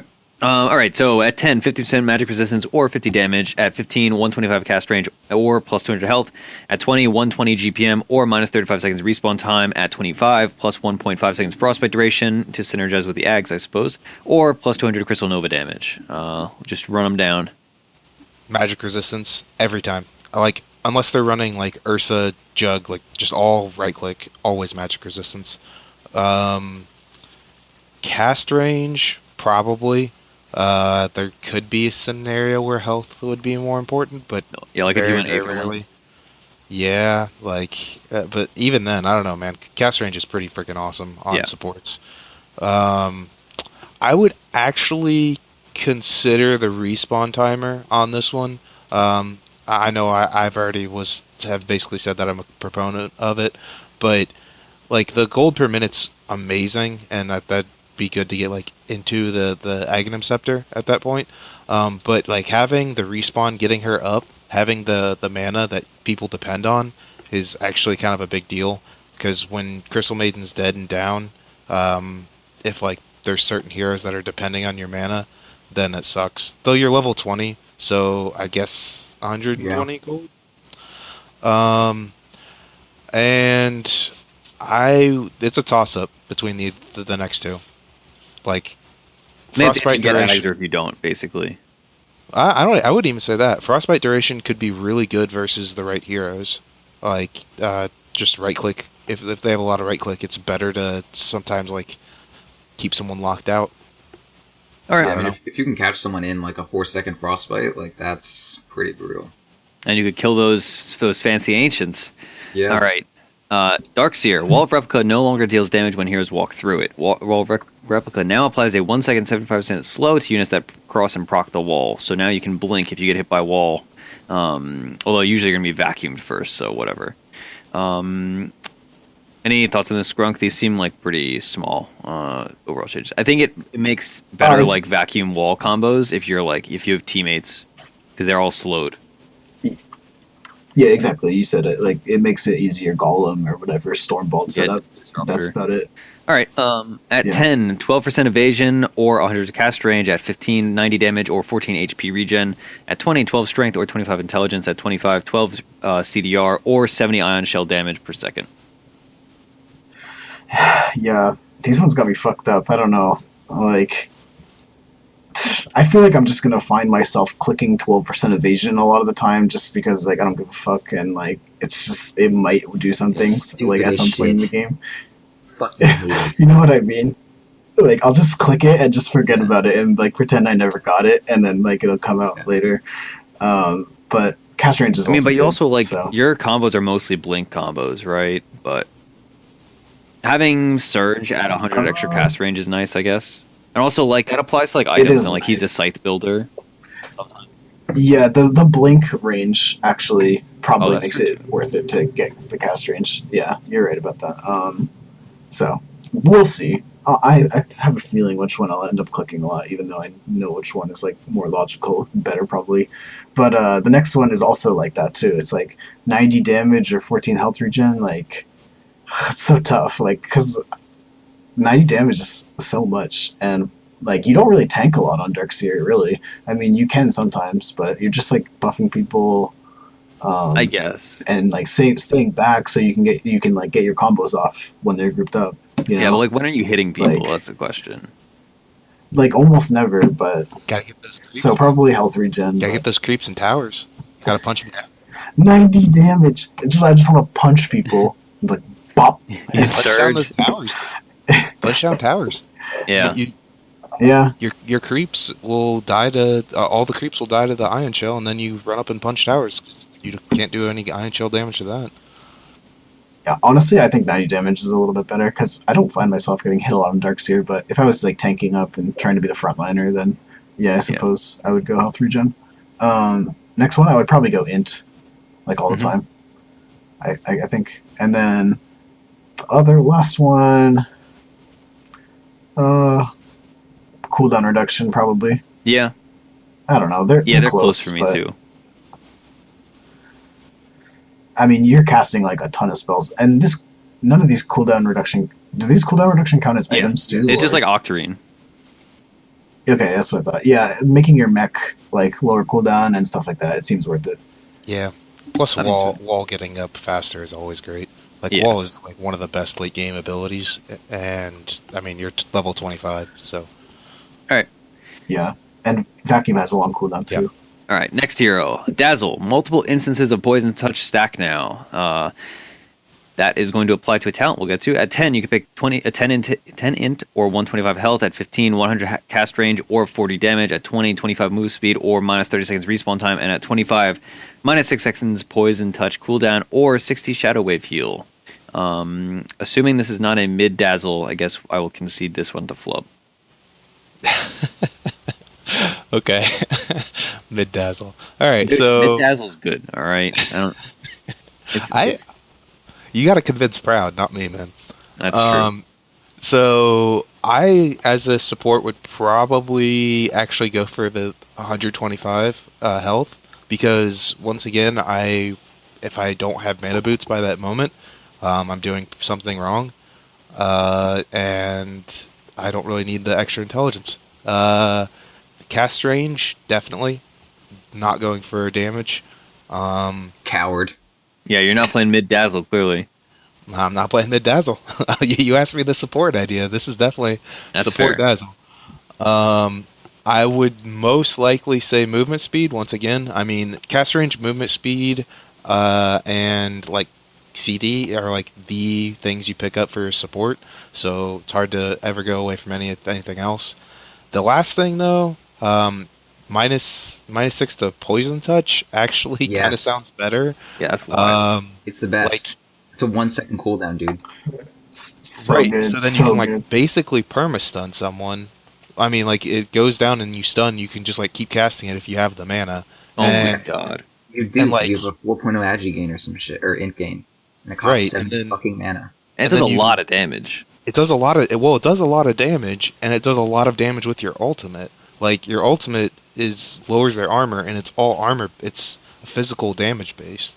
Like that sounds really insane to me. The amount of damage that you can pull just by just casting it over and over and over, and making sure that person never moves. That's crazy. So I think something to talk about like on CM and Dazzle with these minus respawn times. I was just thinking that like these are heroes where like if you're disengaging from a fight, they're likely going to be like the only one that dies in a lot of instances because like they don't build blink and like they have mobility, but they don't have like burst mobility like blinks and like they have 4 stabs, I guess. So do you think it's like a little better on these heroes compared to the ones like Clockwork and Bristle that are going to be like in the fight for a long time, so it's not like super applicable? Or is that just like a non-factor? Nah, I mean that's a good point. Like, I mean it does suck when you guys lose your support, and then it's like, okay, well we have to play extra safe now because we have no like safe catch mechanism, and you're losing out on farm because of that. So like it kind of is a buff to you guys. I guess the respawn timer is better for them then. Yeah. You maybe have convinced me on that one. Yeah, I don't think I convinced myself, but I'm glad I convinced you. All right, Death Prophet. She was one of the unpicked heroes at the major. At level 10, she has +4 spell amp or +6 strength. At 15, she has +8 magic resistance or +75 cast range. At 20, she has 10% CDR or 25 move speed. At 25, she has 400 health or +6 exorcism spirits. I'll take this one. And I think you go spell amp, magic resistance, CDR, exorcism spirits. Because you build into move speed already. Cast range is nice, but they already buffed cast range on her Soul Siphon last patch. And I think you pick Spell Amp over Strength because like you're going to be building like Octarine, Bloodstone, and stuff like that. I don't know if you guys have any other opinions. I think that's not like by any means like a every game thing, but I think in general that'd be my build. Yeah, I don't know. There's a lot of different ways you could go with her. I think. I don't know. I don't think that she has to go one way. I think that the spirits are like a guarantee, personally. Mm-hmm. But everything else seems pretty useful, and it would be definitely dependent on what the enemy team has. Yeah, I just feel like you always have to go at the level 20 CDR because like the whole thing about Death Prophet and why she's not picked a lot of times is like if your ult's not up, you're useless. So your ult being up 10% faster is a big deal. And she That's builds true. Octarine naturally, so like you're gonna have additional CDR already, and you build into move speed anyway. Yeah. And yeah, but I would definitely try to get sheep on her more often too, if that was Yeah. the case. Just because you would, I mean, stacking all that cooldown reduction would be super awesome to have a sheep up at like 15 seconds or something, you know? totally. I mean, obviously it wouldn't be that fast, but Yeah. something like that. All right, Disruptor, my favorite mid hero. Level 10, plus 100 cast range or plus 60 GPM. Level 15, plus 100 health or minus 30 seconds respawn time. At 20, 50% CDR or 10% spell amp. At 25, 30% magic resistance or plus 4 hits of Thunder Strike. I guess I'll go into the mid build, which is all good and fun. You probably go cast range, respawn time, spell amp, magic resist, or maybe spell amp thunder strike hits. You could also go CDR at 20, but I think the 30 seconds respawn time is big at 15 because like the whole point of mid disruptor is like you end the game real fast. So when you're dead, you just want to be back up and get stuff done. And you already build like health and stuff, so you don't really need the 200 health. But Flubb, you can go to the actual support disruptor thing.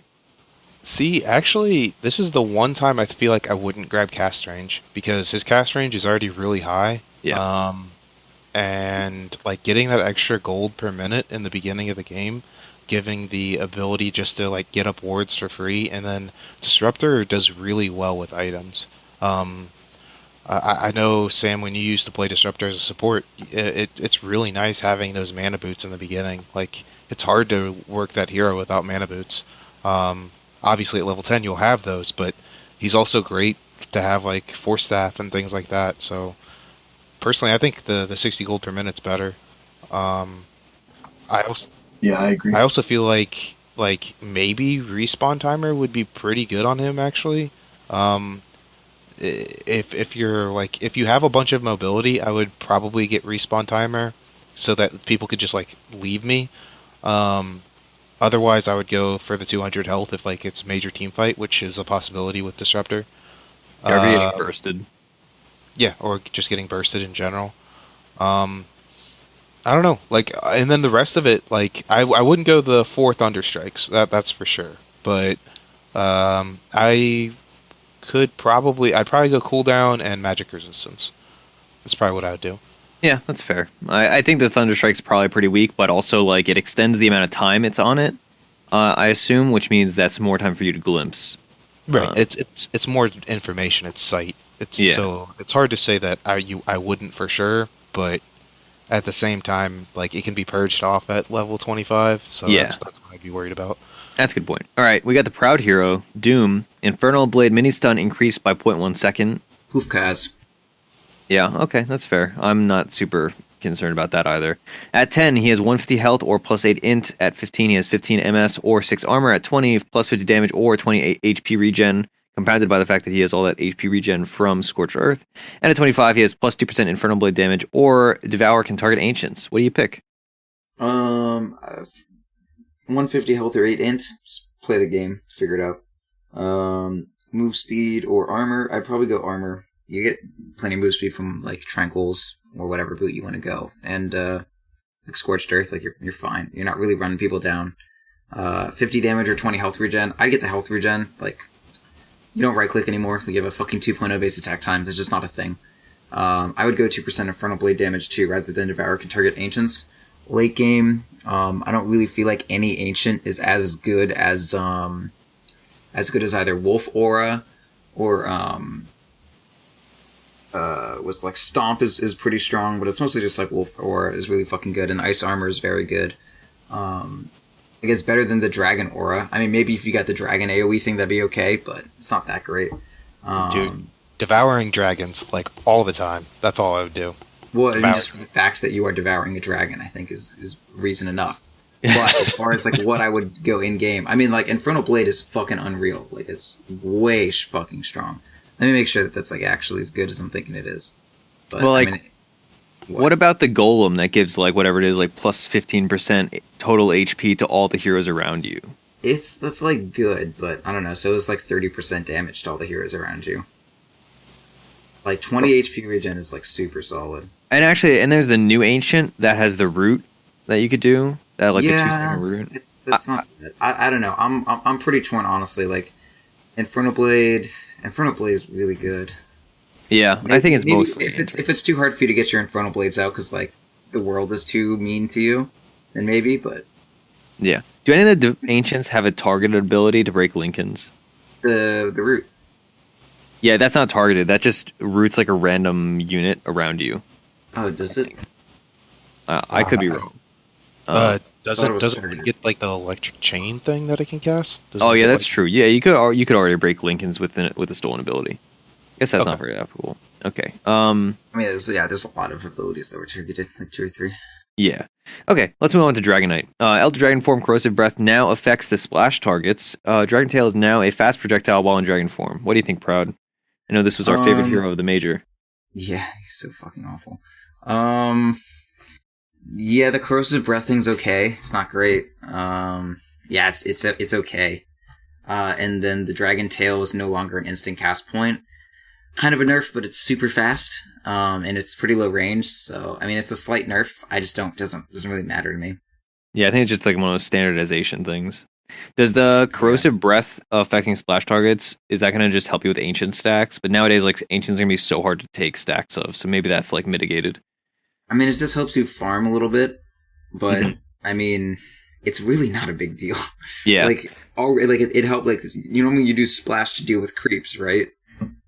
So like the upfront damage that you're doing plus Dragon Breath is enough. Like it's a nice little change, but I don't feel like it's it's just like, oh, wouldn't it make more sense if this happened? And they're just like, yeah, let's do that. It's not like, oh, here's how we fix Dragon Knight. Gotcha. All right, so at 10, 6 strength or 20 AS. At 15, plus 25 XP gain or 40 damage. At 20, 120 GPM or 300 health. At 25, 2 times Dragon Blood, regen, and armor, or 50 move speed.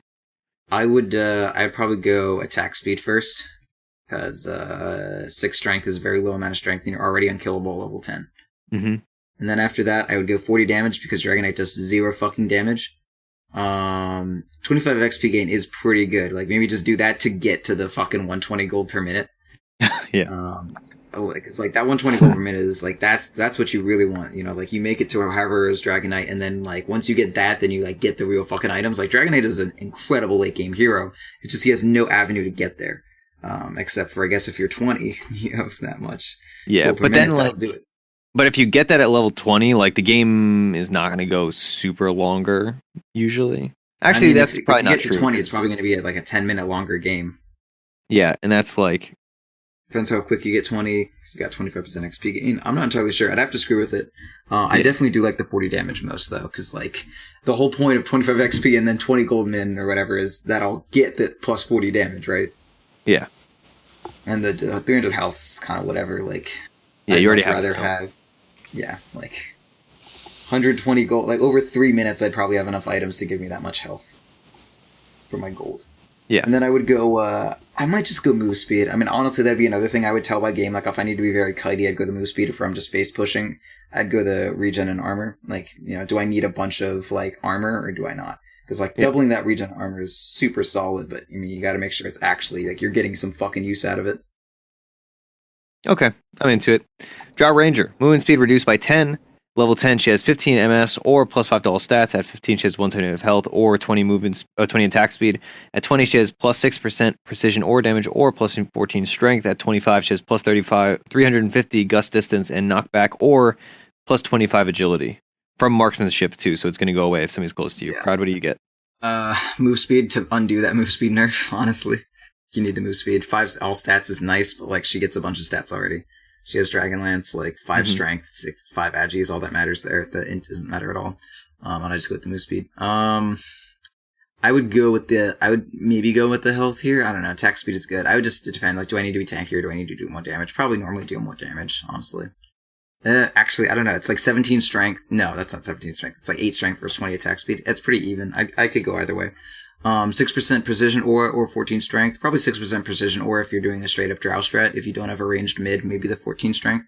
But in general, like the precision aura, if you have like a team that's very drow centric, I'd go with that. If you do need the tank again, figure it out on your own. 25 marksmanship agility almost every time. The gust distance knockback is great, but if you're getting your gust off, like, that's pretty set. But if they're like BKB'd all up in your shit, that's not going to help you at all. I mean, if they're all up in your shit, the marksmanship isn't going to help you either. But like, you know, if you have the marksmanship, they'll die before they get in your shit. So go with that. Do you think you build the new Mask of Madness on Drow? Yeah. Okay, I'm into it. I mean, if you're going the casual morbid, then yeah, sure. Hella move speed, a lot of attack speed, and doesn't make you squishy outside of your armor, which you have a shit ton of armor because of marksmanship.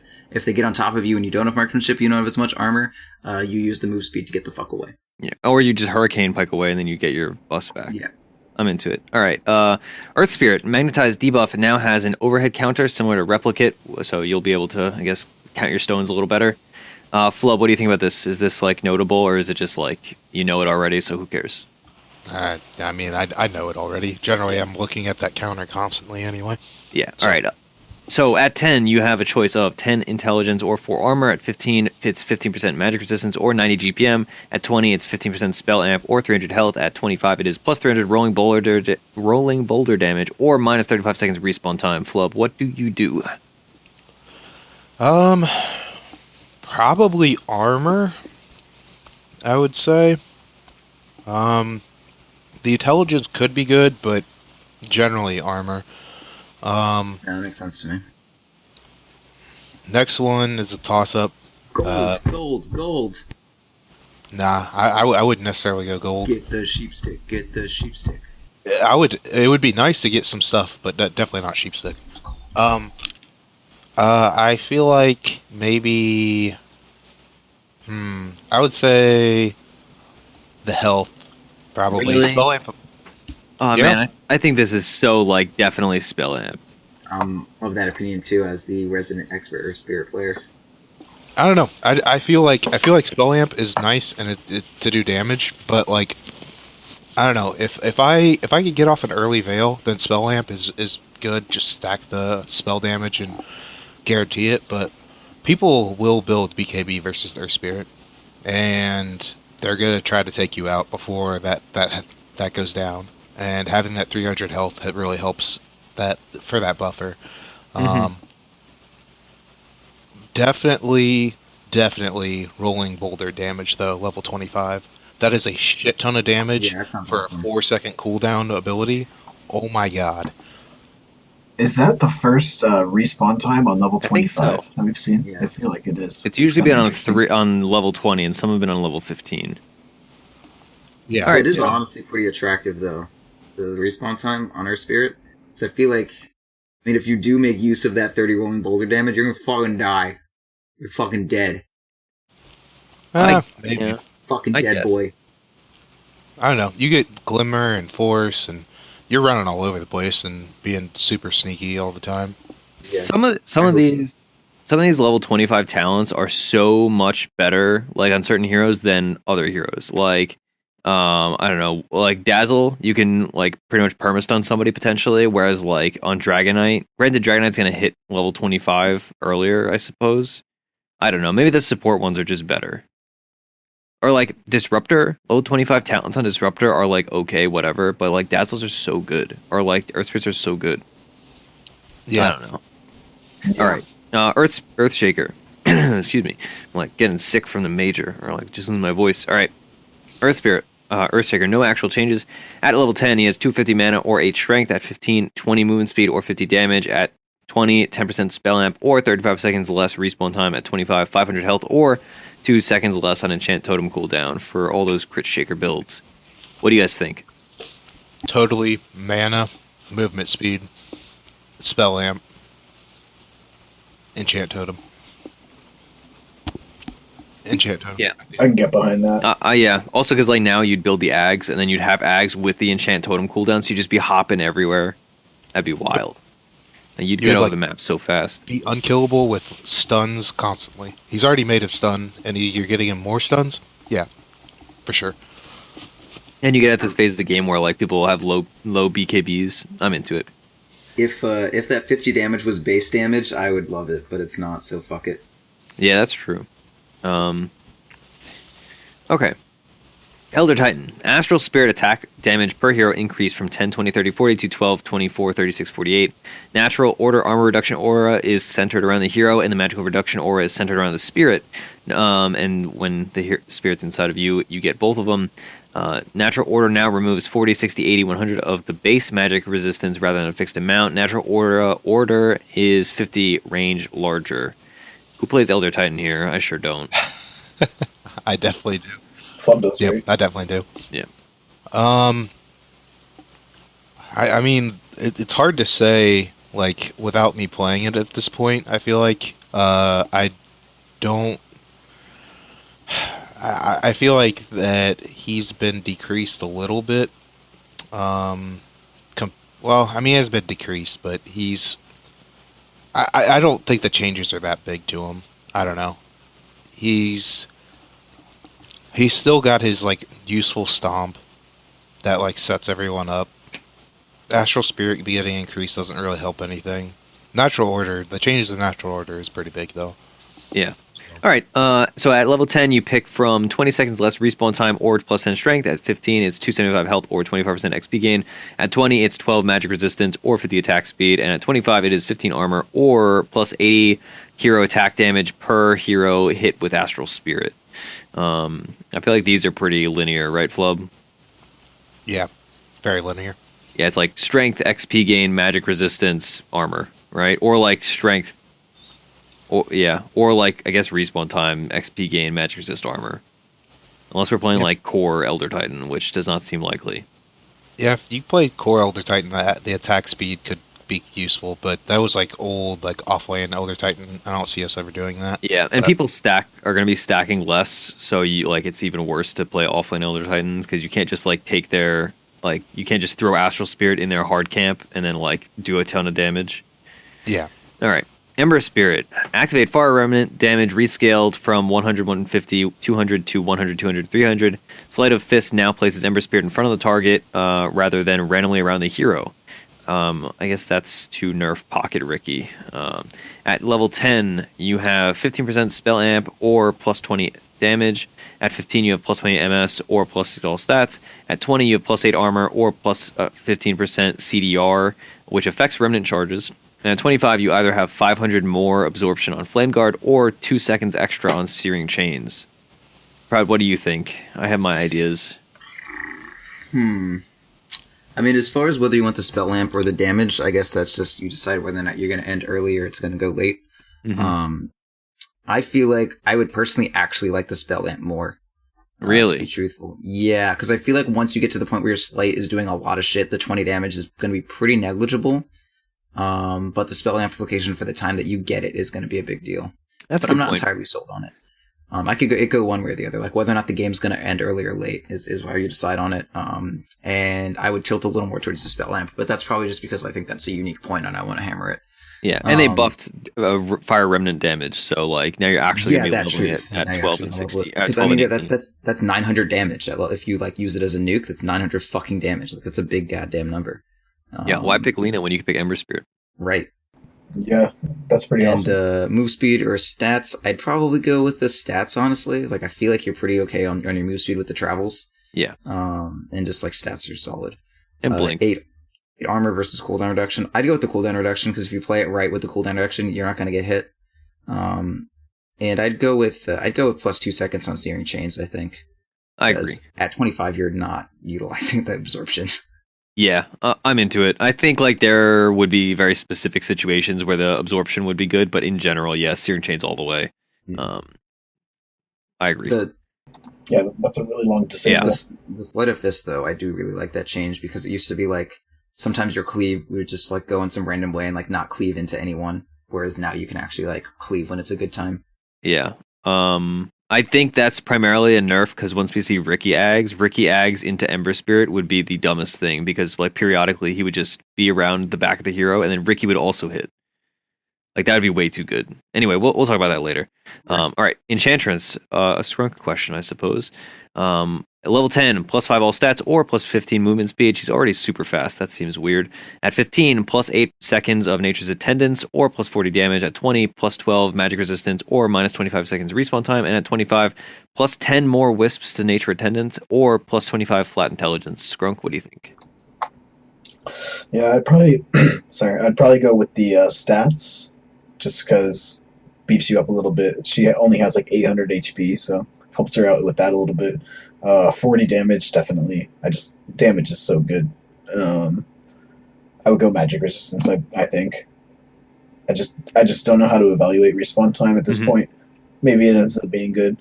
And 25 intelligence for sure. That's so much damage. Yeah, I wish I had a calculator out and knew about enchantress to figure out how much healing 10 additional wisps would do. Because I don't even know how many wisps there are in the first place. But yeah, I think 25 is the way to go. All right. Yeah, I think it would about give another 40% to her heal or something like that. So it's pretty good. Okay. But Enigma. Eidolon movement speed increased from 260 scaling up to 320 to 280 scaling up to 340, so 20 per level. Black hole now slowly rotates enemy units as it pulls them into the center. Who plays Enigma? Flubb, I assume? It's twice as many twice as many wisps. That is okay. And it already heals like 800 or something total. Heal a total of 1,000 over its duration, so it goes up to 2,000 healing. Yep. It's good, but a lot of times it's wasted. It's hard to get off. Yeah, and at that point in the game, you're not picking Enchantress for healing. You're picking her for damage. You're really never picking. Yeah, you pick her for offense. Never picking her for healing. Yeah. It's just to keep herself alive in skirmishes for the most part. But Enigma. So yeah, I love the Eidolon speed. That's cool. Yeah, me too. I think it's very useful. Just makes them jungle a little faster, I guess. Yeah, and it's super annoying to have to they move so slow that it gets in your way a lot of times. Even if you're really good at microing, it's super annoying. It helps with ganks too, because if your first black hole, if you can go right after your Eidolon split, that's a ton of damage that they do. So getting to the target faster is pretty strong. Okay, and the black hole change is pretty it looks cool, and that's it. I imagine there's gonna be some sick play where somebody black holes next to a chronosphere to put somebody in a chronosphere or some garbage like that. But in general, this does not change anything, right? No, it doesn't. I mean, it's for effect. Yeah. Okay. Yeah, adds a little turn rate to when they get out of it. Or something. That's true too, I suppose.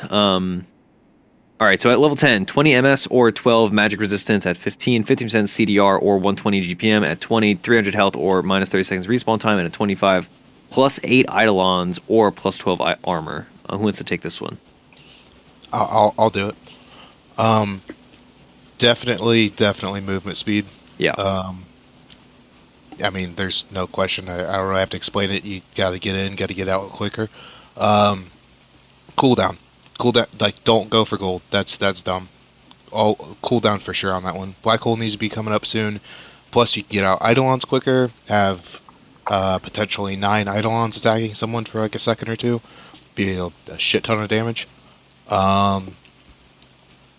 Probably 300 health, because respawn time, if you don't have black hole, you're not very useful. And yeah, it's true. And definitely Eidolon conversion. I feel like I would just Eidolon a lane, and then have them split push as we go somewhere else. Yeah. Yeah, that's some hardcore split pushing right there. They did 16 Eidolons after they split. That's wild. So, my only comment thinking about this now is the black hole rotation is going to take some getting used to for targeted abilities in that. I'm going to try to Sunstrike, and I'm sure I'm going to miss Sunstrikes because Enigma's black hole is spinning people for the sake of immersion and reality. God, that's going to be not great. Okay. Yeah. Faceless Void. So this is actually, maybe they're trying to make Faceless Void carryable again. Level 10, you pick from 15 AS or 5 strength. At 15, you pick 7 armor or 25 damage. At 20, you pick 300 health or 120 GPM. And 25, you pick either plus 600 time walk cast range or 20% evasion. I'll take this one. I feel probably attack speed, just because you want to be getting as many bashes out as possible, and especially during chrono. Next one's tough. I feel like it really depends on the game. If armor is going to be beneficial for you, then armor. If there's squishy targets, damage. That one's hard to say without knowing circumstances. Next one. I feel like I'd go gold just to like make sure that I'm scaling and becoming like a real core.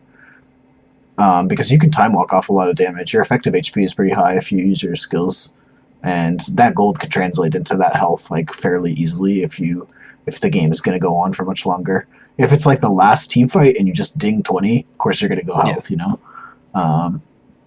And then I would go the time walk range. That just seems really cool. That's like super far range. It's like it's like old time walk range. So yeah. All right.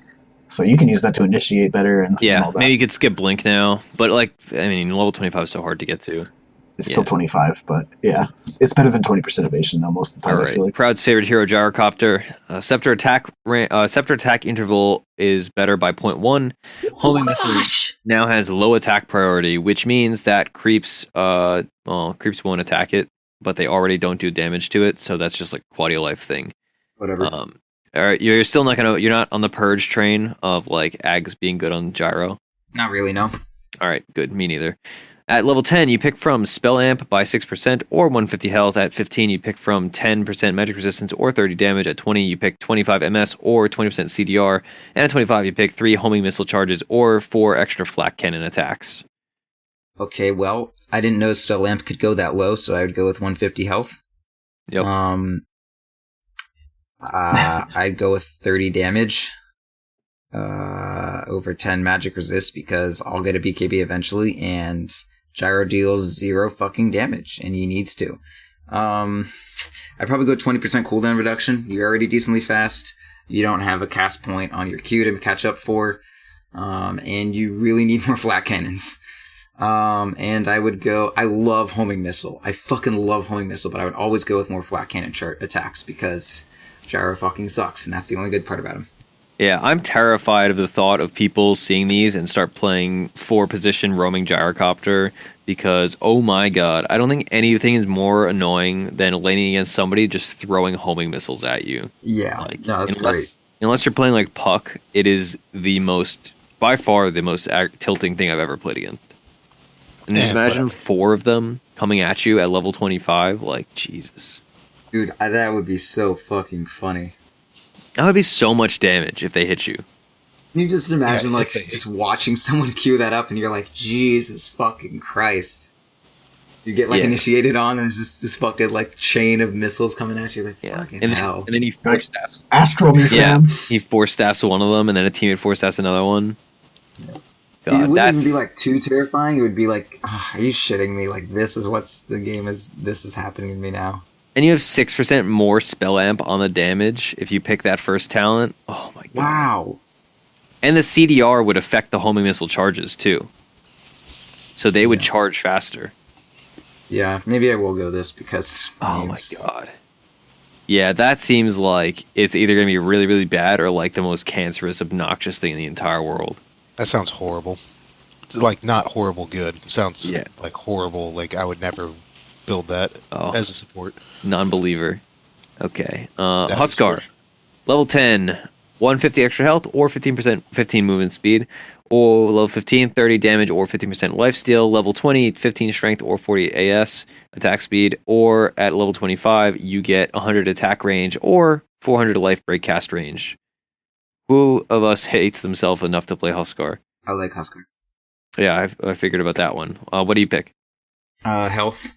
You're already doing it. Huskar doesn't really need to move. He just jumps on someone. True. And then hits them with Dragonlance until they leave. Then I would probably... I don't know if I'd go the lifesteal or the damage. You already have lifesteal, but it's kind of the idea of keeping yourself at par. You'll never go below, whatever percent of health if you have 50% lifesteal. But then also plus damage is so fucking good on him because he has so much attack speed. So I'd probably say lifesteal for now, just because I think by default you'd be like, oh, you already have lifesteal, why would you get that? It's not like you're going to delay your lifesteal to your level 15. But I think I'd try it out, but maybe damage is better. I think you just have to test it, but I think lifesteal is the one to try first, because it might be absurdly good, and in 30 damage you already know what you're getting. Level 20, I go 15 strength. You don't need 40 attack speed. You already got all the attack speed in the world. Mm-hmm. And then at 25, I would go with plus 100 attack range, because goddamn is the 400 life break cast range not interesting or useful. Yeah, it's already really long too, so... Yeah. And all right. oh wow, I'm pulled even farther out of the position of my team. Great. So next we have some exciting changes to Invoker that honestly I read while I was on the train, and I put my hand to my head and I was like, I don't want to think about this too hard, so I'm going to think about it now. All right, so Invoker, EMP damage is now magical, and it does 10% more, which means it effectively does 15% less. I shouldn't say it. It does less damage, but it burns more mana, which is nice, which also means it gives the Invoker more mana in turn. Invoke is no longer an upgradable ability. The cooldown is rescaled to 6 at all levels, and the cost is 60 at all levels. It no longer consumes mana when you're switching positions, which is like the best quality of life change since the ability to change slot positions. Invoke Scepter cooldown rescaled down to 2 seconds. Invoker no longer has 6 attribute bonus at level 25 for obvious reasons. Deafening Blast is no longer automatically upgraded when everything is at level 7. Forge Spirits no longer spawn multiple when Quas Exhort are at level 4, which means you can actually do like the 1 Wex build early and not be punished for it. Invoker no longer gains passive attributes when leveling Regents. Active Exhort instances damage bonus increase from 3, 6, 9, 12 to 4, 8, 12, 16. Active Quas instances HP regen increase from 1, 2, 3, 4 to 1.53, 4.56.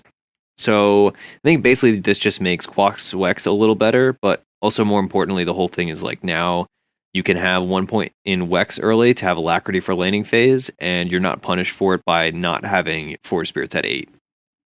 I think this helps the hero, honestly. I think these are all really nice buffs. It also means like you can actually team fight early game when you don't have Aghanims. So like you can actually have like a TP and like respond and fight on Invoker early. Like you're gonna have mana problems because you don't have like all that int, but like you can actually do things compared to being like, oh, I only have 2 abilities, and if I change one of them, I can't use anything for 25 seconds. Okay, so let's get the talent tree. At level 10, you pick from 15 damage or 125 health. At 15, you either get double forge or you get 20% more XP. At 20, you get 7 all stats or 35 attack speed. And at 25, you pick either the Deafening Blast AoE or 15 seconds less tornado cooldown. So, I think generally you always pick 15 damage at level 10. If you're having like getting bursted problems, like you're already going to be building a bunch of stat items. At 15, actually, does he just not have Aghanims anymore? What do you mean? No, never mind. I'm delusional. Okay. At 15, I think that's really game dependent. Generally, I'd pick the XP gain unless I'm doing like a split push build where you leave the Forge Spirits in lane. But like having more XP and getting to like high levels fast and having like super hype Exort and Quas and Wex levels is dope. At 20, I think you almost always pick 7 all stats unless you're doing like a Wexort build. And at 25, I think that's kind of a crapshoot. I think most of the time I'd go with AoE Deafening Blast, but Tornado is also good and it allows you to do the Tornado combo more often. But the problem would be if you have 15 seconds less Tornado cooldown, that's not going to help you because you can't do your full combo because the cooldowns don't match up for your other abilities. So, like, yeah, if you're really trying to delay, I guess, but in general, you're going to go for Deafening Blast AoE. For sure. I'm into it. I just don't get what they did with his Aghanim Scepter. Like, the cooldown is always 2 seconds, but Invoke cooldown is always 6 seconds. Yeah, okay. So, if you have the Scepter, it makes everything 2 seconds, and Invoke cooldown is always 6 seconds. Okay, that's cool. I think it's still definitely by Aghanims. Yeah. 1,000%. I think it makes him a lot better, honestly. It's an improvement. We saw like none of him at the major except for like a few games from like Invoker specialists like Anna.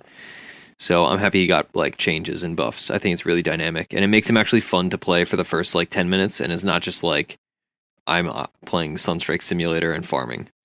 And Double Forge is dumb. So like I'm pretty happy that that's not like a big thing. And you have to specially spec into it. Okay. Io. None of us play that hero. Level 10, 10% magic resistance or plus 6 armor. At 15, plus 10 mana regen or plus 10 strength. At 20, 20 health regen or 120 GPM. And at 25, 150 spirits damage or 40 seconds less respawn time.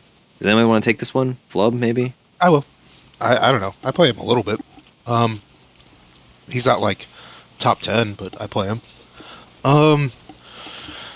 I would definitely go for, well, I mean, magic resistance armor. You gotta see the game, but in general, you don't want to be touched. If you're getting hit, you don't really want that. So usually, the thing that you can't escape are spells. So I'd say magic resistance is probably the one that's you're gonna want to go with. I would probably go 10 mana regen next. Though the strength gives you some actual health regen, so it's kind of cool to like have that ability while you're tethered to someone. And it makes your E-Blade better. That is true. If you want to go E-Blade, I would definitely go 20 health regen. Like, there's no question. That helps your carry out that much more. That's, yeah. Next, probably respawn time. If I die, I want to be able to get into the fight as soon as I can, because I'm just a local heal bot. Spirit damage is nice, but you're level 25, that's not really that big a deal. Alright, yeah, I agree. I think the respawn time is definitely big on IO. So, Jakiro next. Liquid Fire, attack slow increase from 20, 30, 40, 50 to 30, 40, 50, 60. So 10 at all levels. And it's no longer UAM, so if you ever want to go Deso Jakiro, now is the time. Macropire radius increased from 240 to 260. I don't feel like any of these are terribly significant. Like, it's just like little minor quality of life buffs. What do you think, Flubb? They should have gotten rid of Macropire. That spell sucks. But yeah. What? Macropire sucks, That's amazing. dude. It's Why does it suck? You just put everything on fire. Fire's pretty cool. Fire's cool, but I don't like it when you have to stand in fire for it to work and not slow people. Yeah. If it had a slow, it'd be even like a 5% slow. It would be. It's not the best, but you can kill creeps with it. Yeah, that's cool. Ice Frog just loves Macrofire. Like, honestly, he buffs this ability every patch, and every patch, people are like, "Why is Macropire even a thing? Let's just delete it from the game." So, yep. All right, and he also didn't get a remodel. That poor hero. All right, at level 10, Spell amp. Yeah, 100%. At level 10, it's XP gainer spell amp. So we're in the spell amp camp. Oh yeah, for sure. Sorry, I didn't let you list through them. Go ahead. That's all right. 15, you have 125 cast range or 250 health. At 20, you have 400 attack range or 150 GPM. It's the highest GPM we've seen so far. And at 25, you pick from plus 1.25 seconds ice path duration or 50 seconds less respawn time. What do you think? I say spell amp for sure, because all of his spells do. I mean, all of his abilities are spells. So you're buffing everything by picking that. Cast range, it's better if you don't get hit, and he's already really tanky as a support, so you don't really need the 250. Probably, I'd go back and forth between attack range and gold per minute. If you needed to be like all together and use mechs and AoE heal stuff and like pipes and things like that, the attack damage really doesn't help you out. But if you can like kind of be a core and side push and like attack from 800 range away or however far it is, because I think he has 600 attack range, so like 1,000 attack range away. Yeah, that's like some sniper stuff right there. That'd be pretty nice. Also, if I was support, I would probably go Ice Path, but if I was like a core pushing Jakiro, I would probably go respawn timer, because that's 50 frickin' seconds. I don't know. Having 50 seconds to respawn over everyone else's 100, it's pretty damn good. Yeah, I think like if you're comboing the Jakiro with something that's like AoE control, then you definitely go like spell amp, cast range, GPM, ice path. If you're like coming with like a Magnus or like an Enigma or something. But I think in general, yeah, you do what you said. Yeah. All right. another proud hero, Juggernaut. Level 10, 150 health or plus 20 damage. Level 15, 20 attack speed or plus 6 armor. Level 20, plus 20 movement speed or plus 8 all stats. At level 25, 175 Blade Fury DPS or 20 agility. What do you think? Oof. Normally I would say damage, but with the nerf to Vanguard, I think the easiest thing is I say take it by the game, but I feel like the 150 health is it's not bad. Yeah, probably the damage. I don't know. Let me see this real quick. All right, 150 health divided by 20, 7.5 strength versus 20. I mean, 20 damage is way better. Like that's way more value. Yeah, way more value. Like a fucking blade of attack, which is insanely efficient, is 420 gold for 9 damage, and a fucking belt of strength is 450 gold for fucking 6 strength. Like, let's be real here. The 20 damage is the play. And after that, I think I'd go for 20 attack speed and 6 armor, pretty even. I guess I would if there's a lot of physical damage, I'd get the armor because honestly, Jug doesn't have an absurd amount of armor. But the attack speed is pretty decent. So I just take that by the game. Probably the attack speed though, because you're just farming like a motherfucker. You already got plus 20 damage. 20 move speed or 8 all stats. I feel like I would probably just go 8 all stats. Like you're gonna get a blink and you already have phase and Yasha and shit. So just the 8 stats to fill you out is pretty good. Especially because Jug loves skilling stats anyways. Holy shit, Jug can't skill stats anymore. Jug is in fucking trouble, boys. Holy that was shit. My primary concern. Although nowadays less people have because of the change to healing ward. So a lot of people you need 1 point. You need 1 point. 2 points. You can still do you that. can't skill stats. They literally took it cannot out skill stats anymore. Oh my god! And apparently you have to put a skill point in these things to get them. Yeah, no, you. Yeah, you Which do, I mean, whatever. But it's guess you're gonna be buying that reduced cost bracer on Jug, huh? I've been going drums 2 wands. on Jug, and I don't know if I'm gonna do it anymore with the new drums. Get Dom. I don't do that. Yeah, actually, Dom maybe because plus 6 to all stats. I'll have to play the move speed on drum is so good though. Yeah, honestly, I think drum is still fine. Drum's not really that much worse on Jug. Yeah, it's just a little different. Yeah, I liked it for the int especially. Anyway, definitely 8 to all stats. And I was screwing around with the 175 Blade Fury DPS. It basically doubles it, I think. I think that's what it does. It was pretty strong. You kill the full creep wave in about 2 seconds. What I like about a lot of these is it takes a fucking old ass weak fucking skill and just makes it relevant at 25 minutes. Yeah, so I don't know, the Venomancer thing, his wards actually do respectable damage once again if you get that. So I mean, I'd guess if I was using it a lot for the Magic community, I would go it. But 20 Agi is pretty strong. I'm gonna say I would definitely recommend trying out the Blade Fury first, and if you don't feel like it's that good, then just go with the Agi. Yeah. All right. I'm in agreement. I think the Agi most of the time, because if you're hitting level 25, you've peaked and you probably are going to be doing more damage DPS without Blade Fury on. For sure. And Blade Fury has safety, right? Yeah. I think it's worth trying out because the damage is honestly good. I was playing with it and I was like, Jesus Christ, this is actually fairly fucking substantial. Yeah. And the fact that you can do damage while you're chasing someone, you don't have to stop and shit. Yeah. It could have value. All right, Coddle. No actual changes, just talent tree. Level 10, plus 6 strength or plus 20 MS. At 15, you can pick 20% XP gain or minus 25 respawn time. At 20, you get plus 10 magic resistance or plus 7 armor. At 25, you have plus 300 cast range or plus 200 damage and healing from Illuminate. Flubb, what do you think? Easy. Movement speed, XP, whatever is needed, magic resistance or armor. And then Illuminate. Yeah, I think this is one of those super linear ones. Yeah. Oh yeah. Yeah. No reason ever to go strength, really, in my opinion. If you're getting hit, you're playing the hero wrong. Proud said earlier about others. Yeah. You don't really need respawn time at level 15. I don't know.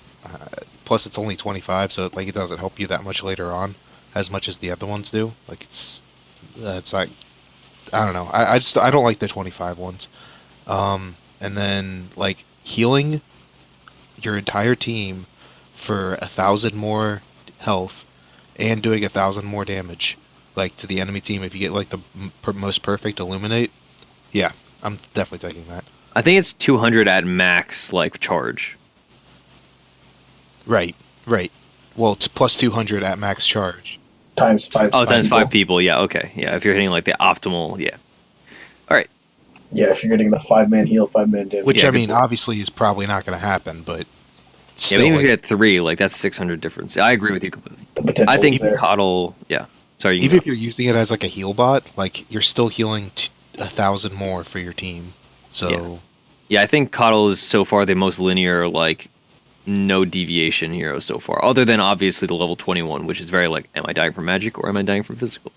All right. Kunkka, the next one, level 10, plus 20 damage or plus 150 mana. 15, you either get 15 health regen or 15 move speed. 20, you have 300 plus 300 health or plus 120 GPM. Level 25, you get plus 200 torrent AoE or 25% magic resistance. I think this one, like, support Kunkka is really hurt already, and like plus 150 mana or like MS or health regen really don't change that. So I think this is really only applicable to core Kunkka, in which case I think almost always you're going to go 20 damage, 15 health regen.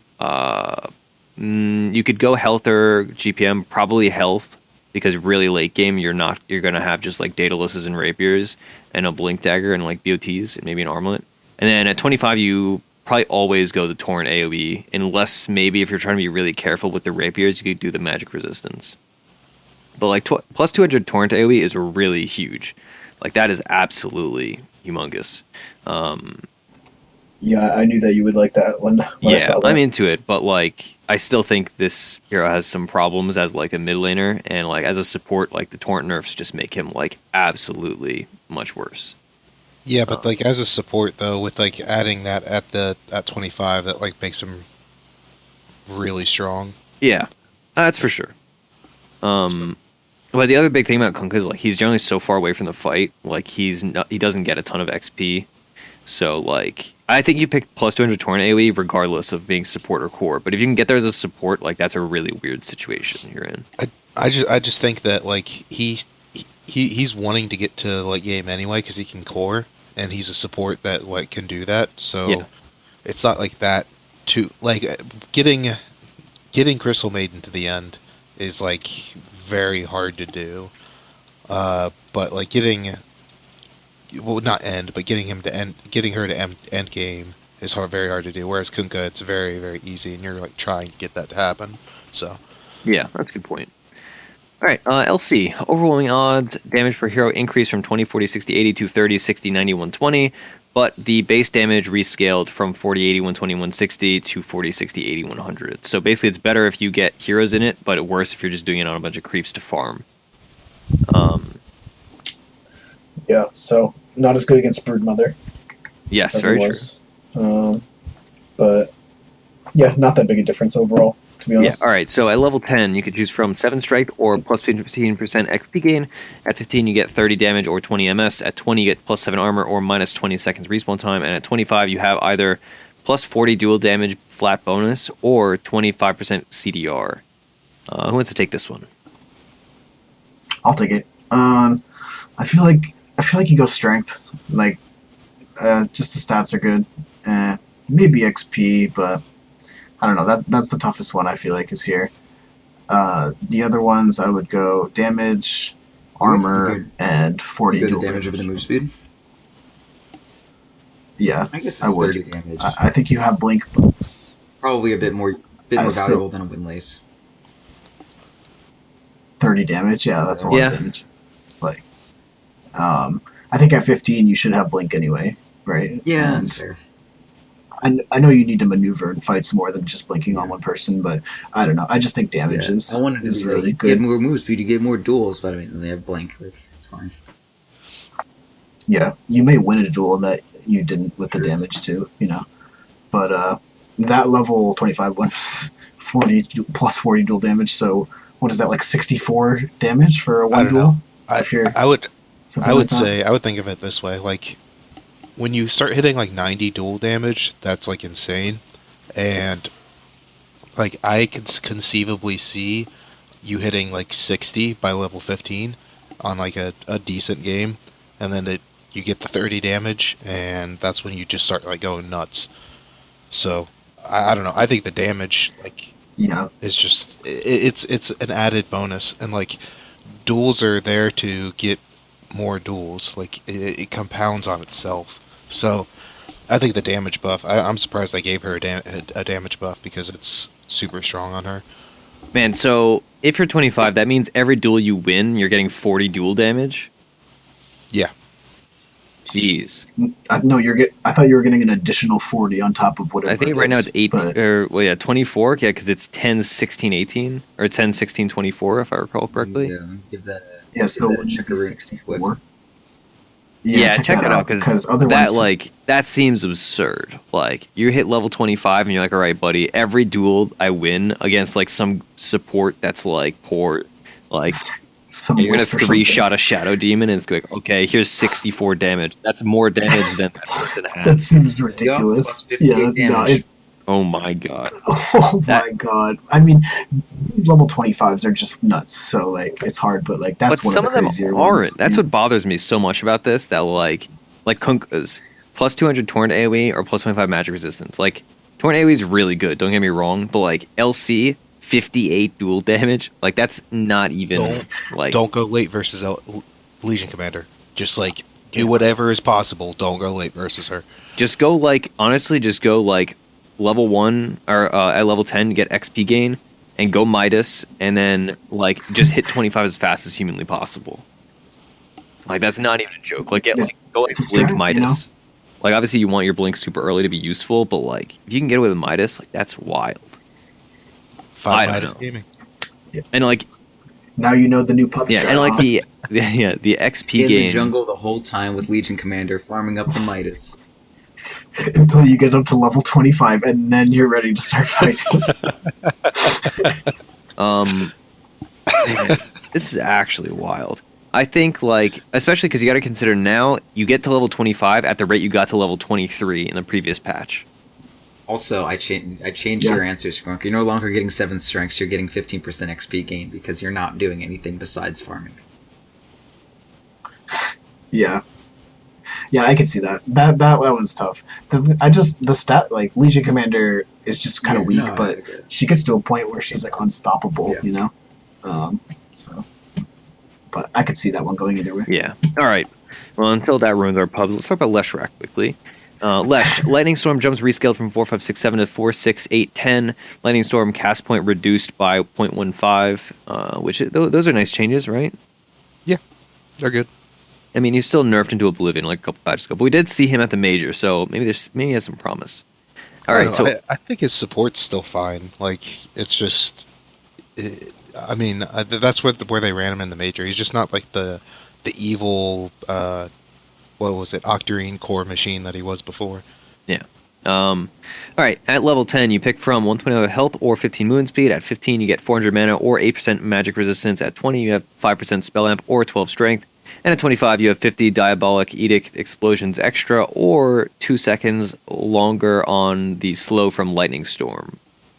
What do you think, Flubb? Oh my god, like I have this one easily planned out. 125 health, 8 magic resist, spell amp, and Diabolic Edict. And that's because one, movement speed is nice, and I'd like to have that, but like Lesh has to get kind of close for his spells. Movement speed is nice and all, but people are gonna start locking you down. You just have to be able to survive long enough to let your ultimate and your Diabolic Edict do work. Magic resist, that's the best way to kill him, is to blow him up. Spell amp, he's made of spells, so obviously get spell amp. And Diabolic over Lightning Storm, because it's nice to lock people down with slows, but Diabolic does so much damage per explosion. That's insane. Yeah. That's a lot of damage, and it goes through BKB, and it works on towers. Buildings, yeah. Like, never would I get Lightning Storm. Like, I'm pretty confident there's not a situation I would get Lightning Storm in over Diabolic Edict. Yeah, I agree. Although you could like shoot Lightning Storm from really far away, I guess, and just like be annoying. But yeah, I think almost always you would Diabolic Edict. All right, let's hop over to Lich. Frost armor can now target invulnerable structures. I cannot imagine a more worthless patch. I don't know what this applies to, but literally nothing. It is really weird.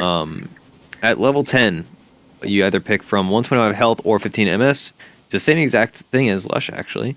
At 15, you have 100 extra cast range or 5 all stats. At 20, you pick 150 damage or 120 GPM. Jesus Christ. Okay, and at 25, you either have plus 25 Frost Armor Structure Armor, or your attacks apply 30% MS and AS slow. Is this the return of offlane core Lich? Yes. Yeah, 150 damage all the way, dude. You go Armlet and like Maelstrom or some shit. Maybe you go Armlet and the new Helm of the Dawn. Dude, you make it happen. Carry Lich, offlane. I'm playing it. I'm so into this, honestly. I'm pretty okay with an off-core Lich, honestly. I'm okay with that, and I'm also okay with playing it as a support, and if you do get to late game, having an extra 25 armor to a structure is... Oh my god, and like Lich is also kind of doubly buffed, because now there's so much emphasis on XP, and he denies XP to like the enemies. Yeah. Yep. Like, man, this is sick. I'm so into Lich. Yeah, dude. So boring to play, but... Not when you're right time for 150. Get a fucking Midas too. Yeah. Just go ham, dude. You just throw a tiny snowball and it works like a fucking cannon. Just like bam.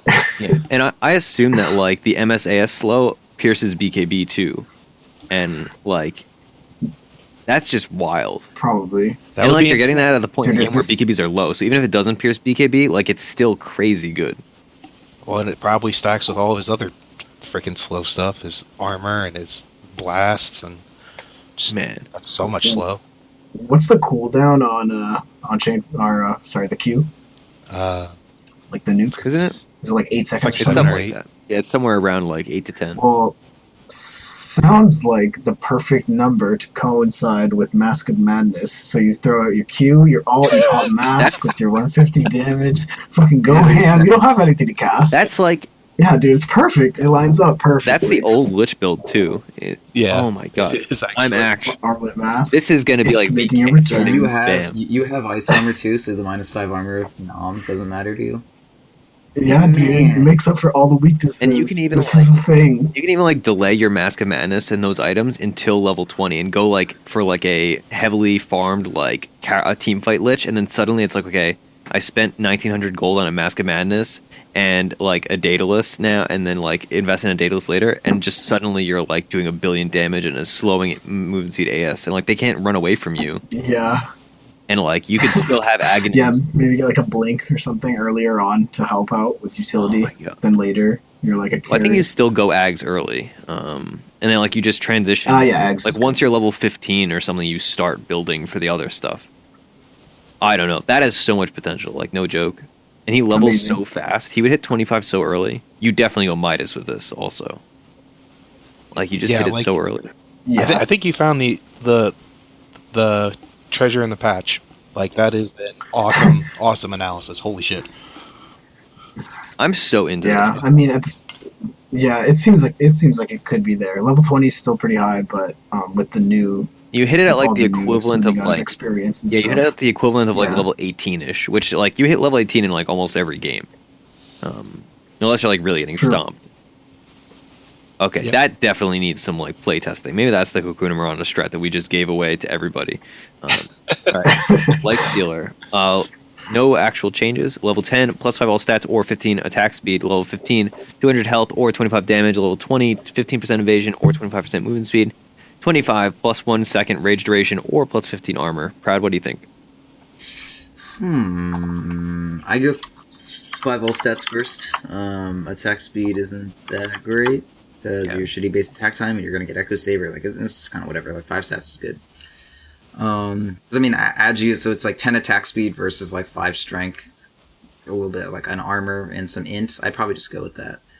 And then 200 health or 25 damage.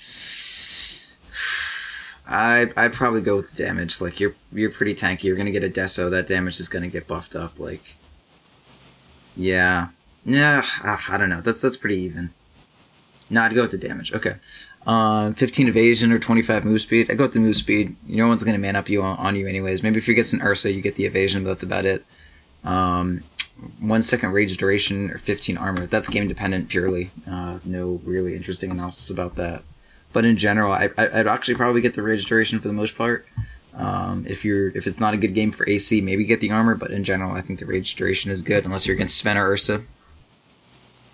All right, Next. So, yeah, unfortunately, Lena did not get any buffs. Atos is a nice buff to her because she can build that item now, but she sucks. And I guess the bottle changes are alright, but I was really, I'm honestly stunned that there were no Lena buffs. Even in your sleep, were you sure there would be Lena buffs? That did happen at the major. Turns out I sleep talk. Alright. Hey, you learned that at TI. Still haven't learned your fucking lesson. Yeah, no, I mean, I've sleep talked for my entire life. It's just nobody makes me aware of it until I go to a LAN. All right, so very disappointing. No actual changes, just these talents, which are all irrelevant and garbage and don't compensate for anything. But let's read them anyway. Level 10, 250 mana or 20 damage. Level 15, minus 25 second respawn time or 100 cast range. Level 20, 5% spell amp or 150 cast range. Attack range, sorry. And then level 25, plus 1 Fiery Soul max stack, or minus 4 seconds Dragon Slave cooldown. So none of these solve any of her problems whatsoever. They're nice, but considering everybody else has awesome things, and she has a bunch of whatever, I'm so disappointed in this, honestly. Yeah, all of her stuff looks really mediocre. Even the nothing Dragon special there Slave, at all, it really. still has a 4 second cooldown. It's not fun. Dazzle has a 1 second cooldown ability that deals more damage than Dragon Slave, does physical damage, and stuns, and she gets this. And stacks. And now. stacks. Yeah. You get 4 second cooldown. What about going Fiery Souls and going a right click build? Even that doesn't work already, and none of these really compensate. Honestly, right click Lich is way better than this. When you compare the talents. Granted, right click Lich is probably better than everything we've ever seen. Yeah, that is insane. So right now, all right. So if you're playing at support, you go 250 mana, cast range, spell amp, and then Dragon Slave, I guess. But if you're playing at core, mid, you probably do plus 20 damage. Probably cast range. Attack range, and then Fiery Soul max stacks, and try to do a Bloodthorn build. But you could also do an shit hero. Yeah. Honestly, I've been trying to think of something good, and just there's nothing. This is honestly just the most disappointing Christmas I've ever had. I feel like there was some buffs ready, and then Ice Rock just saw Jerax play him, and it was we'll just get rid of those real quick. And yeah, this is stunning. I'm actually I would have bet so much money that Lena was going to get some kind of buff, and she doesn't even get touched. God, okay, all right. Dude, Druid got nothing too. Yeah, well, yeah, it's just it's a very disappointing day. All right, let's move on. We've been looking forward to these Lena buffs for a while. Yeah, it's rough. It's a rough life being a Lena player. Let's move on from our moment of mourning. Lion, Finger of Death, Scepter AoE increased by 25. At level, do we think that's good? You so rarely get Scepter on him. Oh man, I love Scepter on him. Oh, me too. But it's it's hard to get. Getting a 25 area buff though is negligible. Yeah, that doesn't matter. All right. So at 10, you pick from 175 health or 45 damage. At 15, you get 90 GPM or 30 seconds less respawn time. At 20, you have 20% magic resistance or plus 8 spell amp. At 25, you have plus 3 mana drain multi-target or plus 20 to all stats, which means 400 health and a whole bunch of mana and 3 armor. So, even as a support, 45 damage, that's a lot of fucking damage. That's hard to pass up. I kind of feel maybe mid Lion could maybe make a comeback with plus 45 damage coming out. The animation is so shitty. I don't think you get a fucking auto attack off in that fight without dying immediately. Then again, Lena's is really bad. but she has incredible attack speed to make up for it. Eventually. And she sucks. I don't know, man. I think Lion has something special for him. Definitely do gold. Even if I was core or support, I would definitely do gold. helps wards or helps you with whatever. Respawn time isn't that big a deal because you need to be able to kill people, and if you don't have your ultimate, that's kind of hard to do. With the next one, I guess I would go. What I feel like spell amp. Magic resistance would be decent if you're like going up against like someone who's like super made of spell damage, like a Zeus or something. But I don't know. I feel like the spell amp is probably where you're at because like spell amp on a Lion ult sounds pretty awesome. And if I'm going core, plus 20 on all stats. If I'm going support, I would say 20 stats, dude. Probably. Yeah. I don't know. I think the only time you do mana drain is if you're doing like an anti-illusion build.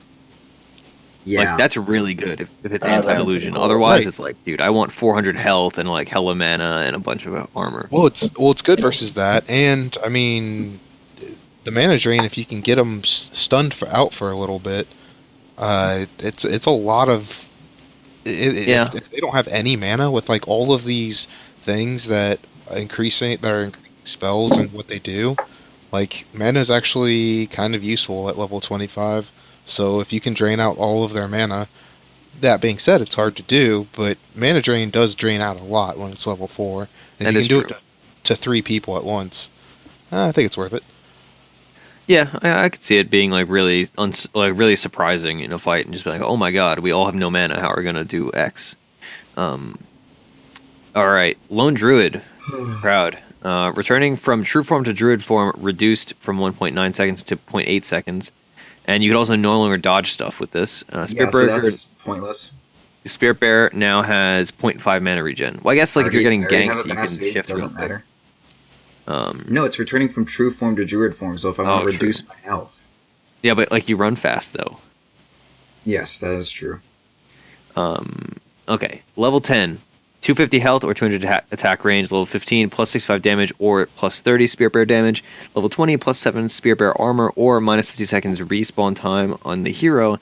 Level 25, plus 1.5 seconds entangle duration, and that's the buffs kind of entangle, or minus 10 seconds Savage Roar cooldown.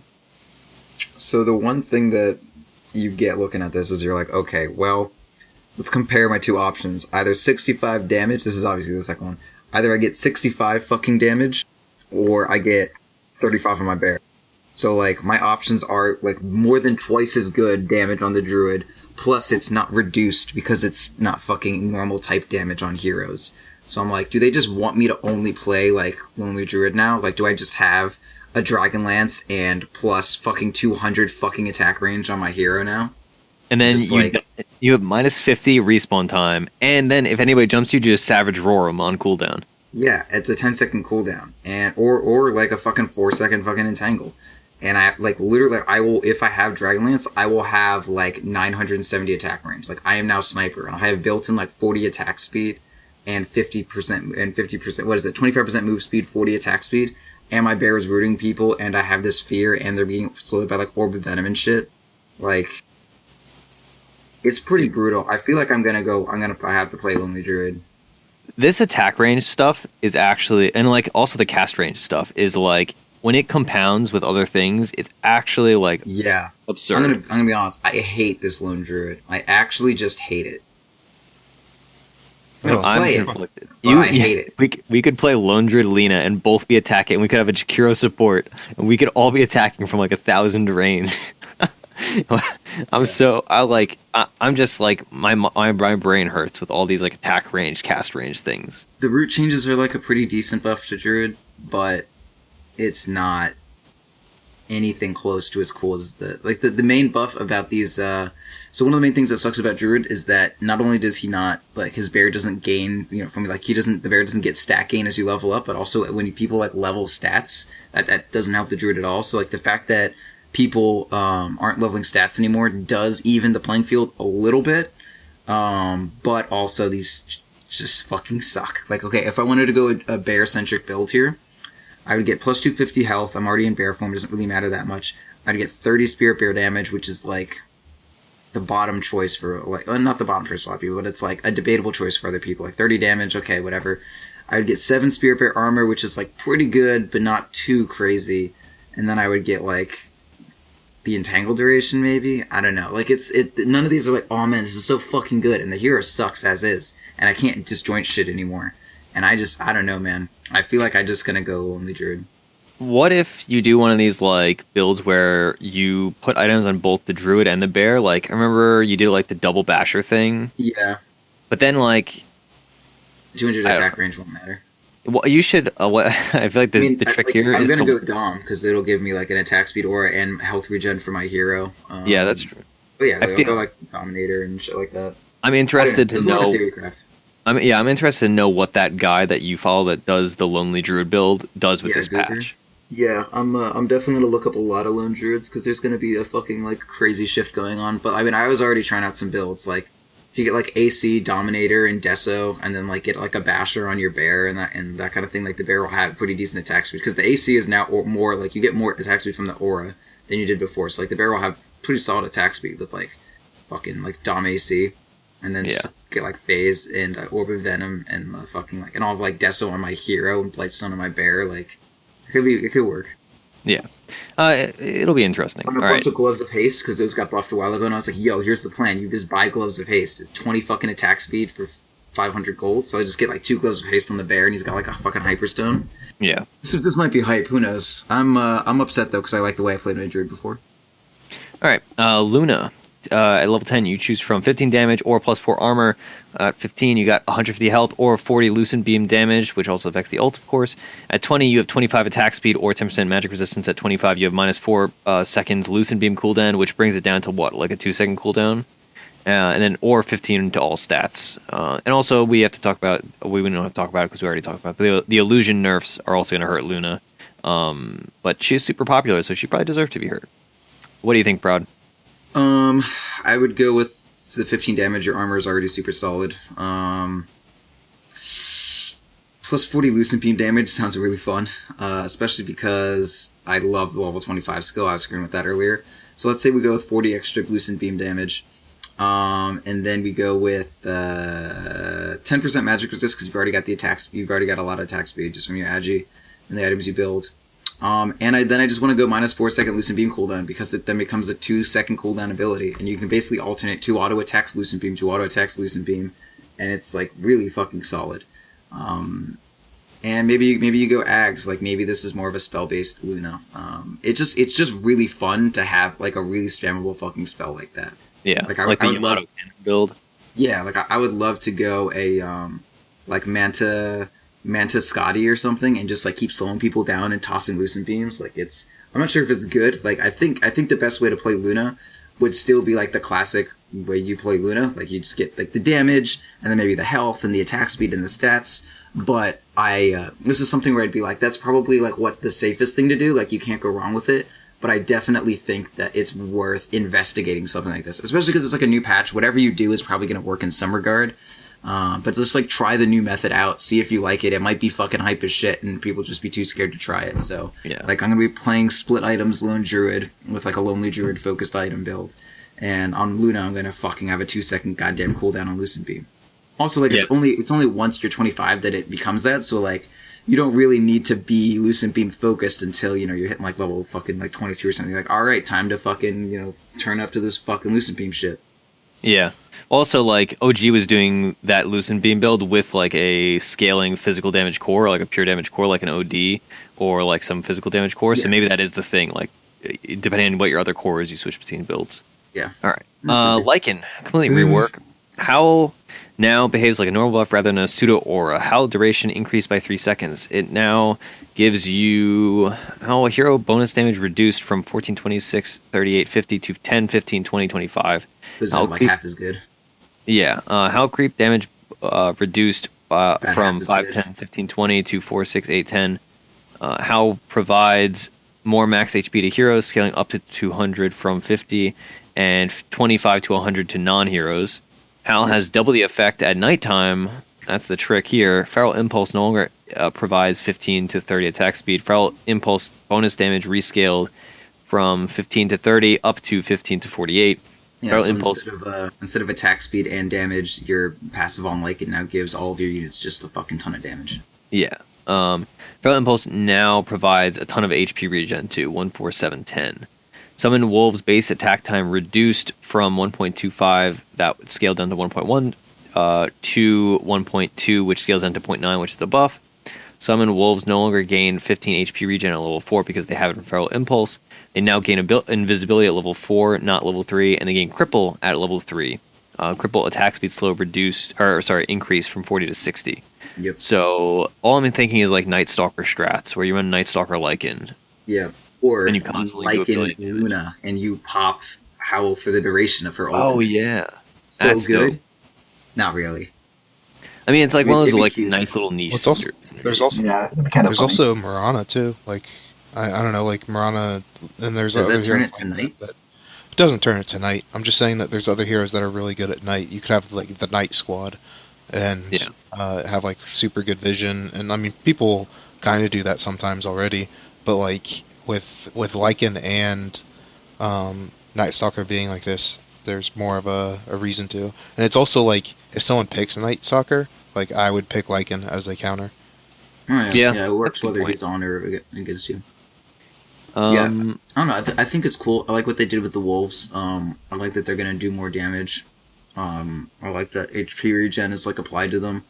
Well, I mean, of course, it was already applied to them, but it's like applied to your like necro units and shit like that.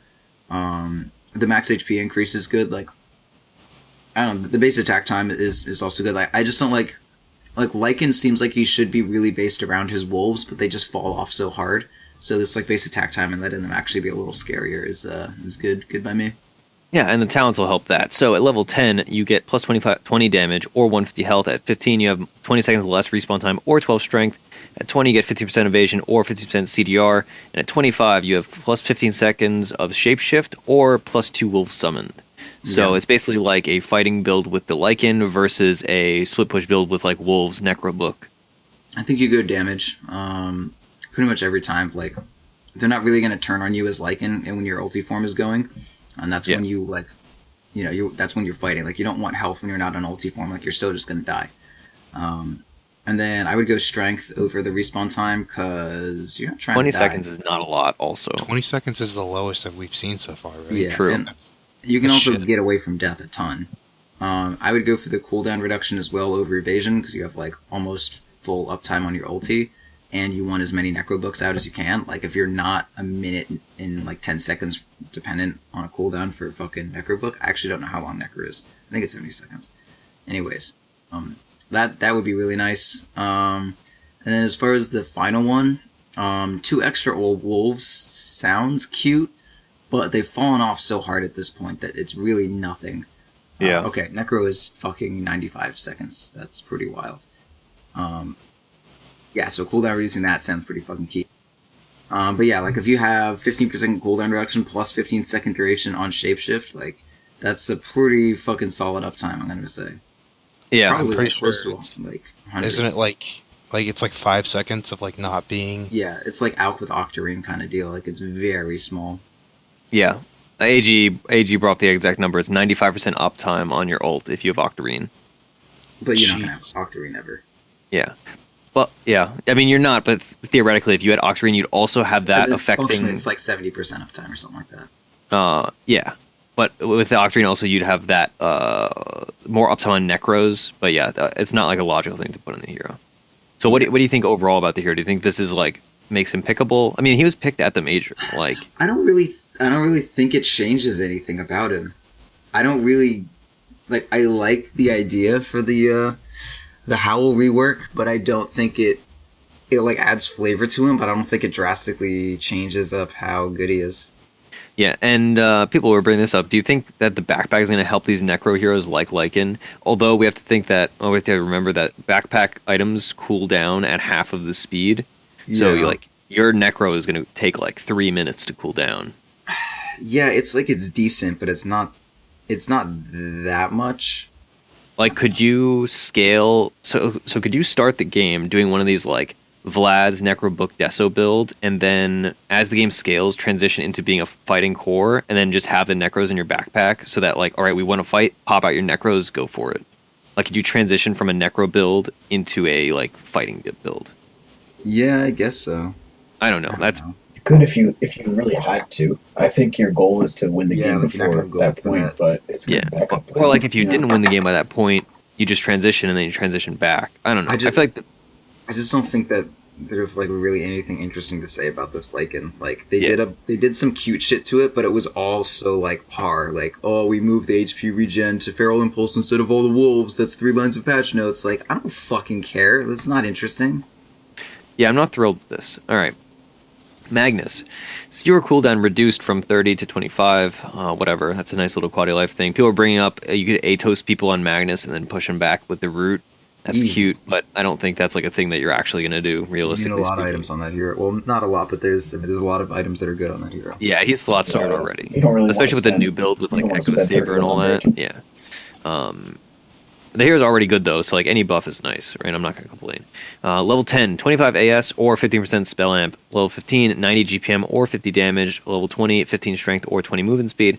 And level 25, minus 4 seconds shockwave cooldown or minus 35 seconds respawn time. I think obviously there's two very clear, distinct ways to play Magnus. There's the mid like Echo Saber Daedalus build, or there's the off lane like utility build, or the mid utility build for that matter. I think if you're doing the Echo Saber thing, you do attack speed, damage, strength, and then I think you always do shockwave cooldown, honestly. And if you're doing the like off lane, if you're doing the utility build, whether you're off lane or mid, you do probably spell amp, GPM, probably strength, because like you're blinking in anyway. Like, what do you need movement speed for? Yeah. 15 strength is better than 20 movement. Yeah, just universally. And then you do shockwave cooldown. I guess you could do respawn time. Dude, shockwave cooldown sounds fucking dope. Yeah, I'm trying to think of like an excuse to Respawn respawn. Especially like, badass. especially with this utility thing, you've already gone into plus 15% spell amp. Like shockwave just naturally is going to be so much better from that. Yeah. Yeah. And then I think you do the and also, GPM. like if your ulti is down, what are you trying to respawn for? Yeah. Right. Yeah, that's what I don't get with these ulti heroes with that one. But yeah, if you have shockwave with that, it's a 3-second cooldown. So That's yeah, fun good. shit. I think if you're doing the utility thing, also you do the 90 GPM, just because you're getting it at level 15, and like it's gonna speed up your refresher, and like he's such a like when you're doing that build, it's such a like peak hero where it's like, all right, I got refresher and I have all these items, let's just go and like win the game. I think it's definitely the 90 It GPM. helps you hit your important timing. Yeah, and he farms much slower if you're doing that build too, so like you kind of need it. All right. I like all those changes though. I'm into it. Medusa. No changes, just a tree. Level 10, 10 int or 15 damage. Level 15, 20 attack speed or 10% evasion. Level 20, 15 agi or 500 mana. Level 25, plus 1 second stone gaze stun or 25% life steal. Proud, what do you think? I would go damage over int because the int is awful and that hero needs to do damage. I would go attack speed over evasion because you are not going to die. I would go 15 agi over 500 mana because you are not going to die. I would not scale any of these and beg for +2 to stats for my level 25 because 1 second stone gaze stun is so something people are avoiding getting done, and maybe if you do have, and maybe it does happen, maybe it's okay, but it's so rare, and 25% life steal is so worthless on a hero who only loses life when she's like out of mana, and then she's dead anyways. Okay, so the only thing I agree with you, definitely it's always damage, attack speed. The thing is though, 500 mana is 1250 EHP. Yeah, but you're not gonna die. Well, now you're definitely not gonna die. I guess it's just like no time that I've been in a Medusa game where I got to level 20 was I like, man, if only I was tankier. But like, then I wouldn't have lost that fight. Like, it's literally just never fucking happened. but 1250 EHP is gonna enable you to like not worry about that at all. Like you could like trade your Scotty out for at that point for like a just straight damage item. Yeah. No, because you need the slow. Otherwise, everyone's just gonna run away from you.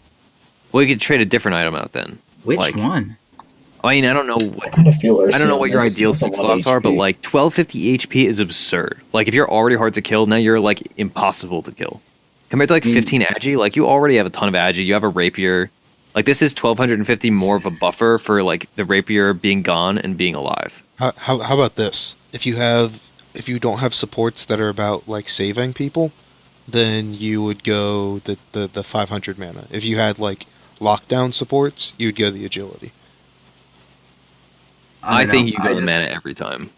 Like, you may be correct, but it's still, like, 15 agi is pretty worthless as a level 20 skill, and 500 mana is about as worthless. No. It just Disagree. doesn't cover any of the issues with the hero. Like, Medusa, like, if you're ever getting to the point where that 500 mana is, like, the difference between life and death, it's, like, a situation where you're just, like, stun locked, and no matter what, you're just going to fucking die. You really think 1,000 HP is like that won't be the difference Yes, maker? absolutely. Like, that Dude, seems I've like- never played, like, I've played a lot of Medusa, and I've never been in a situation where, like, any amount of HP that I didn't already have was going to be the difference maker on whether or not I died. well, like 2,000 HP wouldn't make a difference. So you're Like, always I in don't know. position. Like, either I'm getting 100 to 0, like, perfect, stun locked, and, like, fucking just completely outclassed, or I'm unkillable. That's just how the hero works. I mean, like I can see like if you're against like a really counterpicked lineup, like if you're against an AM, then yeah, sure, the 1250 mana or the 500 mana is not like a huge deal. But if you're like picking a Medusa and like the enemy cores are not like mana burn cores, 1250 EHP is absolutely ridiculous. Like, and 15 agi is so nominal. That's like 15 attack speed, 15 damage. Like, who cares? 2 armor. It's not great. I just think there's so many situations where you can turn and hit people on Medusa, and like I think you could play the hero in a different but way we could too. disagree on that. I think like if you Yeah. have the 500 health, you could maybe like tank that you would be in a more unkillable position, so you can like push harder by yourself, and then you can just be like, okay, I'm gonna sit here for like 5 minutes, and they can't kill me. Team, come to me right now, and we'll kill them all. I don't know. I think that there's some possibility in that. It's- I mean, it may be better than shitty ass 15 agi, but it's lackluster nonetheless. I don't know, Okay. dude. Like, I get where you're coming from, Alright, but well, it's I'm just just so saying, much I've HP. played a good amount of Medusa, and I know how to be I know what the difference between this hero winning and not is. I mean, Yeah, I mean we play heroes too. I mean we could just have difference of opinion on this Okay. one. we'll see. Meepo, none of us play this, but that's okay. Meepo clones now share full attributes without Scepter. That is insane. That's a really big buff. Earthbind, which is already buffed because of the root changes, no longer interrupts channeling spells, which is a nerf. And Meepo's strength gain reduced by 0.3, which is mitigated from this fact that he does not need Scepter to share full attributes. I know none of us play this, but like, do any of you have insight into it? I should have asked somebody that knows how to play Meepo. Well, This is all kind of irrelevant to me. I hate I know- Meepo. I know, like, the Scepter thing is a buff, Yeah. but, like, Dragonlance got nerfed by another point of strength, which is, like, whatever, but, I mean, just chooses a different item to get stats from. I don't- Like, the Dragonlance I- was like an interim item. It wasn't like your late game solution. I also feel like you can TP away from him, right? Like he's like Earthbind doesn't interrupt anymore. Yeah. Yeah, but he does a lot of burst damage. He can And just it's- kill He you does. in the time of a It does, TP. but like you know those times where like you're running away from mid in the beginning, like the first kill that he gets is usually like what sets him off, and like he goes like crazy from there. Him getting that first kill, unless like a support comes and helps him out, is gonna be kind of hard, man. It's kind of like how Bloodseeker, like he's functionable and he has some stuff, but like he's got all this set up to kill someone, and then you just TP away. And it's like, oh shit, well I can go back to farming, but I wasted my time. yeah. I guess it's like a nerf if, like, in that very early portion where they could just TP, but in the grand scheme of things, like, all the root changes are a buff to him. And definitely the Aghanims thing, I think that's so But- nice.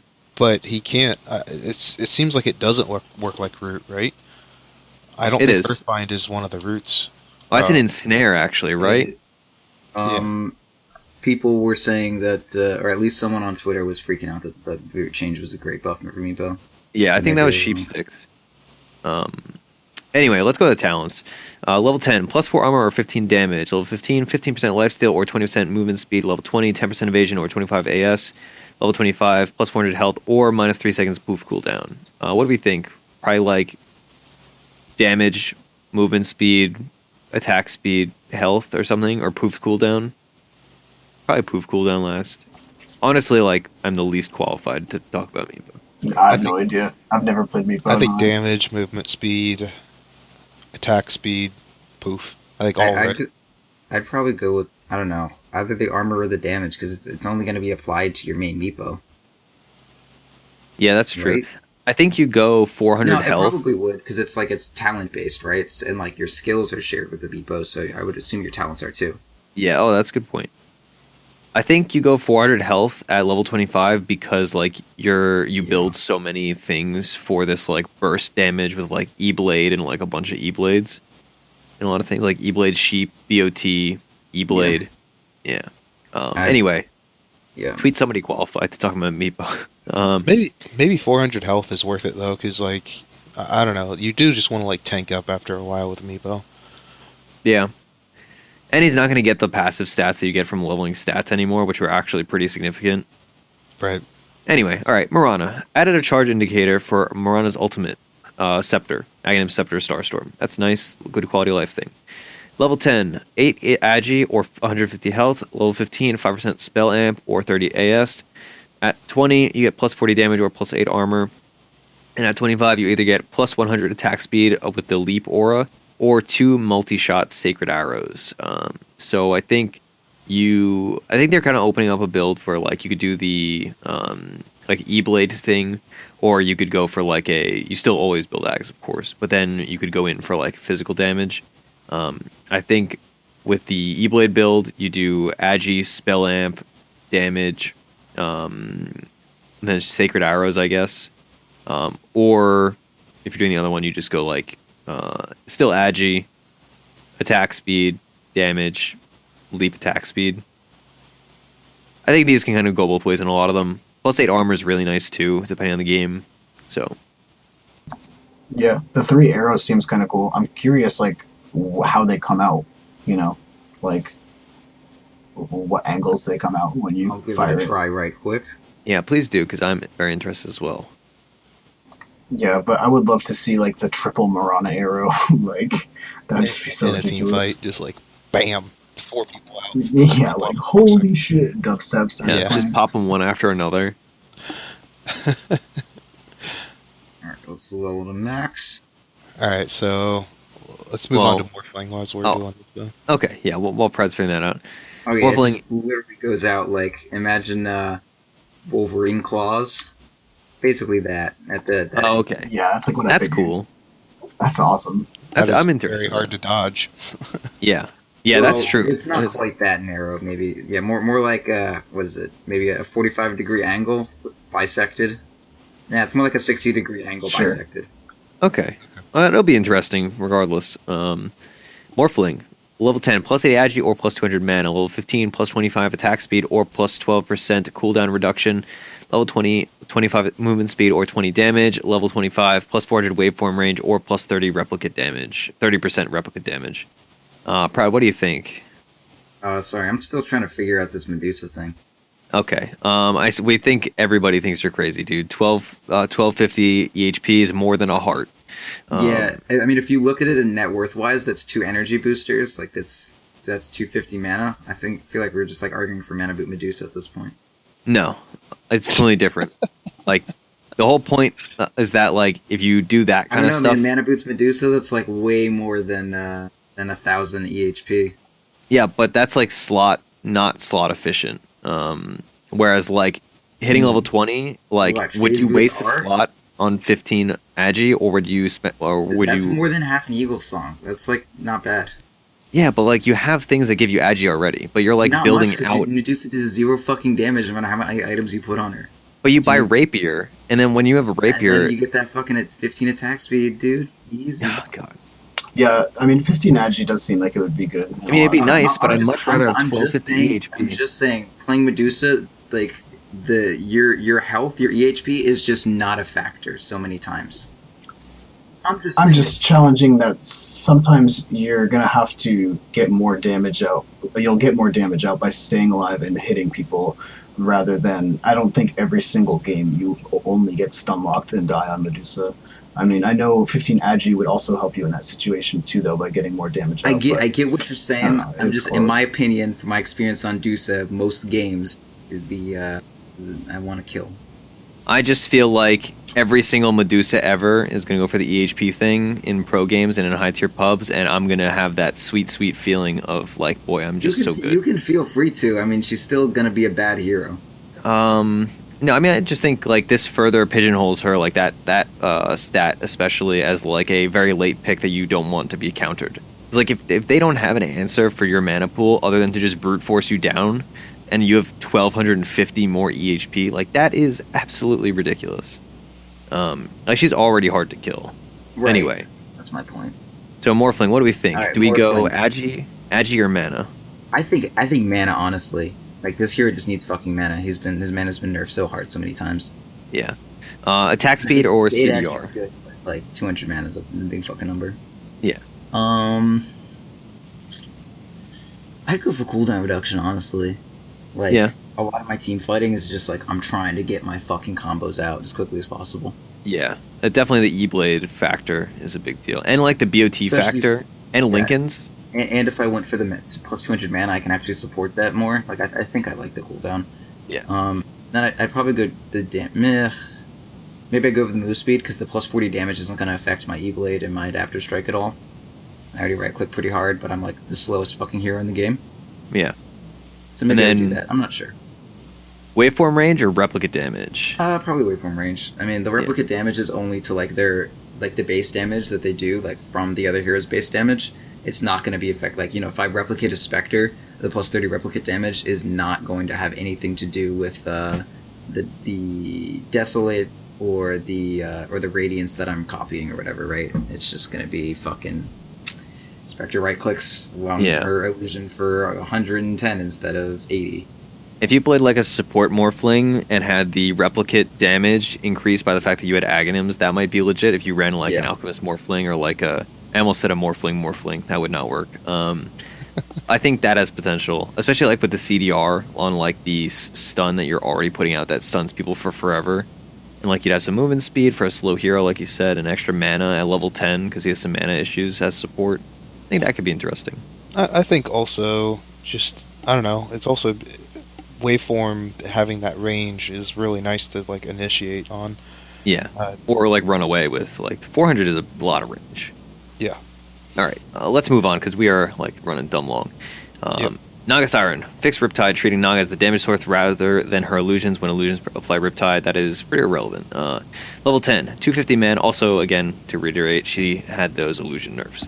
And the Radiance damage nerf on illusions. Level 10, 250 mana or 125 health. Level 15, 30 attack speed or 15% evasion. Level 20, 15 agility or 20 strength. Level 25, 1 extra mirror image illusion or 40 movement speed. So I think if you're playing core Naga, you go health, attack speed, agility, mirror image. And then if you're playing like support Morana, you probably still go like, maybe go mana, evasion, strength, movement speed, or like agility, movement speed. Yep, that's exactly what I would do. Yeah, the gem nerf too. That's definitely a nerf to Naga. Yeah, Naga and Alchemist got nerfed into the ground, it seems like.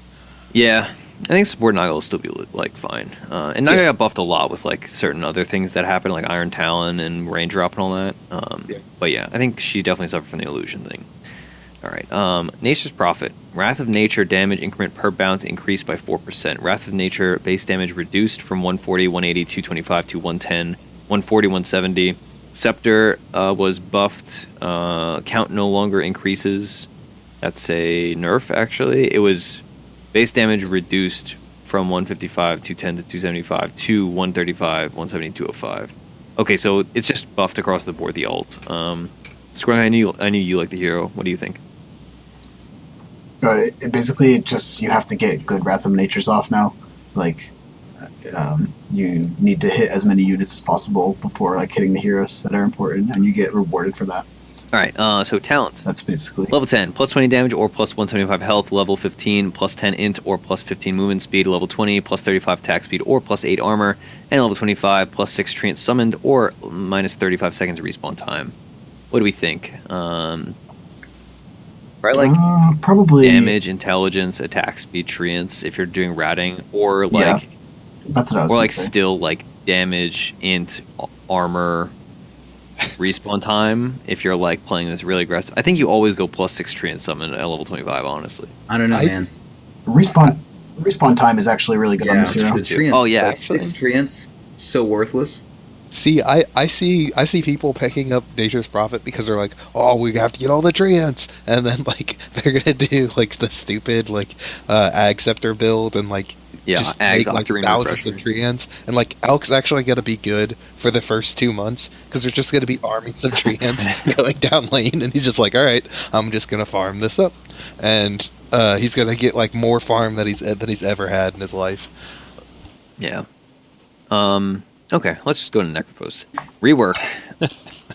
Reaper's Scythe Scepter upgrade no longer disables buybacks or deals extra damage. Reaper's Scythe Scepter upgrade reduces cooldown to 55 to 40, 25. Death Pulse now passively provides 1357 HP MP regen for 7 seconds for each unit you kill, 10 times that for heroes.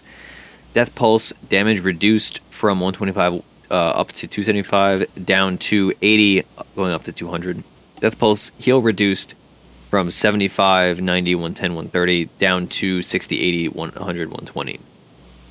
However, status is now Ghost Shroud. It turns you ethereal for 3, 3.5, 4, 4.5 seconds and grants you a 600 AoE slow aura that reduces enemy movement speed by 12, scaling up to 36%.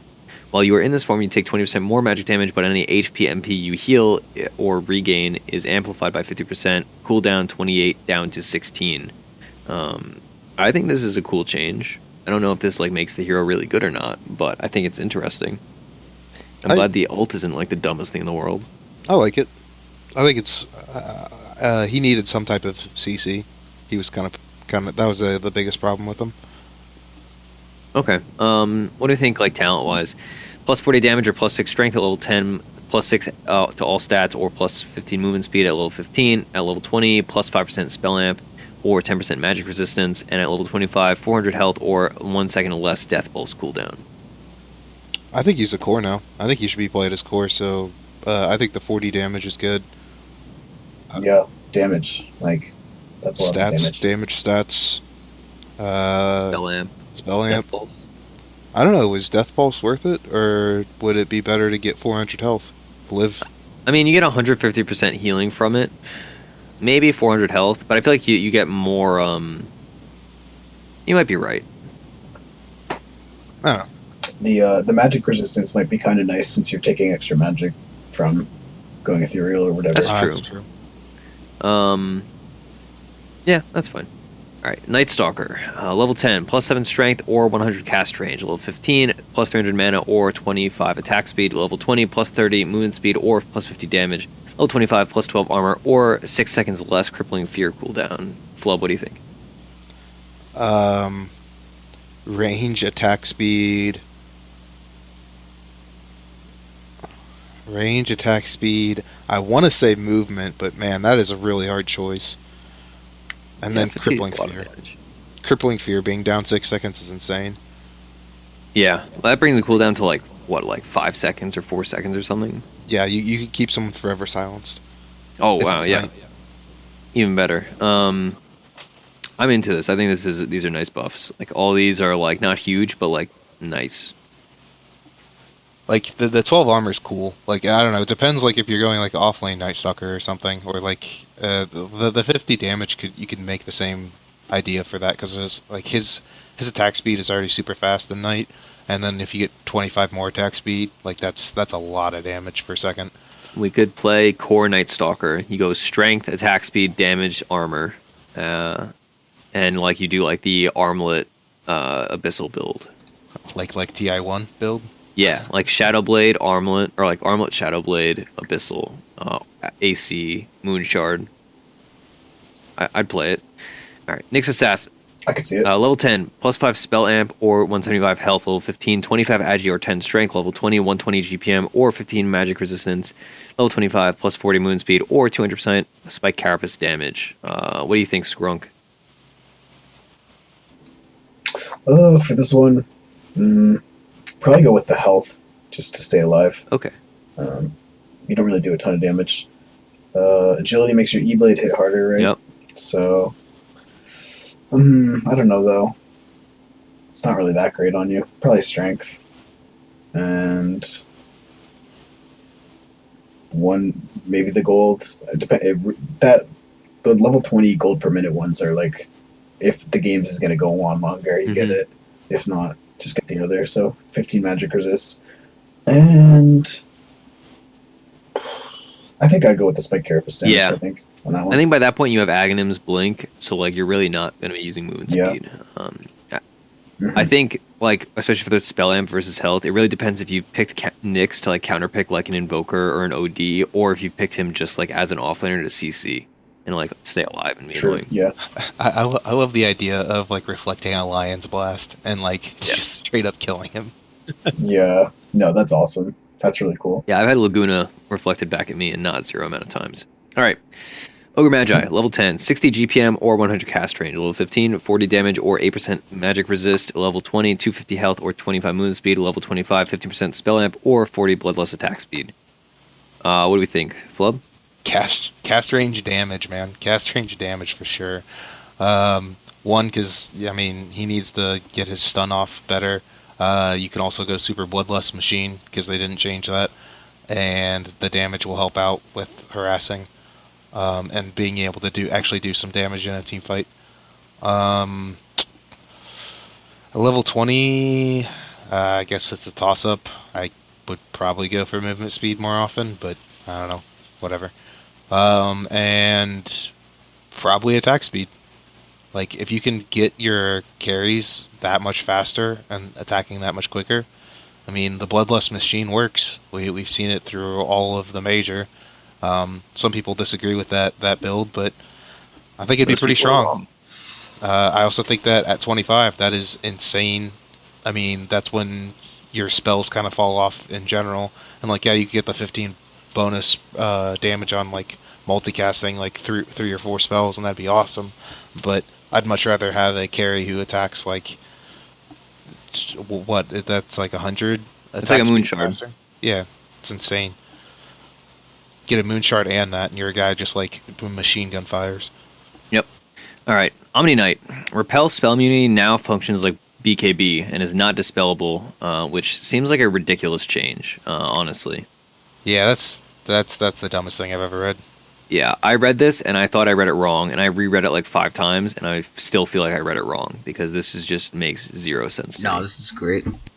Repel duration reduced from 5, 6, 7, 8 to 4, 5, 6, 7. Repel cooldown increased from 20, 18, 16, 14 to 30, 26, 22, 18. Repel can no longer be cast on enemies, so no longer can you stop Pudge from suiciding. Purification heal rescaled from 90, scaling up to 360, down to 90, up to 300. Purification cooldown rescaled from 9 on all levels to 11, scaling down to 8. And Purification mana cost reduced from 100, scaling up to 160, down to 70, scaling up to 130. These seem like Omni Knight buffs, which are not the thing that we needed. Well, Yep. it's a nerf to his heal. Yeah. I mean, yeah, but you can use it more often.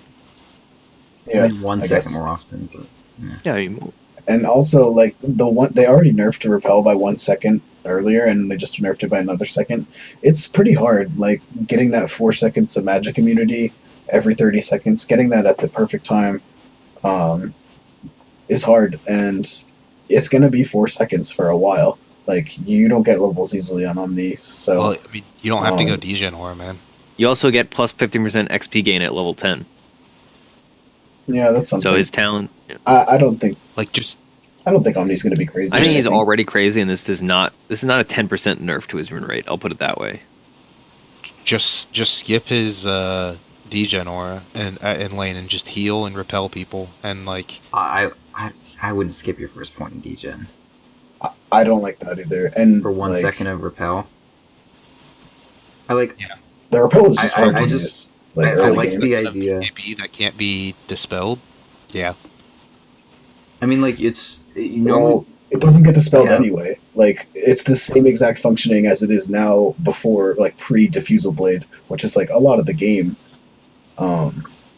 So it's like literally the same skill, and it actually is like worse, right? I guess. I don't know. In that, I'm, in I'm that just early saying, like, game. I like the idea that repel isn't balanced around diffusal blade, and like every time you like take a second off repel, like taking repel from something like 10 seconds to 9 seconds, not a big deal. Taking repel from 5 seconds to 4 seconds, really fucking big deal. Like as it gets lower, the seconds are more and more impactful to shave off of it. You have to be like in the battle to get that off at a good time. You can't cast that and then go in. It's gonna be fucking off by the time you Yeah. went in. Like I guess so. But it's also like, I don't know. I feel like I see enough games where people have Shadow Demons or Oracles or Diffusal Blades. I do agree with Proud, though, that I like the idea that it's the counter to Omni Knight is not like, oh, let's just draft Diffusal Blade. Well, you still have to do that to counter Guardian Angel. Like, you're still going It's to be still buying good against Diffusal Blade. Guardian Angel, but it's not like I mean. And then you could also say, okay, so now I have more diffusal charges for Guardian Angel, and it's not just like the first time Omni shows up in a fight, I have to use 3 diffusal charges to fucking accomplish anything. I guess. I'm just saying, like, I think it makes him a little bit worse, and at the very least, it puts him in more of a place where, like, now if you just like tune where he is now down, I think it makes it better than like you have to buy diffusal and then he's only manageable if you bought diffusal and we nerf him. Like, I definitely agree that he's too strong. I'm just very happy that it's moving in the way that it's not like, whoa, he's okay if you have diffusal blade. Yeah, okay. Let's talk about his talents. He has, at level 10, 60 GPM or 50% XP gain. Level 15, 75 cast range or 8 strength. Level 20, plus 100 damage or plus 6 mana regen. Level 25, minus 16% additional degen aura or 200 additional purification damage or healing. So, offlane core Omni, my boys. Yeah. I don't know. It's a poor man's Lich. How could you guys think he's like he's not buffed after that? Like after reading that, like he's gonna hit like a train. Your degen aura can be even better. Well, It's just an aura. Hit like a train at level 20. Yeah. I want to look at my Dota buff and see how many Omni Night games I actually hit level 20 on. I know it's like gonna be different. also, but- like, you have to think, like, you have to look it up to, like, when did you hit level 18? That's because you win by that time with Omni. And then Okay. if it's a late game. yeah, you're right. No, Omni's good. You're right. Then, like, It's you're good. getting 15% more XP now. I'm gonna have to continue to ban Omni until next June. I've already been doing it for 4 months. Might as well do it for another 5 or 6. Yeah. I mean, he's definitely really good. I'm looking forward to playing him. Yeah, I bet you are. God. Yes. I love I'm saying not that. excited to get Omni Probably my picked in every favorite game. support. Yeah, I'm not surprised. And now you can transition into a core at level 20. Yeah, dude, that's all what I'm all about. Yep. And then you're gonna wish you picked Lich. Man, I'm Yeah. still like reeling from that Lich patch note. All right. Oracle. No individual changes. Level 10, you can pick minus 20 respawn time or 50% XP gain. Level 15, 200 health or 60 GPM. Level 20, 25 movement speed or 20 intelligence. Level 25, plus 2 seconds false promise duration or 250 cast range. So I think here you get 15% XP gain, you get GPM, int, and then false promise duration. I think a case could be made for like 200 health over GPM if you're doing really well already. But like the hero just scales so well with like items that I would totally go for GPM. Actually, I don't know. So You're at 15 though. respawn timer goes down to 14 seconds at level 10. If you pick that up, that's a 4th level death right now. That's pretty funny. That's like insane. I guess. Like, oh, So. you killed the Oracle? Okay, I'm back in the fight again. And then I ult, and then I save that guy. And then I die again, but that's okay. I'm coming back. I guess so, but I feel like that just doesn't scale like into going farther into the game. Like I feel like I'd want to have that 15% XP gain to get to that plus 2 seconds false promise, or even like plus 20 into level 20. Like I get what you're saying though. Actually, that's pretty wild. Like 20-second respawn time at level 10. Like you don't stay level 10, and like the hero wants to get a lot of levels too. Yeah, it's 14, and then like the next few levels, I mean, it's still pretty low. Yeah, I guess so. That's, in my opinion, that's what I would go for sure. Like, yeah, it doesn't help you out mega late, but holy crap, that is amazing. That's fair. All right. OD, Astral Imprisonment cast range rescaled from 225 scaling up to 600 down to 225 scaling up to 450. So that is a really nice OD buff. I'm into this, definitely. Hell yeah. Yeah. All right. So his talents: level 10, plus 250 mana or plus 10 movement speed. Level 15, plus 5 armor or plus 20 attack speed. Level 20, plus 15 int or 250 health. And level 25, 60 seconds less, or 60 seconds more time on Arcane Orb in Steel, or 8% spell amp. I feel like this is pretty linear, right, Proud? It's like you go movement speed, attack speed, int, Arcane Orb. I would go mana there. Yeah. Yeah, it adds like 22 damage to your Arcane Orb. 22 pure damage to yeah. attack. Sounds pretty fucking That's good to true. me. I always forget that it scales Better off than mana. 10 movement speed. Yeah. Because it used to scale off int. What, the glory days? No, it was always your mana pool. It's your ulti that's in. Ah, okay, whatever. No shit. I don't. I only play this hero like for the first time. Also, the like, extra 5 mana days. pool, like, because I mean, you can run into a situation where like you just get bad procs on your your Essence Sword, and you just run out of mana, and this will like totally smooth all that over.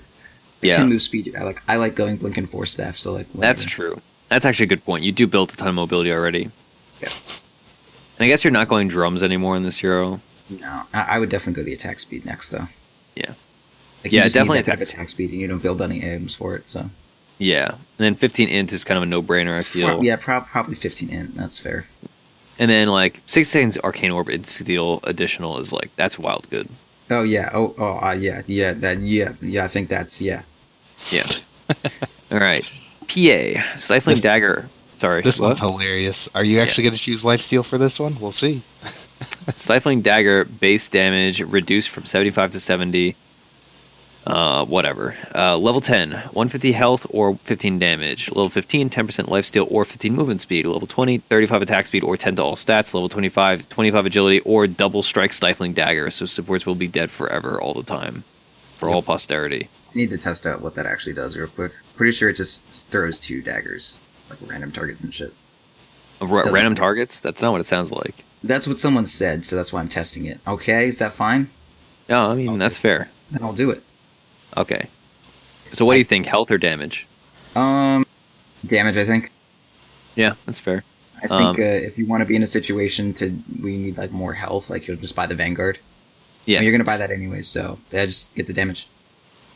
All right, lifesteal or movement speed? 10% lifesteal lifesteal. versus 15. Yep, lifesteal. Definitely lifesteal, because PA lifesteal's not gonna stack with Deso. You're not gonna go Vlad's late game, and I hate the Vlad's PA shit. There is actually just no major scaling health regen item for Phantom Assassin. Like once HOD.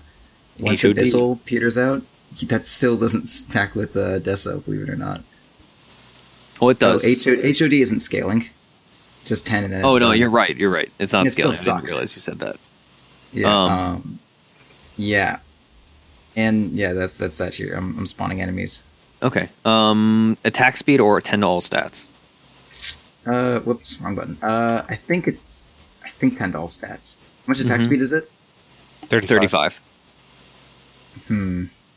That's close. Yeah, it depends on the build. Yeah, there's 2 daggers. Okay, but it's at the same target. No. Oh, so just 2 like one different at the daggers. target and then one at a random one. Yeah, I'm gonna try this out. See if it goes to the hero by default. It doesn't even go to heroes by default. It's literally just a fucking random ass dagger. Oh, okay. That's awful. Yeah, that kind of That's sucks. pretty shit. I think it's the unit that's closest to you. That's still kind of. Oh, I mean, but all you do is just blink on somebody and then double dagger them. Yeah. Like blink, strike, double dagger. Yeah, that's not how it works. Nope, not even the units that closest to you. I had 2 units right next to me, and it just flew across the map to a creep wave. Huh. Yeah, not too impressive. Okay, yeah. So damage, and then I think lifesteal, and then I think I'd go all stats, because you can get like 35 attack speed is like 2 gloves of hate. That's not even a hyperstone. And 10 all stats, that's the fucking like ultimate orb. And I think that's pretty cut and dry. Like, I don't know, 10 attack speed, or rather, what is it? 25 attack speed versus like 10 damage and armor and 200 health. I feel like I would go with that. And then 25, I would go with the 25 agi. Yeah, definitely not the 35 attack, the 35 attack speed. If I can just get 25 agi later, like my attack speed is taken care of. And so you're thinking like now Scotty would be legit on PA, like Deso Scotty. It'd be decent. I don't know if it's super legit, but it's definitely fine. Okay. All right. PL. He has an Aghanim Scepter now. Scepter now causes spirit. Yeah. Causes spirit lands to bounce on nearby enemies. Does it spawn an illusion on each one? I assume. Yeah. Cool. Phantom Rush now provides 6, 12, 18, 24 agility when you reach the enemy. Lasts for 2 seconds, so that's like, a few hits. Phantom Rush minimum proc range reduced from 300 to 250. So this is basically just means like you're going to go up to somebody and hit them more often, which means you're going to spawn more illusions. Yep.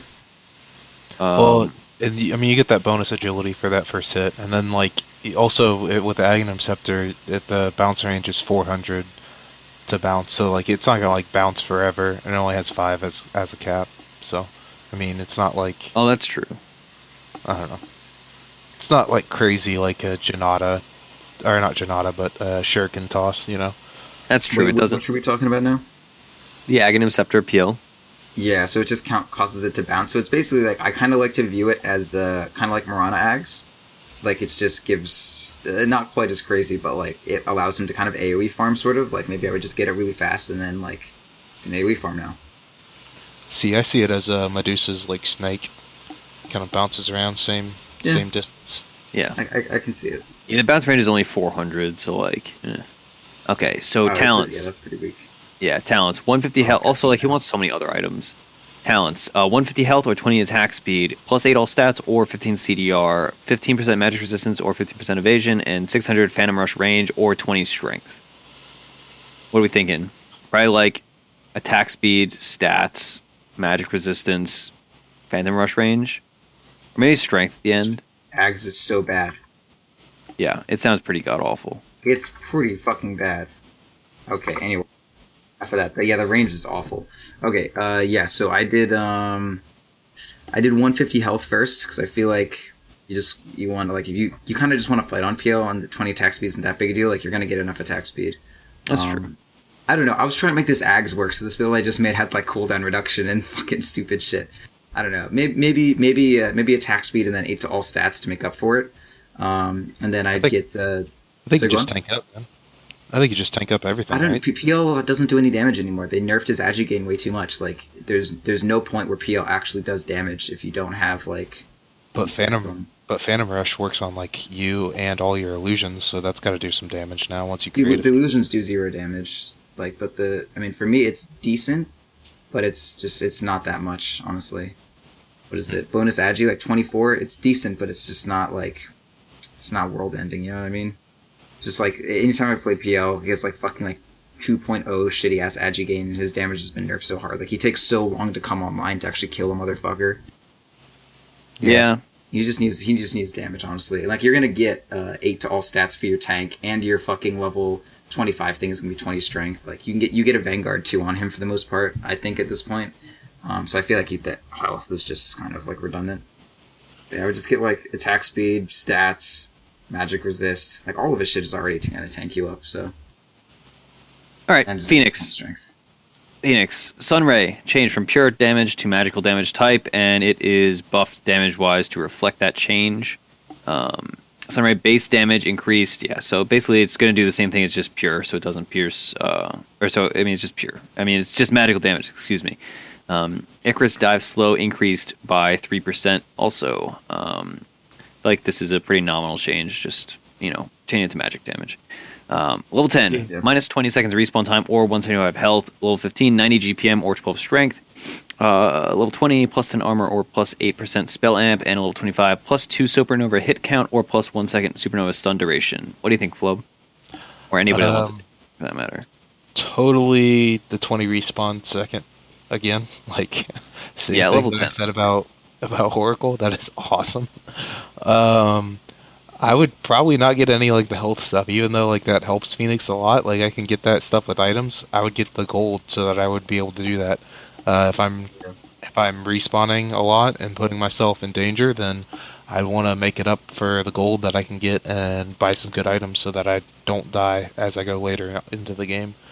Then go into probably spell amp. I don't know. Armor may be good, but definitely the two extra hits on Supernova, like every time. Yeah, I feel you there too. I'm definitely in on the Supernova hit count thing. Like that seems like a really solid level 25 talent. All right, Puck. Puck up next. Puck. Level 10, plus 8 int or 150 health. Level 15, plus 40 damage or plus... so many heroes left. Well, there's not. There are. You're right. Let's just breeze through them. All right. Let's just decide on one or the other. Let's just get it done. Okay. And if we didn't Just do your read through hero it. You service- don't need to read it and then read through it again. That's so redundant. Okay.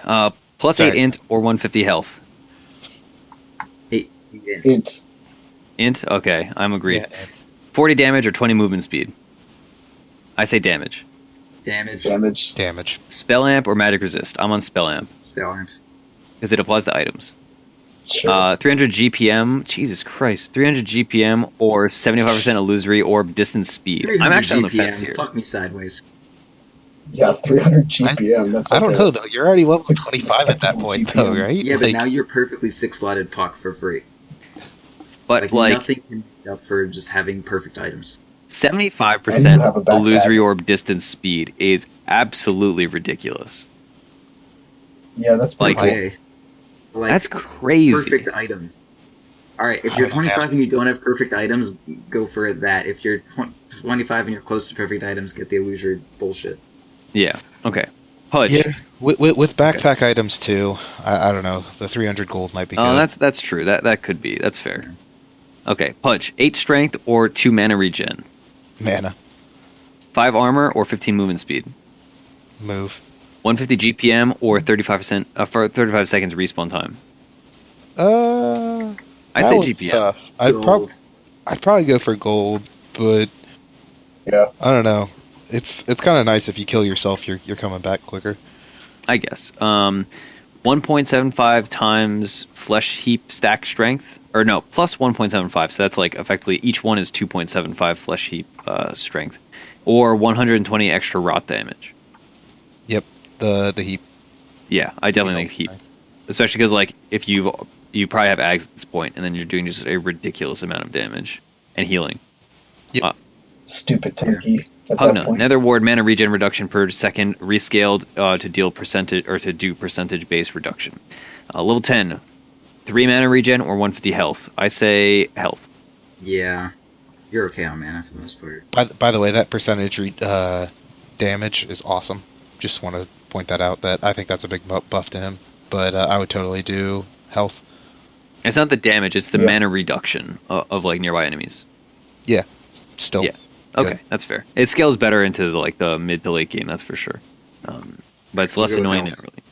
Okay, 25%, 25 seconds respawn time or 10 strength. 10 strength. He's Strength. just so freaking squishy. Yeah, 10 all stats or 100 cast range. Cast range. Cast range. Okay, Yeah, I could agree with okay. that. I'm on the fence because you build Aetherlands already. Yeah, I like stats too. Yeah, I think I'm on the stats train. All right, 50% life drain heal additional or 100 nether blast damage. Like this just depends what build you're doing. Like if you're doing a fighting build where you do like you go for life drain, and if you're doing a pushing build, you do 100 nether blast damage. Yep, totally. Like at this point, if probably blast. you're pushing though, like all your cores are gonna be doing so much damage that like you getting 100 extra damage every 3 seconds is like okay, whatever. Well, what cores? You're running a Pugna core. Like, you maybe have one other core, and then what if they die? You're Well, you pushing can have with 2 that cores. shit. You run a greedy off lane and a safe lane because like I'm you. just saying, there are probably a lot of situations where, like, it's just the Pugna. I guess Yeah. so, but then you've already lost if you have like a Pugna as your only core. Yeah, Um, but you did it Pugna- because Pugna you have level the 25 talent. sucks. Pugna level 25 sucks either way, so. Yeah, you're not wrong. Okay, Queen of Pain. Base attack damage, base attack time reduced by 0.1. Skrunk, you played with this. How was it? Yeah, super noticeable. I loved it. Yeah, It was it's amazing. fucking crazy. Like it would be like you would kind of go uphill to hit someone, and it was like you used to be able to hit them once, but now you can get 2 hits off sometimes. It helps you zone Yeah, people out. And I when watched you're- it and it looked ridiculous how fast you're hitting with like no actual items Yeah. that like were affecting your attack speed or. You did have a anything. moon shard at one So point. hyped. Well, yeah, I wasn't watching at that point. Okay, right. So 20 damage or 5 strength. Damage, Damage. agreed. CDR by 12% CDR or 90 GPM. I say CDR. I kind of like CDR because of the blink cooldown is so fast. Yeah. True. But I'm kind of torn. GPM seems kind of Yeah. nice too. 100 attack range or 200 health. I say attack range. Range. 70. Oh my god. 70% spell lifesteal, 1/5 for non-heroes, or 35 int. See, I don't think it know. depends on the build. Probably. It helps I don't spell know. damage now, right? I don't know, man. That's only like 2% Yeah, I spell don't know. amp from 35 int. Yeah. It seems consistently like it will be better, but spell 35 steal damage. has the potential to be outrageous. Like if you're going yeah. super right clicky, that's also 35 damage on the end. Yeah. Yeah, I know. I'm leaning towards int, honestly. Yeah, I think honestly, like if you're doing like one of these like AC Bloodthorn builds on Quap and like Scythe and scaling really well, the 35 int is like mad good, and like Yeah. the spell lifesteal is like I mean it's good, but like usually she's like popping people at the early on in the fight, not like late when she's Yeah, like, she's trying to blow her abilities right away, not like get hit some and then alt and heal up Yeah. for a minute. Yeah, lifesteal's not that Stuff good. like that. all right, Razor, 15 movement speed or 10 agi. I say agi. Movement I don't speed. know. I said movement speed, man. Yeah, I'm kind of leaning on move speed because he has so much % move speed on him, right? Oh, that's true. And you can just chase people Yeah. down with Link. But A lot don't of you your build damage into is move based speed on already? agi, but I mean, healing. you already get it, but like, you are the movement speed king. Like, you just run all over the place. I guess, but like, don't you already build move speed and like? I guess you do also build agility. I mean, the max move speed is like 550 now, so whatever. Keep going. That's fair. Yeah, and he slows people around him. That's what I was thinking. All right, armor or cast range? Ugh. Cast range, I think, for maybe? leash, right? Yeah, I don't know. that's what I'm thinking. And ulti. Yeah. Well, ulti's sure. around you, but that doesn't apply. It Oh, doesn't doesn't- apply to okay. It's literally only leash. Yeah, Yeah, then armor. Maybe armor. Yeah, I still only think- armor. Leash is yeah, good, I though. definitely think it's still leash. Like you pick this hero most games just because of leash, like as a utility thing against like a Sven or a lifestealer or whatever. Yeah, I don't know. If I already Uh, got, I legit just don't know. 250 health or 30 attack speed. I say attack speed. Yeah, I think It depends if you're doing like a It's siege. pretty even to be truthful with you. Yeah, Judge the game. yeah. 175 attack range or 14 extra static link damage steal is it per like per tick? second. Yeah, or per per tick, whatever the tick rate is. And then- I think it's the damage steal for sure. Yeah, probably damage steal. Yeah. Yeah, Because I like guess you're it's- already gonna build Hurricane Pike, right? So like Yeah. And that's you enough. have the attack. Yeah, and also like if you already got into like 150 cast range talent for that, like that's doubly good. Yeah. All right. So Pocket Ricky exists in Dota. Aghanim Scepter increases ultimate duration by 4 seconds. Also, additionally, allows you to target an allied hero hiding inside them for the duration of the ult. The radius that you attack in follows the allied hero. I can't believe that's a thing. I thought you guys were joking. Oh man, that's Yeah, hilarious. so you basically it's like kind of like how Luna can target her ult on somebody with Aghanims, and it follows them. That's how I'm thinking about it. That's awesome. And like you could do like sick plays with like Io. Like you could play like you could have Ricky pop into like whatever heroes with the Io. Io could relocate both of you on somebody, and then you could BOT's twos like two different people on top of that. And then have an Underlord TP you all back to base. And then get RP'd. You'll just Yeah. fucking die. All right, I think it's like really gimmicky and probably stupid, but Yeah, like, it's really you know, stupid. Like, but it lasts for a while. But I think it's just funny. I'm into it. Yeah, it's funny. A level. All right, so 15 movement speed or 150 health. I say health. Move speed. Anybody else? Probably movement speed. I think Really? mostly. I mean, he doesn't build health though. Yeah, Like, it's- you're just it's gonna kind go, of- Like a like- reason now. it's kind of a toss up. Like if you're getting targeted, then you should not. I don't know. It's like you're invis. Like you can blink away one. Like you're gonna be leveling up your invis so that you go back invis really quickly. I don't know. It's like, do you really? You roam so much on this guy. Yeah. Like I guess. that.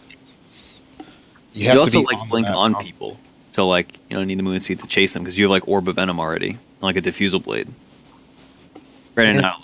Still helps you like get ahead of them and stuff though if you're Orb of Venoming in them. Yeah, that's Anyway, it's whatever. Agi or XP gain?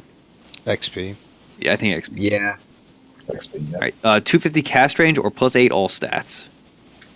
This is Stats. close for me. Stats, yeah. I mean, you can already drop your cloud from relative safety. It's like only once you start right-clicking someone. But when you have Aghanims, that means you can cast it from 1250 range. Wow. Yeah, that's that much better. All right, 0.4 backstab multiplier additional or 4 seconds less smokescreen cooldown. I think it's definitely a smokescreen cooldown. Smoke screen. Yeah. Let me see what smokescreen cooldown like actually is. It'd probably be at like, a base, it's 11. Yeah, that's really good. yeah, so 7. Yeah, that's crazy good. And it lasts for like 4 or 5, right? Yeah. Like duration 6. Holy shit. 1 second downtime. Fuck, Forever man. smoke. Yeah, just smoke people forever. All right. Rubik. Here we saw a ton at the major. Got buffs. Fade Bolt damage increased from 75 to 300 all the way up to 80, scaling up to 320. Damage reduction per bounce doubled from 4% to 8%, So which is it's- actually significant. People forget about that. Yeah, it's a nerf. What? The Fade Bolt does less damage every time it bounces. That's what this is. Oh, for. okay. Not the yeah. not the damage reduction. Yeah. Okay, That- that makes that's sense. applied as I a read that debuff. wrong. Yeah. All right. Similar So to Wind Ranger. 60 GPM or 50 damage. I say 60 GPM because Yeah, obviously. for sure. Yeah. 150 health or 15 int. Int, yeah. 75 Yeah. cast range or 8% spell amp. I think almost always spell amp. Really? You I think spell amp. I mean, it depends what you're stealing. Cast range. Cast Yeah, I mean, range it's- is steal from further back, man. Depends I mean, what it's your all options are to steal but- too. Yeah, I think it all depends Yeah. on what you're stealing. Yeah. Because yeah, Game specific. If you have a Sand King to steal from. Like, yeah, 20% CDR or 400 telekinesis land distance. that's hot. That's really fucking cool. I think it's telekinesis I just like because at this building point in the game you distance. have Aghanims, so the CDR is not terribly applicable, and you're not like having cooldown on enemy abilities. You're stealing new ones continuously, Yeah, I totally agree. and you could do some crazy stuff with 400 additional distance on telekinesis. Yeah, dude, it's like a fucking punch hook. I mean, it's not, Yeah. but still. Well, it's like a Bat Rider lasso. Okay, Sanking. Burrow Strike Scepter no longer applies Caustic Finale on illusions, only heroes. So PL buff, I guess. This is a good quality of life change for anybody that has ever played an illusion hero. Yep. All right, so 200 mana or 5 armor. Mana. Yeah, I think mana. Mana. Sand King, I know keeps going Tranquil's mana. 12% magic resistance or 15 movement speed. I say magic resistance. I'd probably go with the Magic Resist too. Yeah, like you build so much mobility already.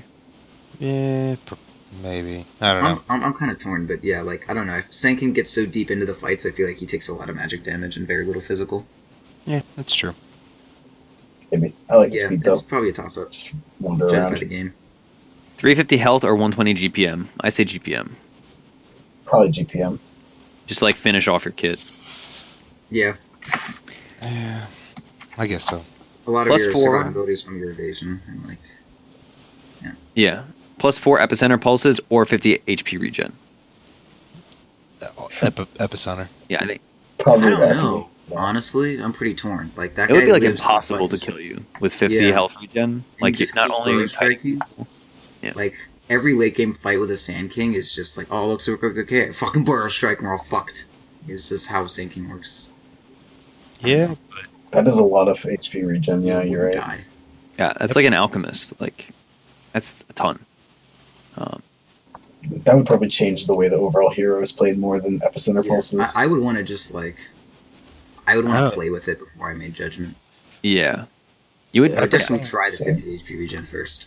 epicenter pulses would be another 440 damage of magic damage. Yeah, that is a good yeah, amount. it's a lot. You're right. Um I'm not sure. I'm torn it on would that take one. longer to dish out. yeah, and Like, at it this just point, doesn't like matter. you're level 25, you have Aghanims, so you're putting caustic on every hero you hit with your thing. So if you're staying alive and just constantly popping caustics on people, Yeah. Okay. I don't know. That's true. I would want to play with both to see, but my vote is on the HP regen. yeah. I would most games say the HP regen. Shadow Demon. We're actually getting into some good ones. Yeah, well, Really? you know, we gotta speed up. I also like my voice has been dead for the last 3 hours. Yes. So All right. Plus 6 strength. Oh, it's Shadow Demon, right? Okay. Plus 6 strength or plus 10 movement speed. I say strength. 10 movement speed's like I say nothing. strength. Yeah, it really is. Like, If it was nice- 15, I could be swayed. But like 10 movement speed, come on. Yeah, it's super low. I'll go with strength. Yeah. 75 cast range or plus 6% spell amp. I think. Cast range. Yeah, cast What- range. What spells are you casting on Shadow Demon? You get Spell Aghanims. doesn't work on the illusions, right? You don't get the. No. No, it does not. No. All right. Well, then It's obviously, for your insane stats. yeah. Then Shadow Poison. cast for Yeah. sure. 10% magic resistance or 25 seconds less respawn time. Honestly, respawn time. I agree. Because like they'll be sieging you, and even if your whole team's dead, like you just like egg their carry and feed them gold, but like put them away anyway. Yeah, sure. Plus 400 demonic purge damage or minus 1 second shadow poison cooldown. So you could like pretty much just continuously throw shadow poison. Shadow poison. No, Just because it's more fun. that's true. It Sounds does fun, sound yeah. fun. I think if you have Aghanims, the plus 400 demonic purge damage is actually ridiculous. Like that's like Yeah. 1200 damage. Yeah. If you have enough money for Ags, then yeah, which you probably should by 20. Yeah, if you're 25, you definitely need to have Aghanims. All right, Shadow Fiend. Shadow Rays cast point improved by 0.12, which is actually pretty significant. That's a big deal. Level 10, you pick 15 movement speed or 20 attack speed. I'd probably say attack speed. Actually, I don't know. Maybe movement speed. Attack. I think I go with attack speed. He's designed to get a late game. I don't know. Okay. I'd go move speed. Because like he doesn't build those Yasha builds anymore, especially with like the illusion nerfs to Manta. Yeah. And like the Yule's build is pretty antiquated. He's got some good attack speed on him. That's true too. 20 is just a low number. Like that's like a glove of haste. I think I can Yeah. go either way, but I think movement Yeah, speed would be either like way is this. acceptable. Spell amp by 6% or 175 health. This really is just a difference of if you're doing like a Shadow Blade ult build or if you're doing a like fighting. You were 6% is a fucking low number. Oh, yeah, but your Absolute ult that. does a lot of damage. I don't know. Like the thing about the 15th is that it kind of plays into the 25th. So I don't True. know. That is very true actually. Okay. 15% evasion or plus 2 damage per soul. Damage per soul. Yeah, damage per soul. Yeah, That's If you're like, going Ags, for like, sure. that's crazy. Yep. well, that's true if you're going to Ags. Even if you're not going to Ags, it's still like an additional 72 damage. Yeah, that's a shit I- ton. I think it's the +6 spell amp now that Ags is like that good with with +2 Yeah. damage per soul. Yeah. So it's either 150 attack range or 7 seconds less Shadow Rays cooldown. I think almost universally go Shadow Rays cooldown because like even if you're not doing one of these like spell amp builds, you just use it to farm super fast. Yeah. No arguments? All right, good. Yeah, I'm No. good with it. Shadow Shaman. Mass Serpent Wards no longer deal damage in an AoE. Mass Serpent Ward damage rescaled from 40, 60, 80 to 40, 70, 100. Reworked Mass Serpent Ward's Scepter now causes Serpent Ward staff a split shot, attacking 2 units each for full damage. Mass Serpent Ward attack range increased by 225. What do you think, Skrunk? It feels like a Ags nerf, unfortunately, because it was just so good for like getting buildings, and yeah, now it's like more of a team fight thing. It's still good, but not as good for your sieging as it was before. And like the timing you got it before was like right when you were trying to push high ground most of the time. It's okay though. I mean, can't complain. It'll be pretty cool to pop in a big team fight, but I'm not sure how much I'm going to prioritize it anymore. Okay, Have to check 150 it out. health or 15 movement speed? I'd probably say health. Health. I feel like any of these Blink Dagger 4-step heroes, like why would you pick 15 movement speed? Like just I don't know. I might go move speed Yeah. though, just to get hexes out. I can see it. He's so fucking slow. that is true. Well, like just carry a Windlace and then like get a blink. I still want move speed. That's why you get the Yeah, Windlace plus. that's why you get the cast range at the next level. Yeah, 100 cast range or 20% XP gain. I would probably pick XP gain. Actually, you're so close to level 3 ult already at that point. Yeah, probably cast range. Yeah, I think cast range. Well, it depends how good his other stuff is. Yeah, alright, so 30 seconds of respawn time, lower or 20% magic resistance. Magic Magic. resist. Okay. Plus 1 Serpent Ward attacks health or plus 3 seconds shackles. I think Serpent Ward's almost Ooh. always Like your shackles are just Yeah, gonna be broken. That's good.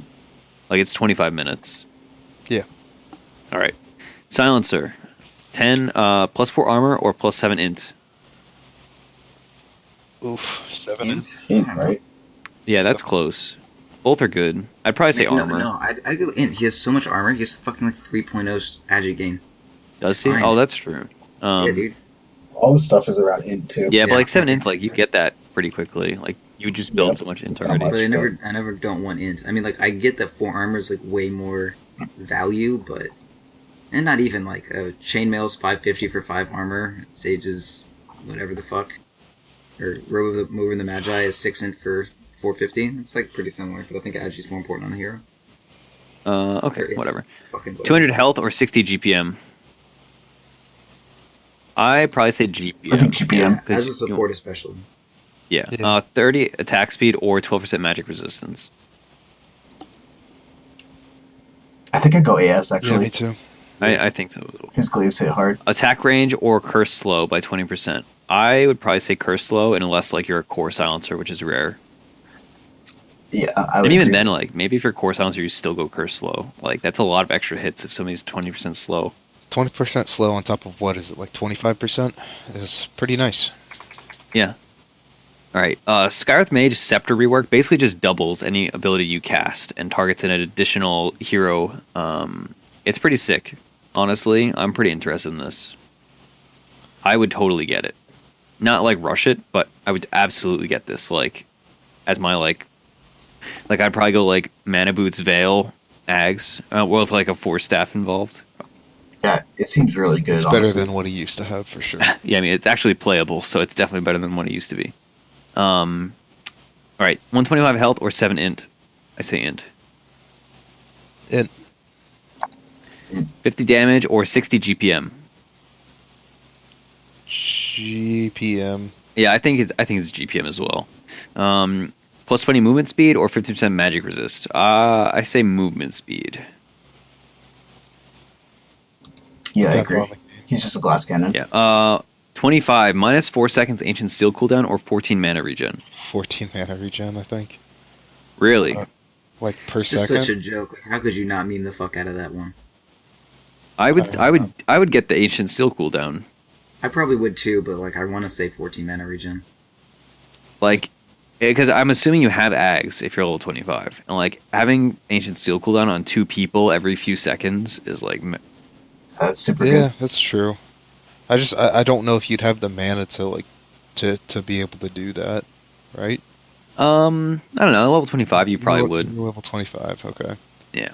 I'm Maybe close. just thinking of like mana regen, 14 mana regen per second plus whatever else you have. It's just like I could be sitting there casting spells constantly. I guess, but like, yeah, that late, like you want to like use stuff and like finish things off quick compared to like pepper people with like nukes that deal like a couple hundred damage. Yeah. All right, Slardar, 6 HP regen or 175 mana. I think HP regen HP regen. plus 200 health or 25 attack speed. I'd probably go with the health. Yeah, that makes sense. 35 damage or 7 armor. Damage. And it's just like the difference is just like, are you being a utility Slardar or like are you transitioning into a core with like an armlet and like attack speed like an AC? Yeah. Dash chance for sure. Bass chance or strength? 20 strength rather. Ooh, bash chance Yeah, is I'm pretty feeling good. bash chance because it goes up Yeah. to 35%. Like as you keep increasing that percentage, it's more and more valuable. Yeah, and it deals a bunch of damage every time you bash too. So like that's so 120? effective damage. Yeah, 120. It's good, yeah, and it's physical damage. So like, Yep, that's Great. good. all right, Slark has an Aghanim Scepter now. It makes his ult cooldown down to 30%, 30 seconds rather, and it is in a 325 AOE, giving Slark ult to any heroes nearby. That seems good. I don't know where you It's fit it into the build. Awful, and you don't. Do they heal though when they're underneath No, it? it just hides them. That's all. Oh, it just hides them. Oh, I Yeah, thought that's that because healed. Sam sucks at talking. Kids these days, they just don't know. All right, 325 AOE. Yeah, I mean, if it doesn't heal them, then who It's cares? like tiny. It's like, hey, everyone fucking hump me, and then you'll be hidden. Yeah, and he does like Man, run like- away from people generally. Yeah, it It's just sounds just like, not good. it just sounds like it it's designed to have people get lined up for like a giant Echo Slam. You could also like use this twice in a fight though. With a 30-second cooldown. Yeah, and so I spent 4,200 gold to just like be worthless twice in a fight instead of just once. I mean, I don't think it's great, but I think It's like horrid. It's fucking abysmal.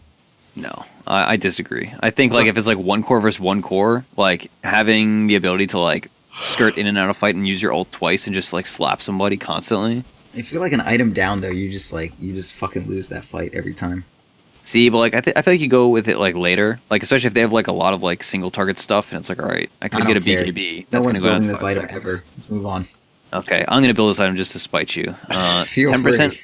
10% lifesteal or 15 damage. Not Damage. lifesteal. Life Or a steal. Slark. Yeah, Lifesteal. 15 agi or 10 strength agi. Yeah. 250 health or 25 attack speed. I say attack speed because you're gonna steal strength and have the health. You're not gonna steal strength. Yeah, you don't steal strength. You're right, but in my mind, you do because we've been doing this for 6 hours. Yeah. Yeah, I'm fine with the attack speed. Either one is fine. Yeah, Judge the plus game. 3 seconds pounce leash. Also, like by that point, like you have Scotty probably, and like Yeah. you have a bunch of people. All right, plus 3 Stats. seconds pounce leash or plus 12 all stats. Stats. Stats for sure. People can deal with your pounce leash. If they're sitting in a full pounce duration, you're fine. Okay. Sniper now is an Aghanims. Assassinate is now ground targeted spell with 400 AoE. Upon cast, it locks everybody into an area, and after the channel period, it launches a critical strike and procs headshot all the players or all the units in the AoE. This is weird. I don't really care for it. I don't feel like you buy this. Yeah, that's really weird. Just keep sniper. It's fine. Yeah. Plus 4 mana regen or 15 attack speed. Attack speed. Attack speed. No one should ever pick mana regen. Well, a support sniper would. No, you Okay. wouldn't. Okay. 20 shrapnel DPS or 200 health.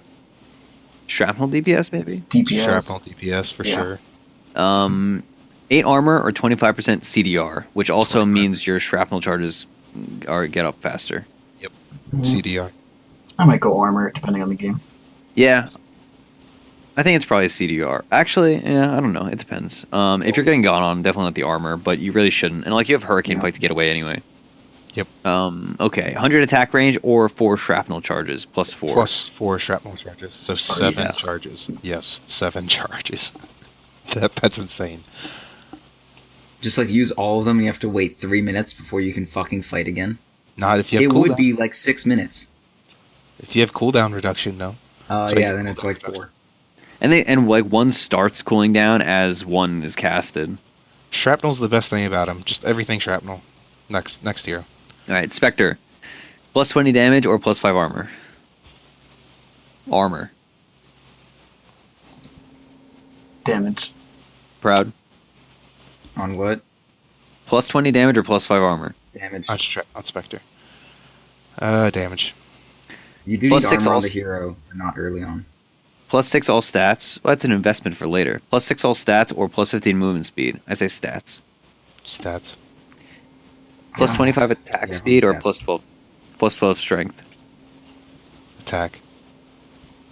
Yeah, Uh, probably. Yeah, makes sense. She doesn't. Yeah. Minus 10 seconds spectral dagger cooldown or 400 health. Dagger. The cooldown, I think. The health might be good. though. Dagger, man. Yeah, What does I'd that go bring the with cooldown dagger. down to? Alright. Like 2 seconds or Yeah, something? dagger's awesome. You could just I'd hide make in it the 6 trees seconds. forever. You would just have so much move speed. and Literally, speed. terrain doesn't matter. Yeah, that's true. You would have, Spirit like, Breaker. Just barely 100% uptime. Spirit Breaker. Plus 5 all stats or 15 movement speed. I'd probably say all stats. That's hard because he gets damage from movement speed too. But Yeah. But it's so small. It's such a small amount of move speed. Yeah, stats are good. Yeah. Probably. And you're already sucks. going to build a ton of move speed. Alright, plus 20 damage or plus 5 armor? I would go armor because I want to build a new Mask of Madness on him. Yeah, that's a good idea. That'll mitigate that. Yeah. Plus 120 GPM or 40 seconds less respawn time. I'd probably say GPM. I'm on the fence though. That's one of the longer respawn Yeah, times. I would but take it's, you get it at 40 level seconds. 20. Yeah, I might go with Yeah, I that. got respawn time. It's 40 seconds. That's pretty awesome. I guess so. he's just so like reliant on having teammates that can do stuff while he stuns people. Yeah. Yeah. Okay, so This next one. yeah, 34% total greater bash chance or 500 charge speed. I think it's got to be greater bash chance. Like It's that's plus 500 charge speed, man. Like No. you're moving, like, They're both 1,000 not speed. gonna lie. Charge speed is Go cool. with Bastion though, straight up. it pierces BKB. Like people already complain about 17% bash chance. It's going up to 34. Yeah, it's Like a- yes, of maybe course, Bash Bash Chance. But just think about how fast you're moving on Spear Breaker. Yeah, like it'd be that's- funny looking, but that's about it. It would just be really funny. Yeah. All right, Storm Spirit plus 20 damage or plus 3 mana regen. I say mana regen. No, mana regen. I think might be I'd go damage, I think. I'm on the fence. 175 health or 10 int. I think it's int for sure. You have Bloodstone at this point.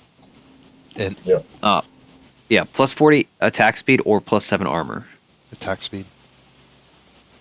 Yeah, Yeah, attack speed. 0.75 seconds extra on an electric vortex or plus 10% spell amp. You can go spell amp unless you go ags. Yeah. Okay, Sven plus 6 strength or plus 200 mana. This is a proud question. Strength? Who is this? Man? Mana? This guy? Sven. Strength. Okay, all right. I mean, if you were going the armlet build, maybe mana, but for the most part, strength. Yeah, that's true. You do get all the int from Echo Saber nowadays. Yeah, but All right, if you go armlet build, you skip Echo Saber a lot of the time. 15% move or plus 15 movement speed or plus 6 all stats. 6 all stats. Plus 30 attack speed or plus 15% evasion. 30 attack speed. Who the fuck is going to attack a goddamn Sven? Yeah. Plus 65 damage or minus 5 seconds storm gold. Storm gold Bolt cooldown. You fucking kidding me? What's That's what's insane. Stormbolt cooldown right now? 2 seconds. Be negative seconds. Wait, what? It's not 2 seconds. It's like 8, right? I think it's 12, 13. 13. Yeah. So 8 seconds. Every 8 would be- seconds. But does the plus 65 damage get multiplied by your ultimate? No, it's not base. It's not base Ah. damage. Okay. It is affected by your Daedalus, but yeah. Yeah, it's not worth it. Oh my god. Are you able to summarize these techies Okay. changes without reading every line? I- I so- can do it. I can do it. Believe me. Okay, good.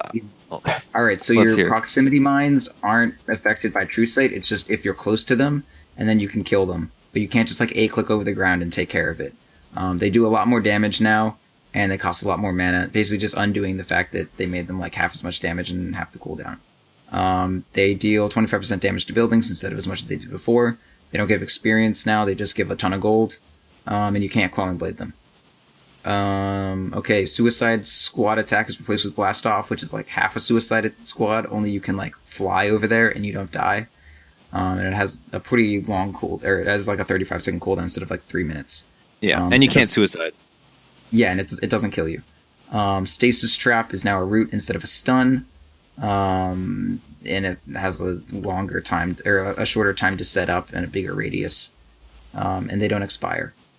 And that's it.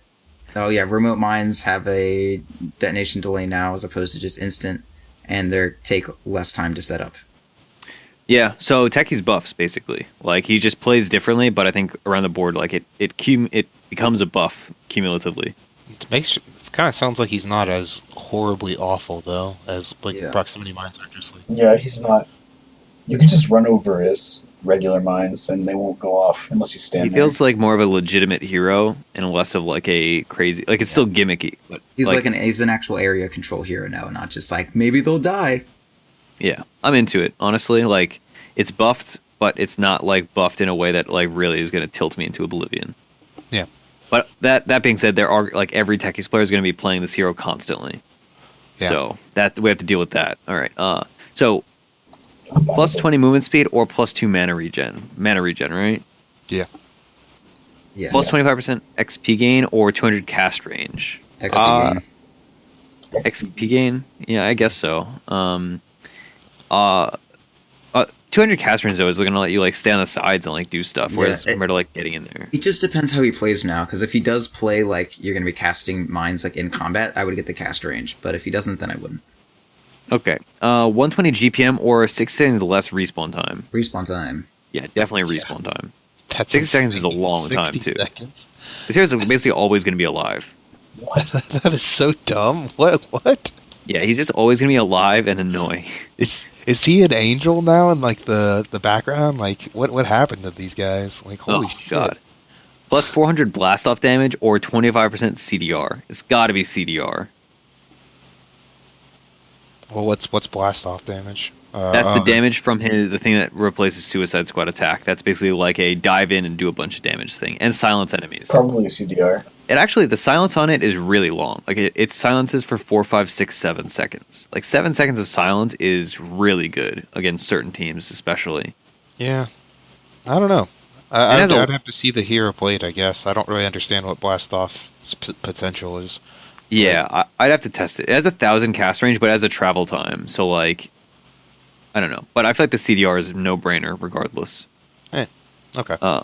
Because even if like at 25, like the silence is more useful than an extra few hundred damage on blast off, even if it's in an AoE. Probably. All right, so TA Psyblades now work when illusions of TA attack. You don't generally build Mant on this hero. I probably will start building Scotty on her, but if you do get illusion runes, that's just like even more harass, I guess. This is not like you'd have to be really crazy good for this to be applicable. So I'm not worried about it.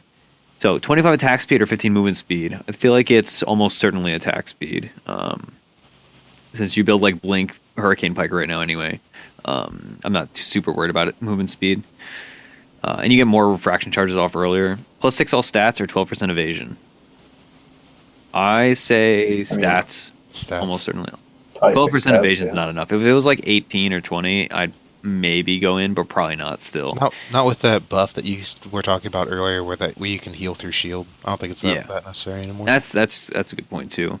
250 health or 40 damage. Probably 40 damage, especially now that like you could feasibly build Scotty if you wanted to. Yeah, definitely. 40 damage. Also, like she's all about damage. She just blows someone up and then she runs away.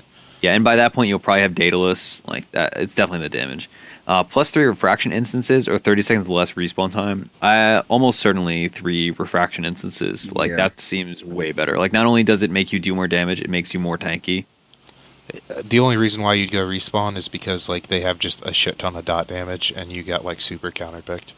Yeah, and that's actually a good point. And she's good at stopping pushes because you can like run in and then blink out after killing all this stuff. Yeah. All right, Terrorblade. 6 HP regen or 15 attack speed. I'd probably say the HP regen. Like 6 HP regen is a lot passively. I'm gonna go health regen for sure. Yeah, and I mean he doesn't like to build any regen items besides like Hurricane Pike, so this is like a huge boon for him. Yeah, and he builds a ton of attack speed anyway with all the like agi. Yeah, he's fine. You don't need that. 25 damage or 175 health. Damage, right? I might go with the health because the damage isn't going to get applied to his illusions. Oh yeah, good point. Yeah. Yeah, then definitely the health. 15 agi or 15 movement speed. Agi, he's already slow as fuck. Nothing's going to change that. 15 all stats or 30 seconds less Sunder cooldown. I'd say 15 all stats. Yeah. And they nerfed Sunder like 3 times in the last few patches. You guys wouldn't see a time where Sunder would be useful to get that? Not like, not useful enough for me to be like, I don't think I've ever wanted to use Sunder and it's been on cooldown. I'll say that. Okay. Tidehunter. Gush projectile speed is slower, but it's still super, super fast, so who cares? Okay, so plus 50 damage or 150 health? Plus 50 damage, maybe, honestly. At level 10? That's insane. Yeah, that's a lot. And, like, he just slaps people. Like, he's hard to kill already. Yeah, I'd say 50 damage. Yeah, plus 7 armor or plus 30% XP gain? XP? That's a ton. XP, yeah, that is just bonkers. Yeah, sure. Granted, like, definitely the XP. Plus 6. The one thing about XP gain is if people are hitting max level like fast, then you're gonna like not wish you had it at the end of the long game. Oh, that's a good point too. That's a good point. But his level 25 is pretty good. Anyway, level 20 plus 6 regen, a mana regen, or 15 strength.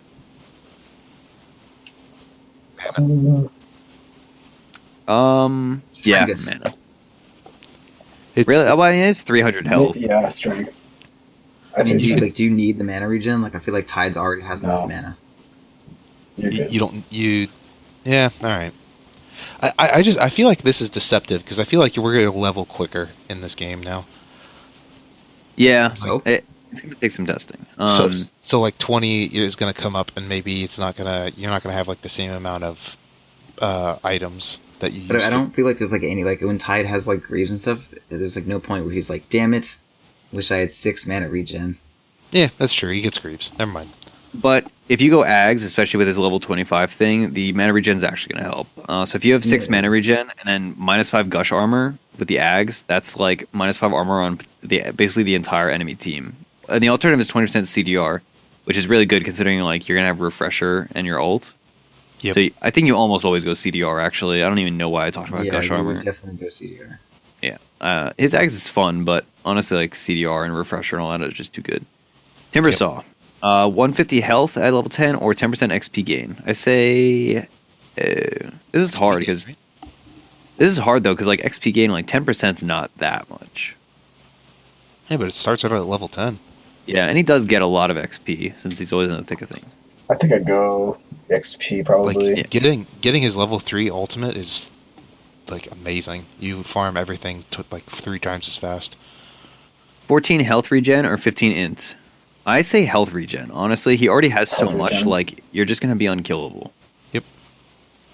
Health I'm surprised they didn't drift. Yeah, me too. Me absolutely. Plus 5% spell amp or 125 cast range.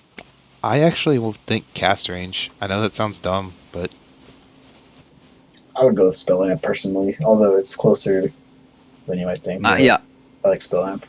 I'm close on it honestly, but I think I would generally side with spell amp.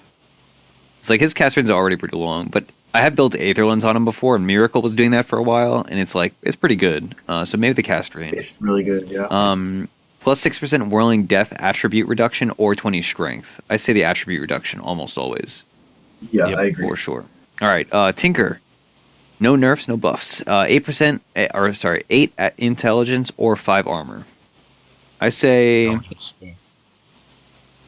I think the int, right? Also, 'cause that's like a bunch of mana, which he kind of needs at that point. Plus 200 health or 4% spell amp for sure. Yeah. 75 cast range or 50% magic resistance. I think magic resistance. You already build Aether Lens. Like I don't feel like I need 75 cast range. Like they're already very long with the Aether Lens. Yeah, I can see it. I think either one is fine. I just don't Just want to be again. touched. I want to be as far back as I possibly can be with Tinker. Just shooting stuff. Eventually, Yeah. you're gonna need to get used to being touched, Flubb. It is also like 75 additional cast range on Blink, which is nice. But like and like Scythe, I guess. But I doubt. I think it's the magic resistance, honestly. Okay. 20% spell lifesteal or 100 laser damage. I think it's definitely the lifesteal. Really? Actually, no, laser damage. Yeah, because you go Aetherland Tags. Yeah, laser damage for sure. And like you're always so far on the back, and like if you get gone on, you just die. So yeah, I think it's laser damage for sure. All right, Tiny. Sure. Craggy armor. Let's see. It gives you more armor, and it only affects melee heroes. What is it? Let's see. It does a little more damage, and it's pseudo random now. Yeah, I think that's probably the biggest thing is like the pseudo randomness. And the chance rescaled to just a flat 25% at all levels. And the stun is a tiny bit longer. But worse at level 1. Yeah, it's good. Yeah, it's a nice buff. It's cool. Yeah. Like an anti-melee carry sort of thing. All right, so 6 strength or 10 int? Int, I'm looking at the 2 tiny players. Strength. Really? Yeah. Okay. Yeah, 45 you're fine, damage. yeah. 45 damage or 15 movement speed? 45, honestly. Yeah, damage for sure. Yeah, damage. Attack speed or mana regen? Yeah, Attack speed. Yeah. 20% CDR or 200 avalanche damage. Presumably that's only one instance, not both. Yeah? Yeah. I'm a bit Or torn no, on this. Avalanche but would be both instances, but Avalanche is honestly just not a very high damage ability in general. Like I would just like to get more Avalanches out. Like I want more combos, not like one of them to be a bit bigger. Yeah. I'm not, Yeah, unless you had like a really high priority See, target to burst down, like a warlock support or something that you just need to start on. Like I think the CDR is the play. Also, like it's gonna apply to like your Manta and your Blink and your Shadow Blade or whatever. Yeah. CDR. All right, Tree Protector. So Nature's Guise is now passive, and it's just activated whenever you're in range of trees. And when you break invis, you stun somebody for 1 second, scaling up to 2.2. and it still has like that whole range check thing. This seems honestly like wild good. That sounds amazing. This is like Ricky 2.0. Yeah, I'm gonna play this hero a lot. Yeah, it honestly seems ridiculous. Yeah. I'm like baffled. I think like offlane Treant Treant. who's played it has said it's absurd. Yeah, it just does not seem fair whatsoever. And it still has the movement speed bonus. Granted, you can't cast on allies, but like most people didn't do that anyway. Yeah, I'm into it. All right, 30 attack speed or 2 mana regen. I definitely did, but that's cool. Mana regen, right? Attack speed. Unless people are doing some kind of like fighting treant build now with this buff, which honestly I wouldn't be that surprised. Yeah, I mean, you can come out of stun and then you can slow them on attack speed. I assume this stun doesn't pierce BKB, because if it does, like, alright, so Nature's Guise, if you're within 265 range of a tree, it activates every 3 seconds at level 4, and the stun is 2.2 seconds. Like, that's, you could basically, like, run somebody down just, like, painfully and constantly. It seems like a bit much. Alright, 90 GPM or 25 movement speed. Probably say GPM. You already get the movement speed from Nature's Guys. Yeah, totally. 15% CDR or 65 damage. I think this really just depends what build you're doing. Like if you're trying to fight people with like Nature's Guys, or if you're trying to do like the Ags stuff. CDR. Like, I mean, yeah, the 65 damage is awesome, but nah, CDR. You need to be able to use your spells to do stuff. Okay, 5 extra living armor block instances or 20% 2-second bash. Again, like I think this is just the difference of like, are you doing the Ags support treant, or like if you're doing some like weird pseudo fighting treant build. Yep, that's true. All right. Troll Warlord. Do we pick 6 strength or 10 agi? 10 agi, right? Yeah, 10 edgy. 15 movement speed or 6 armor? Move speed, he has hell armor. 300 Maybe health the or 40 armor. damage? Depends on the game. 300 health or 40 damage? 40 I would damage. probably- yeah, definitely damage. I think. He needs damage. Yeah. Minus 7 seconds Whirling Axe's cooldown, and I assume that applies to both Whirling Axe's abilities, or 20% magic resistance. Cooldown. I kind of feel like the magic resist, though, right? Because, like, I mean, that's the only thing that really kills him. Like, anyone that goes up and tries to man fights him, he just stun lords him. Nah, I mean he can die to physical. Like it's just if he just gets like stun locked or whatever, or like Yeah. is kited. Okay. I mean, you could get really tanky if you picked like 6 armor, 300 health, 20% magic resistance, and like just itemized for a bunch of damage. Yeah, I mean you already kind of do itemize for a bunch of damage, and you still like you just like I don't know. You just really need that 65 damage or whatever the fuck it is. Yeah. All right. Tusk. They made Walrus Kick a little better, but nobody buys that anyway, so whatever. Walrus Punch is a little better. They adjusted the attack range to be in line with everything else, and it's just a little better. All right. Do you pick 20% XP gain or 30 damage? I probably say XP gain because it's level 10. If you're support, if you're going like that mid, like super crit build to like just blow up supports and farm off of it, That's 30 true. damage. 15 strength or 90 GPM. Again, I think that just depends if you're doing like a core build or a support build. Yep. 6 armor or 10% magic resistance. Matters what you're going against. 500 health or 150% additional Walrus Punch crit. I think Walrus Punch crit most games. Even if you're a support. Even if you're a support, you want that extra punch of damage. All right. Underlord is now in Captain's mode. All they did was they nerfed Pit of Malice a ton. All the they made things you complained about, right? Oh, yeah. And the cast point reduced by 0.15. The radius is bigger and it lasts for 5 seconds longer. And it can affect units multiple times if you stay in it. So it's more like an AoE control ability and not just like a one and done thing. Interesting. And they made Dark Rift bigger and take longer. So, but he's in Captain mode. I still think he's really good. Like crazy good. So what do we pick? 4 armor or 2 mana regen? Armor. 200 health or 8% spell amp? I think probably the spell amp. I don't know. I actually might go health because like I'm not sure. the rift delay might like be a problem if you can't live through it. And the spell amp only applies to Rain of Fire too, so like, Yeah. 50 attack speed or 100 cast range? Probably attack speed, just because like if you get one stack, like that's really significant.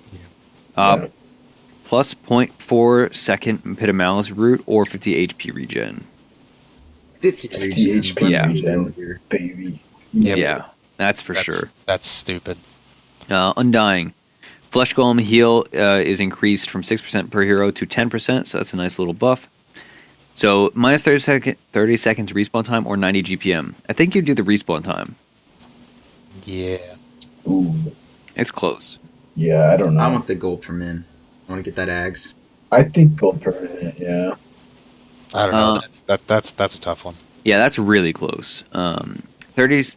It's like so different, like it's like what you're going for on your Undying. You just want to fight, or you want to eventually get some stuff. Yeah, it's just like you barely ever be dead with the minus 30 seconds respawn time. 30% XP gain or 300 health. XP gain. Yeah, I think XP gain. 10 all stats or 20 movement speed. Stats. Yeah, 40 plus 40 tombstone zombie damage or plus 12 armor. I think zombie damage. Like Damage, that's wild. yeah. That's so much. That's a lot. The tombstone. Goes You can down. like clear out other units. The tombstone goes down pretty fast still, though, right? I mean, but you can heal it at that point. Like, I don't know. Yeah. It's just a ton of damage. Like, if you're level 25, you have other level 25 cores and stuff like that enemy has to deal with. I think. I can see. All right. Ursa, 25 damage or 8% magic resistance. Magic resist, I guess. Yeah, I'm not sure. 8% is so fucking Wait, low. what's- I get the Yeah. damage. I go with I think damage. damage. You do like Proud said, 8% is like nothing. 5 armor or 20 attack speed. Attack speed, 20 right? attack speed, honestly. Okay. 15 movement speed or 250 health. Health, because that helps his. Yeah, you have so many move speed items and mobility items on that hero. Like, just tank up a little bit. Yeah. You don't Yeah. buy any other health. That helps his ultimate, right? Yeah. Or is No, that... not anymore. That's the old one. Okay. My bad. 10 plus 10 Fury Swipes damage or 14 to all stats. Do the Fierce Whip damage just to keep it relevant, because like it does fall off pretty hard. Okay. Do you still build Mask of Madness on this hero? Sure, yeah. I think so. Cool. Venge. Wave of Terror now does magic damage, and the amounts were changed to reflect that. 8% magic resistance or 25 attack speed. This is just one of those that's like very like, are you playing core Venge or support Venge? Yeah. They're both pretty bad. Yeah. I think you do attack speed for both, honestly. Like, Yeah. Attack speed. assuming you're going to level up later, like attack speed is just nice to have. You're probably 100 magic missile damage or plus 8 all stats. I think this is entirely contingent on whether you're core or support. Plus 50 damage or plus 20 movement speed. 50 damage. Yeah, Either way. 50 damage. damage. It's a lot. That's for sure. 20% vengeance aura damage additional or magic missile pierces spell immunity. This is very like game contingent, but both are really good. I think magic missiles pierces spell immunity. Having like Yeah. a stun that does that, and then using your swap to like get away is awesome. Man, BKB just sucks, honestly. Like everything pierces spell immunity now. I guess that's good. I guess that shuts down like Omni, what I was complaining about earlier. So Yeah, that's true too. Veno, 20% XP gain or 20 movement speed. I say XP gain because you're level 10. Yes. 175 health or 150 cast range. Cast range, I think. Gas range. cast Range. 15% magic resistance or 75 damage. I'd probably say the damage. Like 75 is a lot. Damage. Yeah, 75 is pretty good. 75. And I'm Or- trying to die on Veno. Yeah. 3 times Plague Ward HP and damage or minus 60% respawn time at level 25. 60 seconds. Yeah. You'd only ever be dead for like 40 Gotta seconds. go with that. Really good, honestly. You're only down for 40 seconds. Like it takes 40 seconds to push back if you're already at there. Well, maybe not that long, but it's pretty close to 40 seconds to go to one edge of the map to the other if you're pushing. I still feel like I'd go Yeah, me Plague Ward too. damage probably. I'm don't definitely know. in the Plague Ward camp. Man, that was pretty awesome. Okay. Anyway, we can go on. Yeah, Viper. Nether Toxin base damage increased from 2.5 scaling to 10 all the way up to 3 scaling to 12. Max damage is also increased to reflect that. Nice little buff for here that's not picked terribly often. 15 damage or 125 health. I'd probably say damage. Damage. 7 strength or 14 agi. Agility. Plus 7 armor or plus 7 who have attack range. I'd probably say armor just because you're going to build a hurricane I'd go bike armor. already. Yeah. Poison attack affects buildings or plus 80 DPS on Viper Strike. Dude, I'd go poison attack affects buildings because you can reduce the tower's attack speed. That's Yeah. really good. That's pretty solid. And you deal more damage to the building if it's at lower HP, too. Yeah. No, I'm that's into it. good. All right. Visage. Skrunk, have you read these yet? Do you know what's what? Yeah, I can summarize Please it if do. you want. Okay, so Gravekeeper's Cloak has like a higher threshold, so it's only going to be taken by nukes now, not really just like random attacks. It's buffed a little bit. It has a longer like refresh time, but that's fine. And it affects your familiars. Your familiars got their cooldown reduced a little bit. Instead of just taking 3 hits, they have 500, 750, 1000 HP, which is amazing, but they're no longer magic immune, so they can be stunned and stuff like that. They do not have to use the stun to regain their damage. They're just passively regaining their damage every 15 seconds. They do have a magic resistance, 35%, and their movement speed has increased to 430. Their damage is pretty much the same. And their stun, the stun cooldown is from 20 seconds to 14 seconds, so that's pretty nice. And it gets up from the ground faster after you stun, 2 seconds faster than before. So it's a pretty big change. I like it a lot though. It lets it be. Oh, the other thing is they can be healed and stuff too. So like healing ward plus familiars is like a thing. You know, you can send familiars over to someone and have Dazzle heal them, you know, and nuke someone that way. I think it's really cool. They are a lot better now. They're a lot tankier, and it's more about using the stun really well, and the damage is like more consistent, and you don't have to you can farm with your familiars way better now than before because they're just like regaining damage and stuff. So it's like pretty much the same play style. But yeah, definitely visage buffs So for sure. do you think this is more support visage buffs or like a core visage for like an aggro tri-lane or like a safe lane solo or something? I still think he's like a 4 hero. I still think he's like an aggro tri-lane 4 type of hero. Mainly. All right, so he can farm and do cool. it. But, All right, so what do you think? yeah. 60 GPM or 15% XP gain? I think I'd go GPM. Okay, 50 damage or 100 cast range. Damage. Get those squares up. Gotta get those squares. Those soul assumptions. 250 health or minus 30 seconds respawn time. Health. I'm not dying. Plus 20% spell amp or plus 120 familiar's movement speed. That's a lot of movement speed. Dude, move speed. Yeah, Yeah, that is insane. I'm into it. I like new visage. It seems good. Yeah, Death Ball with Visage plus Healing Ward and stuff. Seems cool. Right at the end now, Warlock. Fatal Bond's mana cost increased by 20. Fixed Fatal Bonds continuing to do damage after the buff was dispelled. Okay, so Fatal Bonds is worse. That's good. But I mean, it's not actually worse. It just costs more mana, which mana is not really a huge problem on Warlock right now. Okay, so what do we pick? 6 all stats or 15% XP gain? That's actually pretty tough in my opinion. I mean, I like the XP gain, but like all stats is super nice for Warlock that early. Yeah, I think I'd go in for XP gain. Probably XP gain. Yeah. Yeah. 125 cast range or 20 movement speed? Cast Yeah. range. Definitely cast range. 350 health or 30 seconds of respawn time less? Health. Tough one, but health. Yep. Spell immunity for chaotic offering golems or 15% additional armor. This just seems like, depending on the game, you do one or the other. All right. Yeah. I'm surprised Warlock was not nerfed more, honestly. But it is what it is. All right. Weaver. Agility gain from 2.5 to 2.8, so that's 0.3 extra agility. That's like, what, like 8 at level 25? Doesn't That's matter. nice. Yeah. I mean, it's Well, good. plus- I just mean how much. I don't care. Yeah, it's just not going to change much. Plus 6 strength or plus 30 Shikuchi damage. Let's go. Yeah, let's go with the scoochers. Get some scoochers. Plus 25 damage or plus 7 all stats. Oh, I think all stats. Damage. I say damage because of the double hit. Yeah, good damage. I guess so. Yeah, and you're gonna be Lincolns anyway, and like Dragonlance. You got stats. You just need to kill everyone. Yeah, plus 200 health or plus 15 agi. I say agi.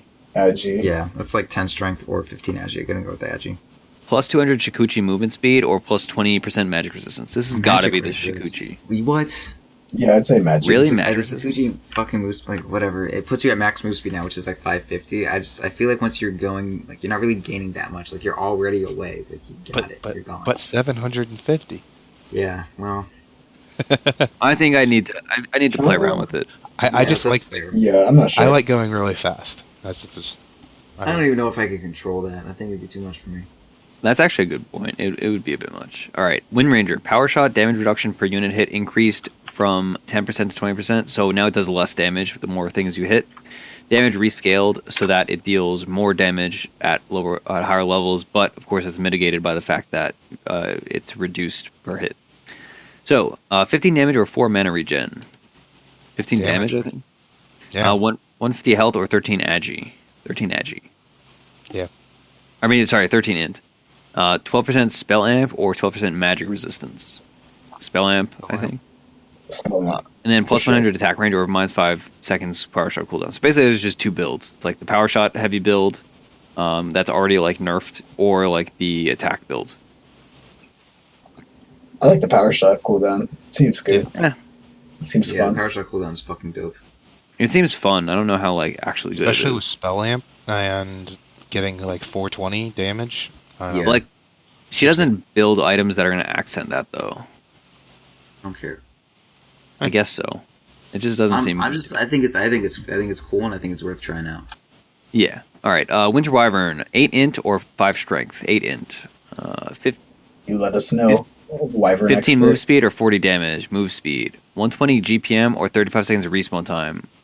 Maybe respawn time, honestly. Actually, no, Refresher's so good that like maybe the 120 GPM is worth it. I'm on the fence. Minus 3 seconds Splinter Blast cooldown or 50% additional Arctic Burn slow. I think you need to do the Splinter Blast cooldown, Yeah. honestly. That's amazing. You just spam those Seems out. good. Especially if you had like the... No, none of his other talents affect that. But that's good. I like it. Witch Doctor. Maledict does a bit more DPS. It does... Well, at max level, it does 8 more DPS, which is nice. Not a huge difference, but I like the buff. I like Maledict's cool ability. So 200 health or 20% XP gain. I'm gonna go with XP gain, I think. What do you guys think? Yeah, that's a high XP. Yeah, gain, it's at too. level 10. It's early. Pretty good. 75 damage or 35 seconds respawn time lower. Damage. Yeah. If nothing, like all these damage is just a farm accelerant. Like if nothing else, absolutely. Plus 8 Yeah. armor or 50% magic resistance. Game dependent. Yeah, absolutely.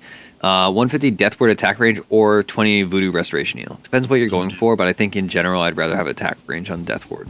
Probably, yeah. And if you had like definitely. Aether Lens, Death Ward, and this ability, like that would be absolutely absurd. Voodoo's so crazy. You guys underestimate the voodoo. It is good. No, I don't. It's so good. I think it's good, but like it doesn't do damage, so it's a garbage ability. I'd go with the Voodoo Restoration, honestly. Yeah. I feel like your Death Ward's already gonna get its attacks off. Yeah. Like also at this point you have your Aghanims, like you're gonna Death Ward's just so good. What is it? Like I've never been as like, damn, this Death Ward's attack range isn't long enough.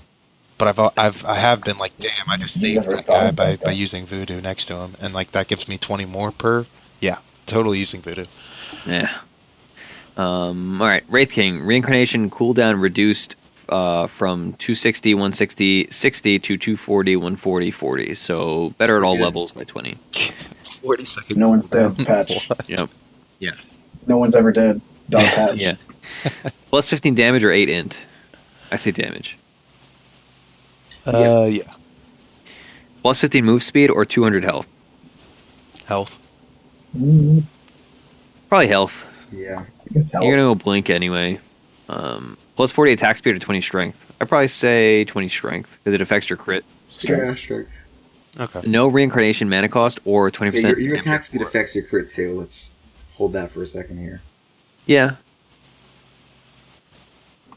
No mana cost sounds really Yeah. cool. It Makes really easier to just play. depends if you're countered or not. Yep, exactly. If you're not countered, then obviously Vampiric Aura is better because it helps everyone. Reworked Zeus Aghanim Scepter because nobody buys it. Grants you a new ability, Nimbus, that creates a storm cloud anywhere on the map. The cloud casts lightning bolt automatically on a random enemy with 500 AoE once every 2.5 seconds. Scale to the CDR. Cloud lasts 50 seconds, cooldown 50 seconds, mana cost 275.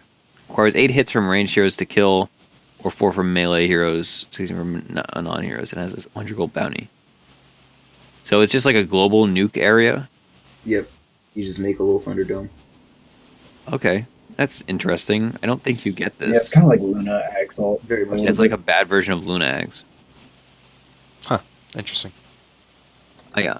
Cast it on a Chrono. Sounds good. Yeah, I guess, but like you should be there already, right? Yeah, I mean, yeah, most of the time, but Plus 2 mana regen or 150 health. I say mana regen. mana regen. Plus 5 armor or 10% magic resistance. Dependent. Yeah. Actually, I think you could go for the health for the first thing. If you're doing one of these builds that like you just build literally no stats and just go like Aether Lens, Blink, Mana Boots, like stuff like that. I can see it.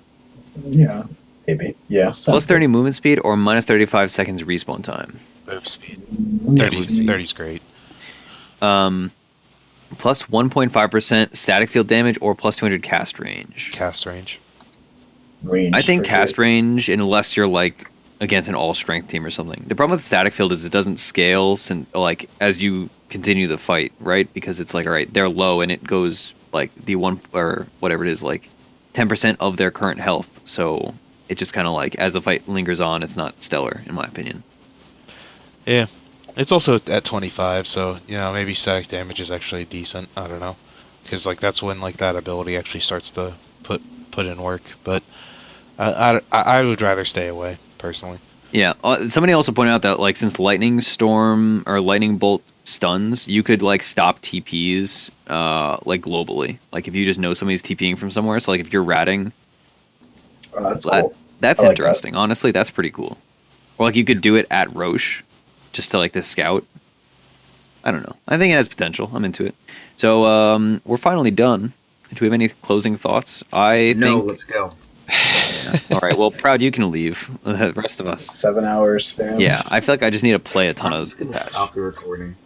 Okay. No, come on, man. You could have left at any point, but you did not. So I don't know. I think this is just like a complete shift in everything forever. It's a clusterfuck. I am very nervous since I haven't played it yet. After talking to you guys, I'm a little less nervous, but I don't know. This whole tree thing seems like a really big step. I'm so It's excited. awesome. It's just fucking cool. Like, there's so much to theorycraft about, and there's so much customization now to do. Like, I just think it needs like I'm so it's gonna hyped. take like a few like 7.0a or 7.00a because like some of these are like Yeah, so probably. ridiculous and others are so bad. Yeah. one thing that I like, it's gonna give like a very direct way for Valve to like tweak individual heroes, like without being like, Yeah. shit, how do we nerf Matt right? Yeah. Like, oh, his lasso is just fucking obnoxious to cast now. Yeah. And They can also, kind like, of help abilities by doing this. So I see your point. and I feel like a lot of these aren't necessarily like placeholders, but like I'm sure as it develops, they'll get more and more interesting, unless like 10 damage or 60 health. Like, Yeah. I feel like they'll develop into like much cooler, more interesting things. But this is just like, you know, fucking the first iteration, and it'll get more Dota-y as it goes on. Right. It's just Yeah. like, there's just like it's a bunch of crazy new shit. All right, we out. I'm done. It was fun. This is It's been real. Thanks for. Yeah, my listening. voice is gone. There's no way I'm gonna be able to like talk to I anybody guess tomorrow. we're not plugging ourselves at all. We're gonna plug ourselves. If you're listening to this, it's been 7 hours, and this is Defense of the Patience. I'm Ursinity at Ursinity. Flubb is at Flubb Dota with 2 B's. Proud is at Proud Dota. Skrunk is at Skrunk55. 555 or 55? 555. And we're all on Hakuna Marana. We stream team practices on Sundays and Wednesdays. They're a lot of fun. You should hang out, watch us. If you have questions about the patch, tweet us. We'll be making patch content all week, and we make content all week, every week. Not Skrunk, though. He just hangs out for team practice. But yeah, so get at us anywhere. At .p_show is our Twitter. At patreon.com/defenseofthepatience. If a few weeks from now you want to know what we would like to talk about your builds, etc. You know where to find us. We're very accessible. We have a website, defenseofthepatience.com. We're all there, and hopefully I will have my voice back in a few days and be able to record other things. So thanks for watching, and goodbye, my dear Follow me on Twitter. Peace out.